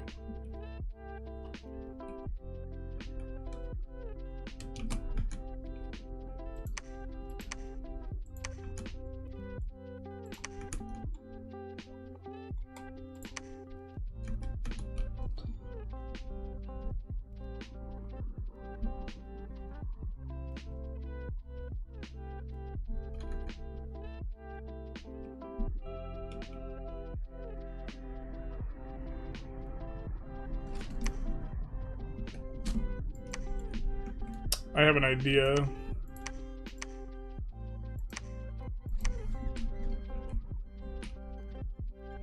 Just transport the troops and then walk back for more.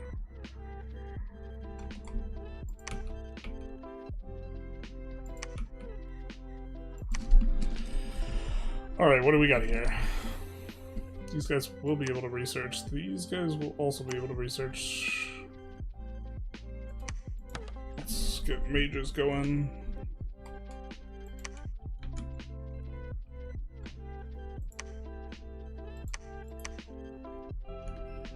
Kind of want to hover a little bit close to the territory unless we want to like super sweat what we're doing. I assume we don't trade very well with even troops, and we have about the same number.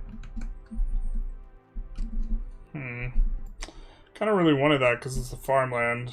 And we could close off what's going on pretty easy. We would have this great gold mine if it weren't for those meddling kids. God, this is so much income. I'm not sure what to do here.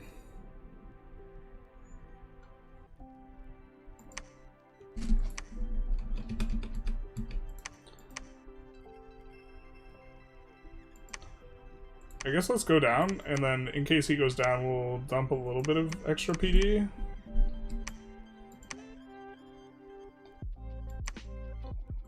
I was told that you could roll events at the 10, 11, etc. marks, so we'll just add a little bit of extra guys.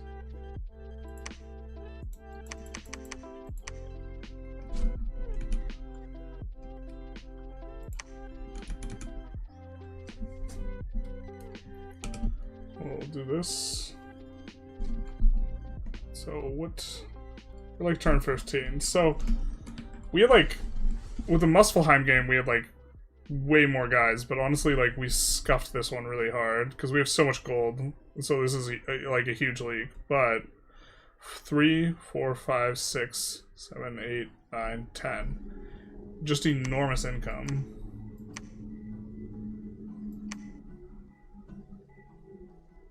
This is like, with the build with Parine, this is making me kind of regret the build a little bit.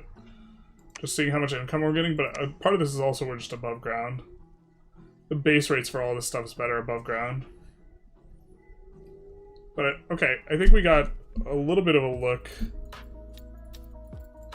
at these guys. I still don't know what I feel like the long-term plan or way to manage against these guys is, but if we're fighting them in the early game, we're fighting against these types of things. Right? And so we care about the javelin, and we care about there's a whole ton of them. And they have good defense skill. That shouldn't be too much of a problem. But their javelins are a little bit of a problem for our Myru. So maybe let's brainstorm a little bit. Hire mercs and start another fort? Yeah. No, I mean, I was playing fast and loose. Like, if we were playing a lot tighter, it would have been, like, a lot more forts. We would have not missed that turn of recruitment. I think in theory we should be recruiting commanders and recruiting troops out of all these places. Because you don't want to, like, this is, like, an issue. But let's actually take a look at...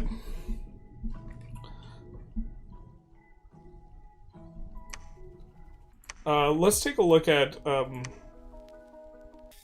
this. So this is currently what we have, and honestly, after kind of just playing with that for just a hot minute, wouldn't mind having a little bit more order. The thing is, these breakpoints are so important for a bunch of... for breaking into various things, forging various stuff, casting globals. All of this is like, every single point is like, nearly every single point is relevant.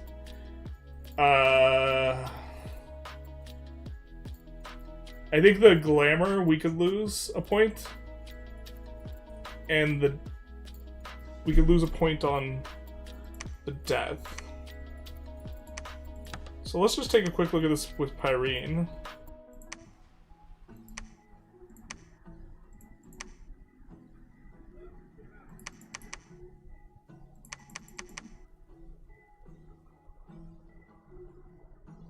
Were we 5 or 6? I think we were already 5.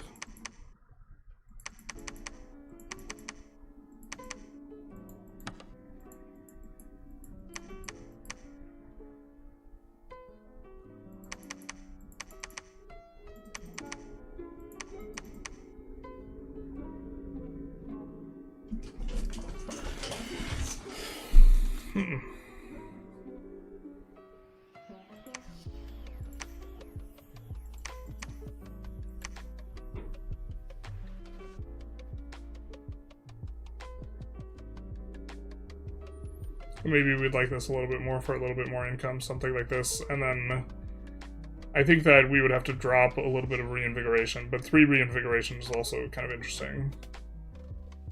Okay. Let's think about tools.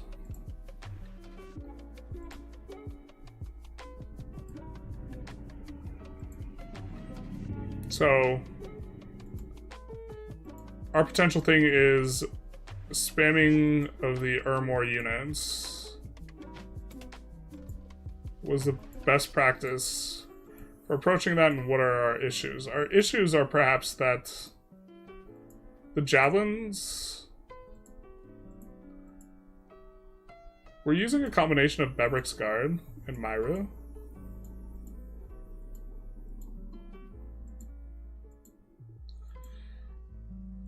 And we're concerned about a ton of dudes. So let's just take a look at the units for Ermor. And just pin one of these guys. National only. None of them are tarts, because they're not Tartalo. And we will see Pastures. And we'll think about, okay, how are we supposed to, in a battle, beat 300 of these guys?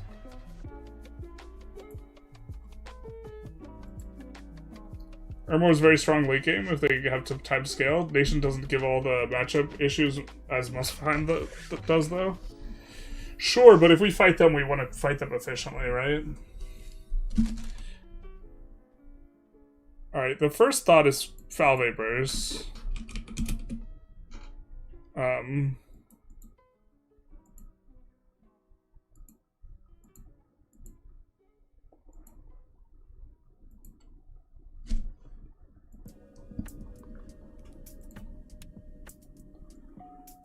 And if they don't have anything up for that, that's going to do really well for us. But this is enchantment 6, so if we could avoid going enchantment 6, we would probably want to. So this is not a short-term solution. Short-term, we're looking for stuff that does AoE. Probably. And we're looking for ways to survive against javelin fire. Massed javelins.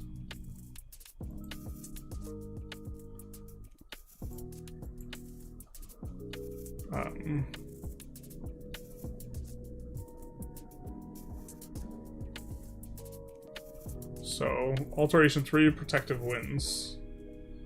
Idea. So a Sorgina casting Protective Winds a few times.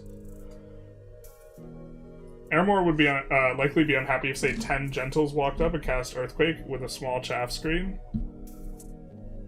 Yeah, but Earthquake is going to be a while off, because that's Evo. We don't want to go Evo early. Like, the paths that we're going deep on early are Construction, Alt, and Enchantment. But... I mean, can't we just walk in and cast, Foul Vapors and then also present problems to them? They don't have very good ability to give poison resistance. We also do want to lean into having, like, semi-thugs, but, the AoE options aren't that great early on. There's one thing that does let you smack the stack of units, but it's not that great.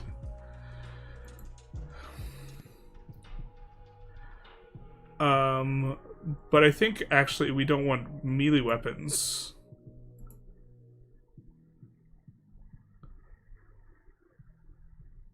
The thing is this Hastus, bro, these guys do 15 damage. They're not going to do very well against anything with a lot of prot. We don't need anything special to kill them. We just need to be not squishy, not cheat shoes.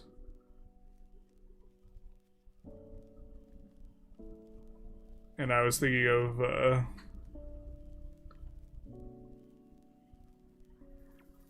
where the... What? Where's the trample boots? Bueller?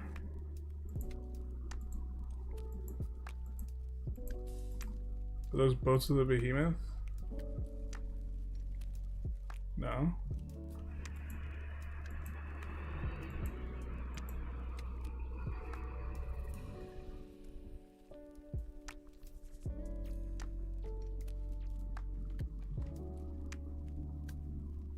Trample, there we go. Boots of the behemoth. I think some of our guys just getting in with this and some decent protective equipment's probably okay.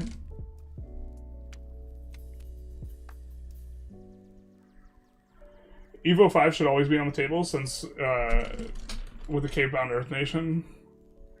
Alright. Earthquake will kill a lot of our guys too, but...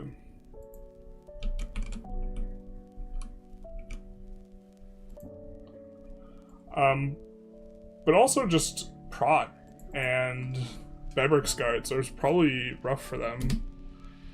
They're gonna be spamming skellies though, right? And then have fire spells. But we have fire resistance.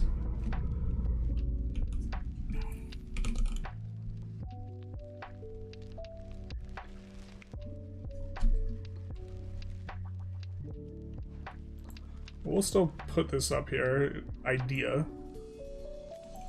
You can cast that relatively easy. And then Iron Skin.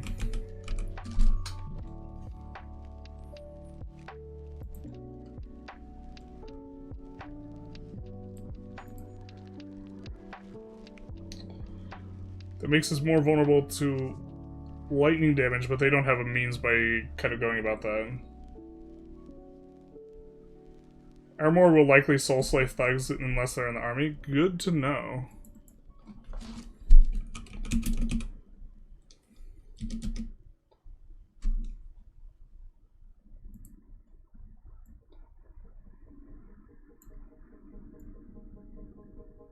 So we could be into anything that gives us magic resistance. as well.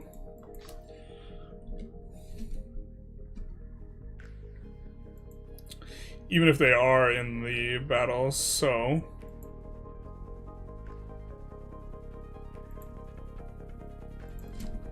comes to mind.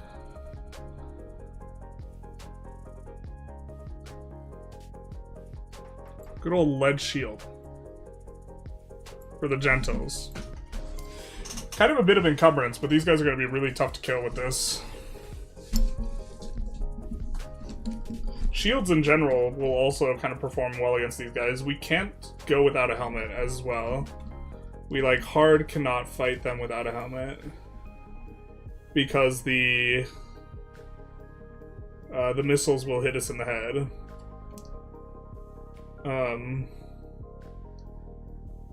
I'm pretty sure we just like the horned helmet to be able to get more attacks in. But we could just have a unit with just a helmet and boots of the behemoth and armor. Run into them.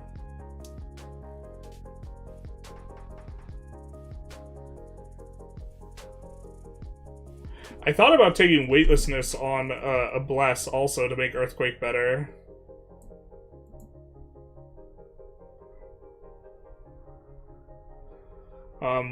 Our Gentles can just tank it, but other guys not as much. We can cast Regeneration. If we get a Gentle with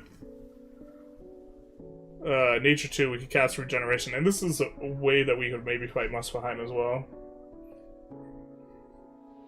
This seems much more straightforward, though, for us, at least at this juncture. I think that we want to talk more long-term. Well, long-term, I actually really like Boots of the Behemoth on, like, a few in-army thugs to just roll through the chaff. Let's come in here. I do think there's magic resist. Resist magic and anti-magic. It's enchantment 7.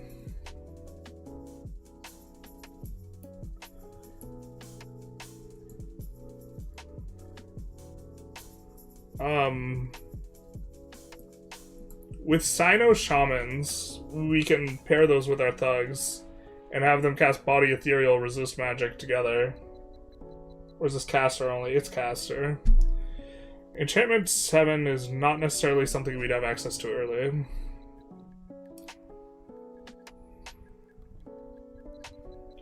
But I think just a whole lot of protection will function pretty well against them. And also,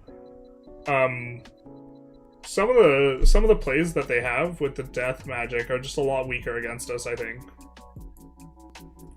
But what can we do for morale? Do we have some ways of dealing with morale? I know that there's miscellaneous item.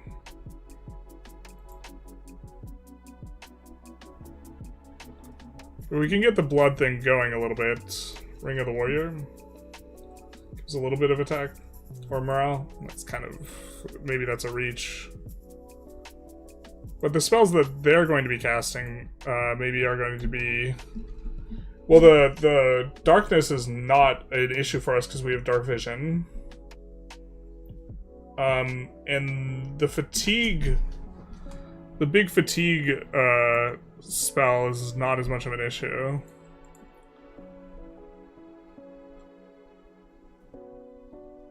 Like Rigor Mortis... I think we actually could just stone ignore Rigor Mortis. Almost. Actually, no, because we like our reinvigoration. Like, we're using our reinvigoration, but we do have quite a bit of reinvigoration. It's enchantment 6. And darkness we can deal with.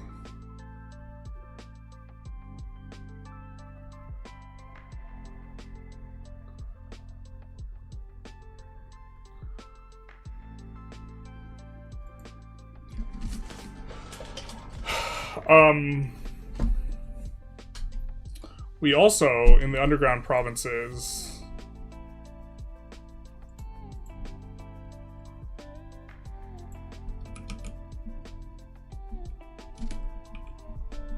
think it's demon priests.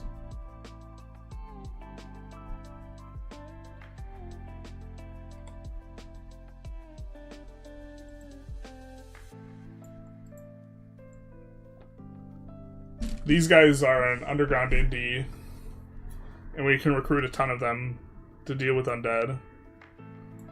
They have very, very little maintenance costs.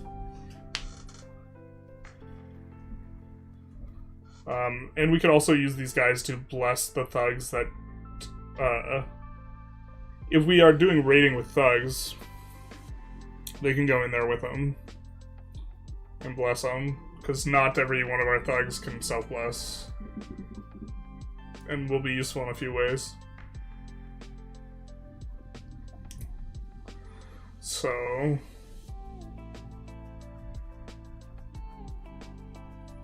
are we forgetting any kind of ideas? Let's take a look and see if... we could read the wiki and see if there's maybe some ideas for things that we could deal with.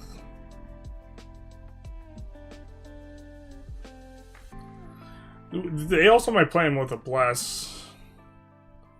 How are we supposed to deal with cavalry? I mean, holding attack cavalry on a trample thug doesn't seem terrible.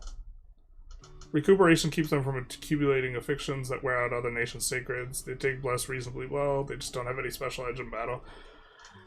But we're expecting the rear to get attacked.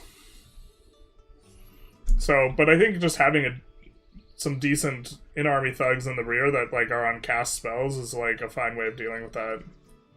Let's click Dom 5 to see some of their Dom 5 strategies, because sometimes... oh, we were on Dom 5. Bueller. Okay, now we're on Dom 5. Got it.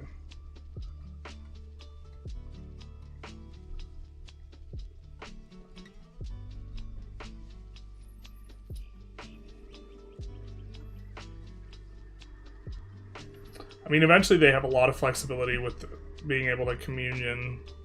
Oh, no, wait, they can't communion with their... no, they... their mages, I think, have changed, actually. Summon Spectre to give Crystal Gear. Twiceborn, Elder Augur. Magic access is fine. Scouts for scouting. Thanks, guy. Notable generic magic. Alright. Firestorm? Yeah, I mean, us just casting extra additional fire resistance is going to be reasonable for this. He from Hell will also do fine against. Rigor Mortis. We can also just peel back a little. We can also forge a bunch of the reinvigoration items too. So that's also something to keep on to our thing. Lamia. Lamia doesn't have enough hit points. Lamia will just get bopped pretty decently.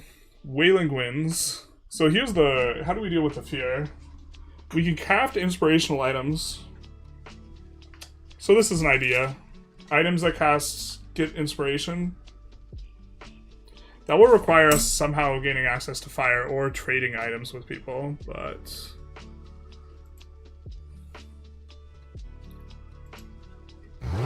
Jesus.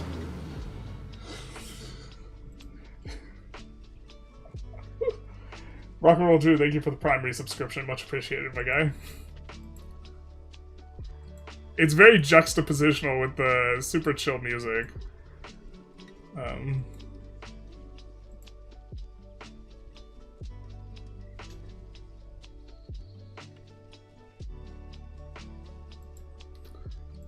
I don't think we need this for one individual guy, but okay.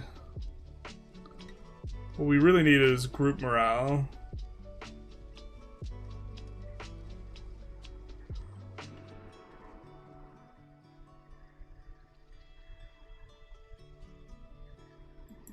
Protection from heat is maybe interesting.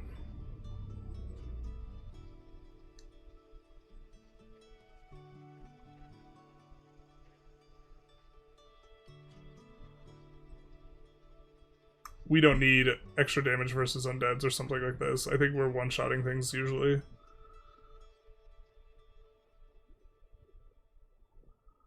Mace of Eruption would be nice if we could get enough to do this.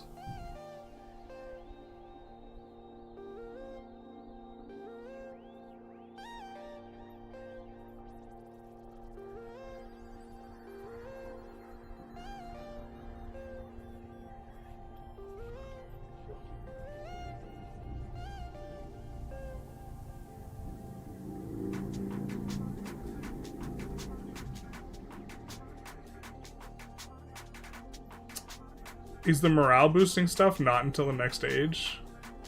Inspirational leadership. Okay, so Helmet of Heroes also maybe going to be a tool for us.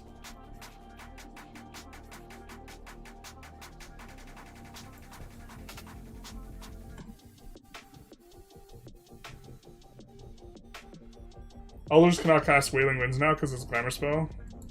Got it. Okay. They still go after... Death will still go after trying to fear check you. Not that our morale is low, but...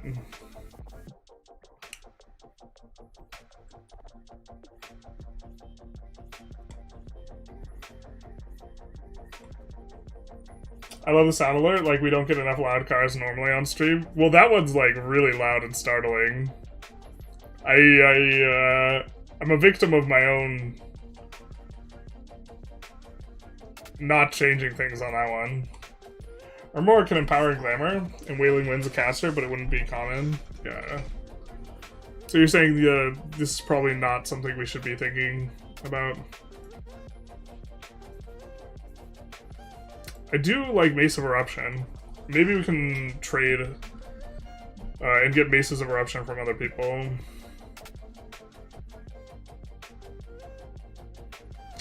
Strength not added to damage is kind of a waste on our giants, though. But, it's nice for cutting through undead, specifically. Yeah, so this is the enemies list, if we fight them. Not saying we necessarily fight them, but just trying to think through some of these things. I should have taken...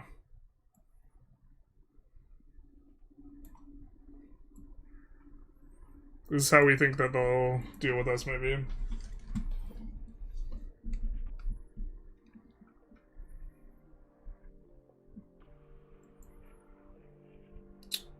I feel much better about this than I do Muspelheim, though. Maybe I'm not appreciating how many of these guys there will be.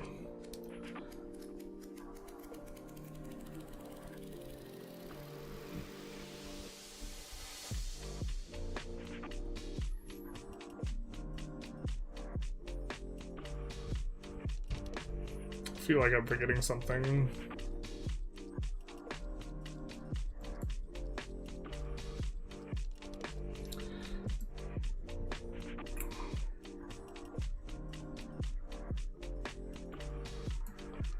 Do they have regular access to Astral 3 even though? They can communion up for it.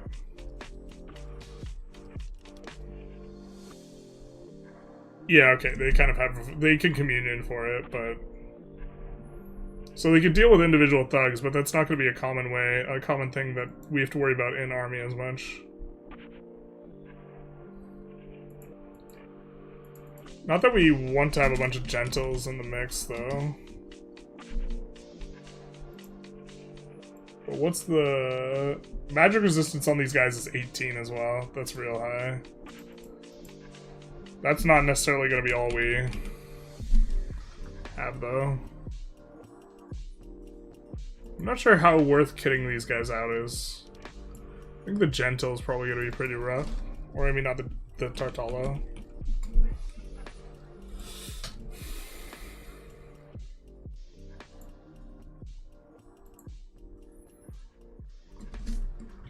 I really want to like this game, but it's struggle to watch. Just a wall of text. I'm sorry. We'll probably be wrapping up the stream soon, because I think we're kind of figuring this out. But it does, like, it does kind of feel like just a wall of text. A lot of it is,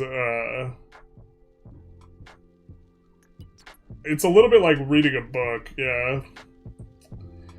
Where do you land on games like Stellaris or CK3? I know you stream Vic3 sometimes. I'm okay with CK3. I enjoy Stellaris every time I play it. I don't get very much viewership if I play CK3 or Stellaris, though. I'm not getting a lot here, but I, like, want to be playing this game right now, so... I decided that, probably I'll try and just stream whatever I feel like playing on Wednesdays, and then stream more of the titles that I think are going to do better on the views on Saturday and Sunday, in terms of the schedule. Playing what you like is good for your mental health. Yeah, this is kind of, I think I really got burnt out on Vic 3, and I think that people, if viewers could choose, like, they'd probably choose an environment where I'm not burning myself out. Or they'd prefer more consistent content for a longer period of time. So I think that this probably helps. But, like, also, like, since I started doing content for video games, I think maybe in the past, like, 3.5 years, I've maybe played, like, more video games than, like, or, like, 1/3 of my lifetime or something. My video game hours are in, like, the last 3.5 years. And so it's, like, a lot of video games, too. And so, trying to figure out non-video game, like, content I could do as well, but that's kind of a separate thing. Particularly like, when you play EU5 for stupid hours every week. Yeah, I mean, I could play in a way where I, like, played less hours and still cranked out more content. It would just be... I could just stop doing runs, except on stream or something like this. And do only, like, info videos or something like this. Maybe it's better.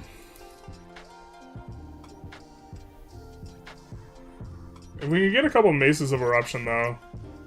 I kind of like the idea of having Maces of Eruption on some of our, like, weaker guys and just, like, letting them clear the chaff.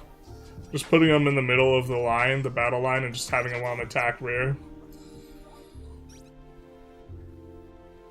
With a couple of pieces of gear. Like, give him a shield, give him a helmet. Give him a chest piece. Send them on their way. In particular, the Myru Champion. They're gonna fatigue out, though. They have neither the Bless nor Summon Earth power. Could give them one Earth Gem, though. Summon Earth power up. They're not casting as big a script, though, before they walk in, though. I guess our biggest issue might be we don't have a big enough screen. This is kind of complicated, though. One of the things we're trying to screen with in terms of summons is Vinemen. I don't think that's going to work against this nation. The Vinemen will get bopped really hard by the fire guys.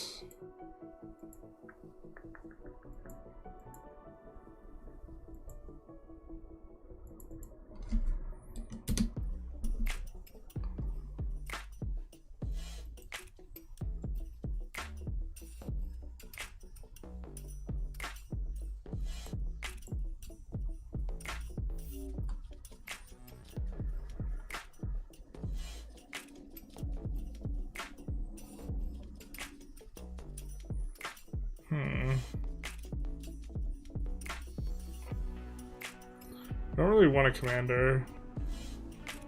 Not showing us what units we can summon.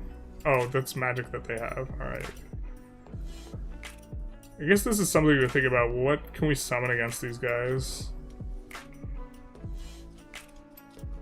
Do we like Cape Cows against these guys? Probably not. We like Cape Cows against the other guys.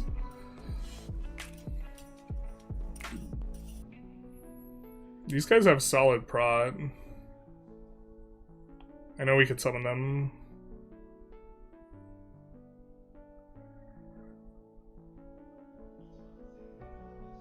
But,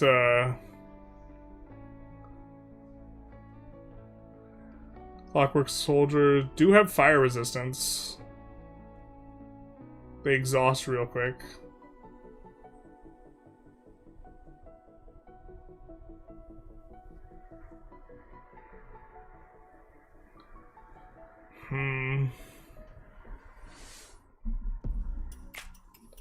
It's not exactly what we want against spelly spam, right? Earth elementals would be good, though. Maybe. They don't have fire resistance. Not that we need fire resistance on everything. The fact that we have fire resistance and we'd be casting fire resistance is pretty substantive. I think this matchup's probably okay for us. We shouldn't worry about it too much.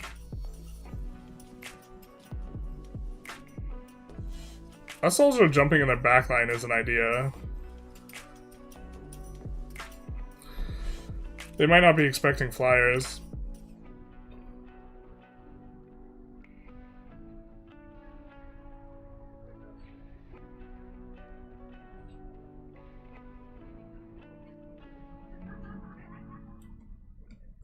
Yeah, most of the fire resistant guys are probably going to be from fire mages, and we don't exactly have that.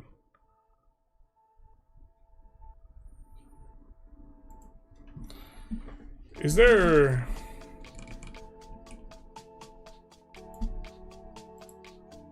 We have these guys.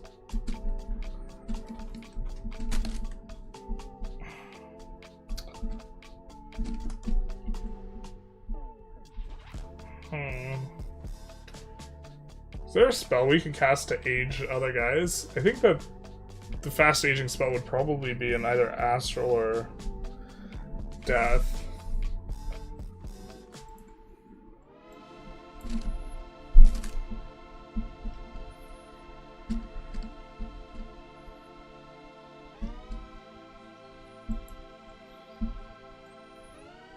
I don't think we're casting that. Time Mercs apparently solves all the problems. In EU5, hell yeah. Winds of Death.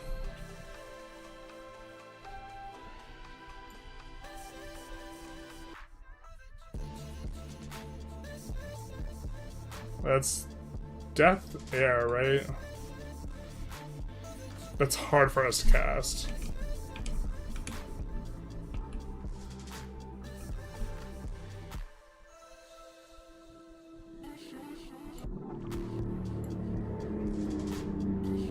Or is it Wind of Death, right?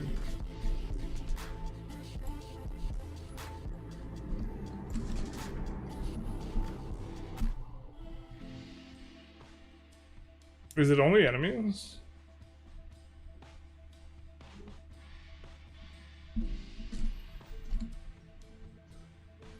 The Winds of Death? Now that's what I'm talking about.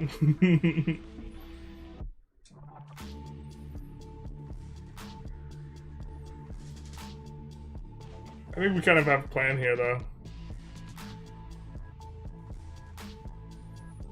What if this stuff overlapped between the two? Because it does look like we're next to both these nations. I think there's only one thing that overlapped. Item-wise, I think it was the horned helmet. We're forging horned helmets, baby.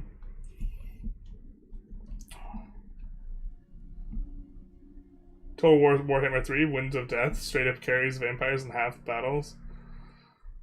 Maybe have to give that game a try. That game seems like it's a lot to learn, like a lot of knowledge check. This game's like a lot of knowledge check. I think if I were Pyrene fighting Armor, you want to try and cast anti-magic if possible. Your troops should win with nature and earth buffs versus Armor. That's kind of, yeah. The anti-magic seemed like kind of a big one. The thing is, we're not exactly swimming in Astral mages, so casting an Astral 3 spell's not the easiest. To be fair, we could forge the Astral Booster very easily. I guess we could forge 2 Astral Boosters, but I don't think that's exactly the soup we want to be swimming in. So we just need 3 Astral Mages and commune from 2 to 3 and give them the booster. I'm sure you can complain about my game being a lot to learn. Any game being a lot to learn, considering what you have me watching. Well, you kind of know that game, though. Or kind of know this game. But yeah, just, I think that, I think the Bebric's Guard already matches up kind of nice. The thing is that,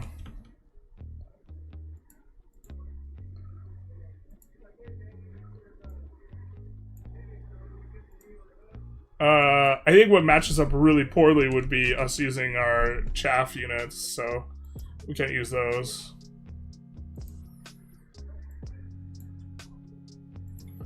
But these guys probably don't match up the best. The helmetless big giants. And we can only mass so many Bebric's guards, so that's kind of the...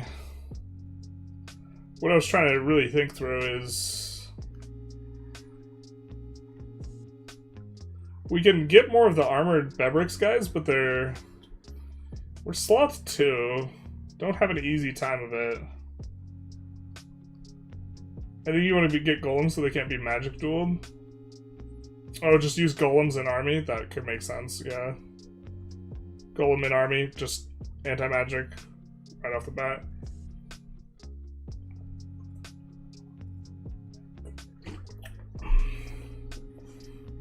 I do like that. I mean, I think they'll have a hard time dealing with the in-army thugs. By the looks of it. The Bebric's guards are just really tanky. Prop 14. Plus Iron Skin is going to be like in the 20s. They're not going to take too much damage. Slap some armor on it, yeah.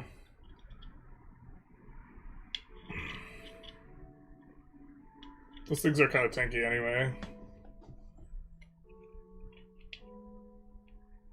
Yeah. I think this will do. We'll probably just keep doing this until we get... We can do 2 of these a stream. I think we have to stream on Friday because we can't record on Friday because it's going to be really loud outside on Friday. So we'll probably be back streaming another 2.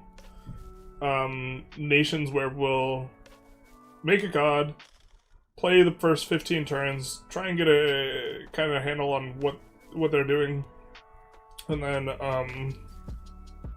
you've been very helpful, by the way, Dark Side Cookies. I do very much appreciate it. And then we'll try and figure out what we can do about them. I think that 2 other people we're next to are like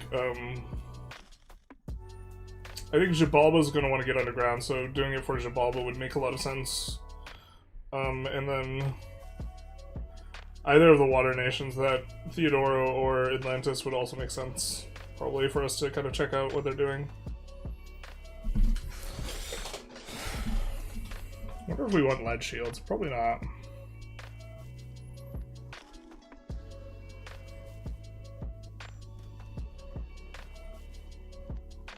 They have so much gold for so many mages, though. They're probably going to out-research us. That's maybe a macro level weakness, is I'm not sure if we can get much research unless we find some hidden gold deposits. So, we're going to be seeing how that goes. Which, like, general income is an issue. Let's see if anyone is streaming EU5, I assume is my viewership's most watched thing. So... Day 9 streaming Warcraft.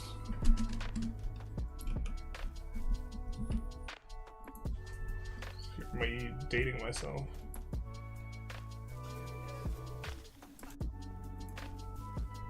Wow, only 2 people streaming EU5 right now. Playing Tall Goryo until China falls? That's maybe interesting. Let's give them a raid. And then we will... Looks like they are no cam, no mic, maybe? So, I guess chill vibes.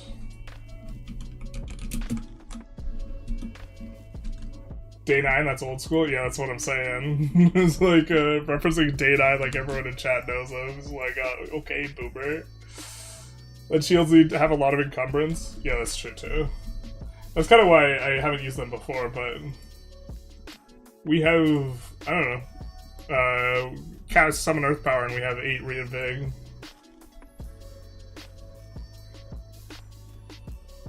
Pyrene benefits from the Fortless Mages. Those things are really good, yeah. We just have to get a safe forest. I think that early on maybe we just don't want to fight either Muspelheim or Armor. We just want to get things set up. Alright, we'll send out the Twitch viewers. And then we'll say goodbye to the YouTubers. Bye-bye, YouTubers. Take care.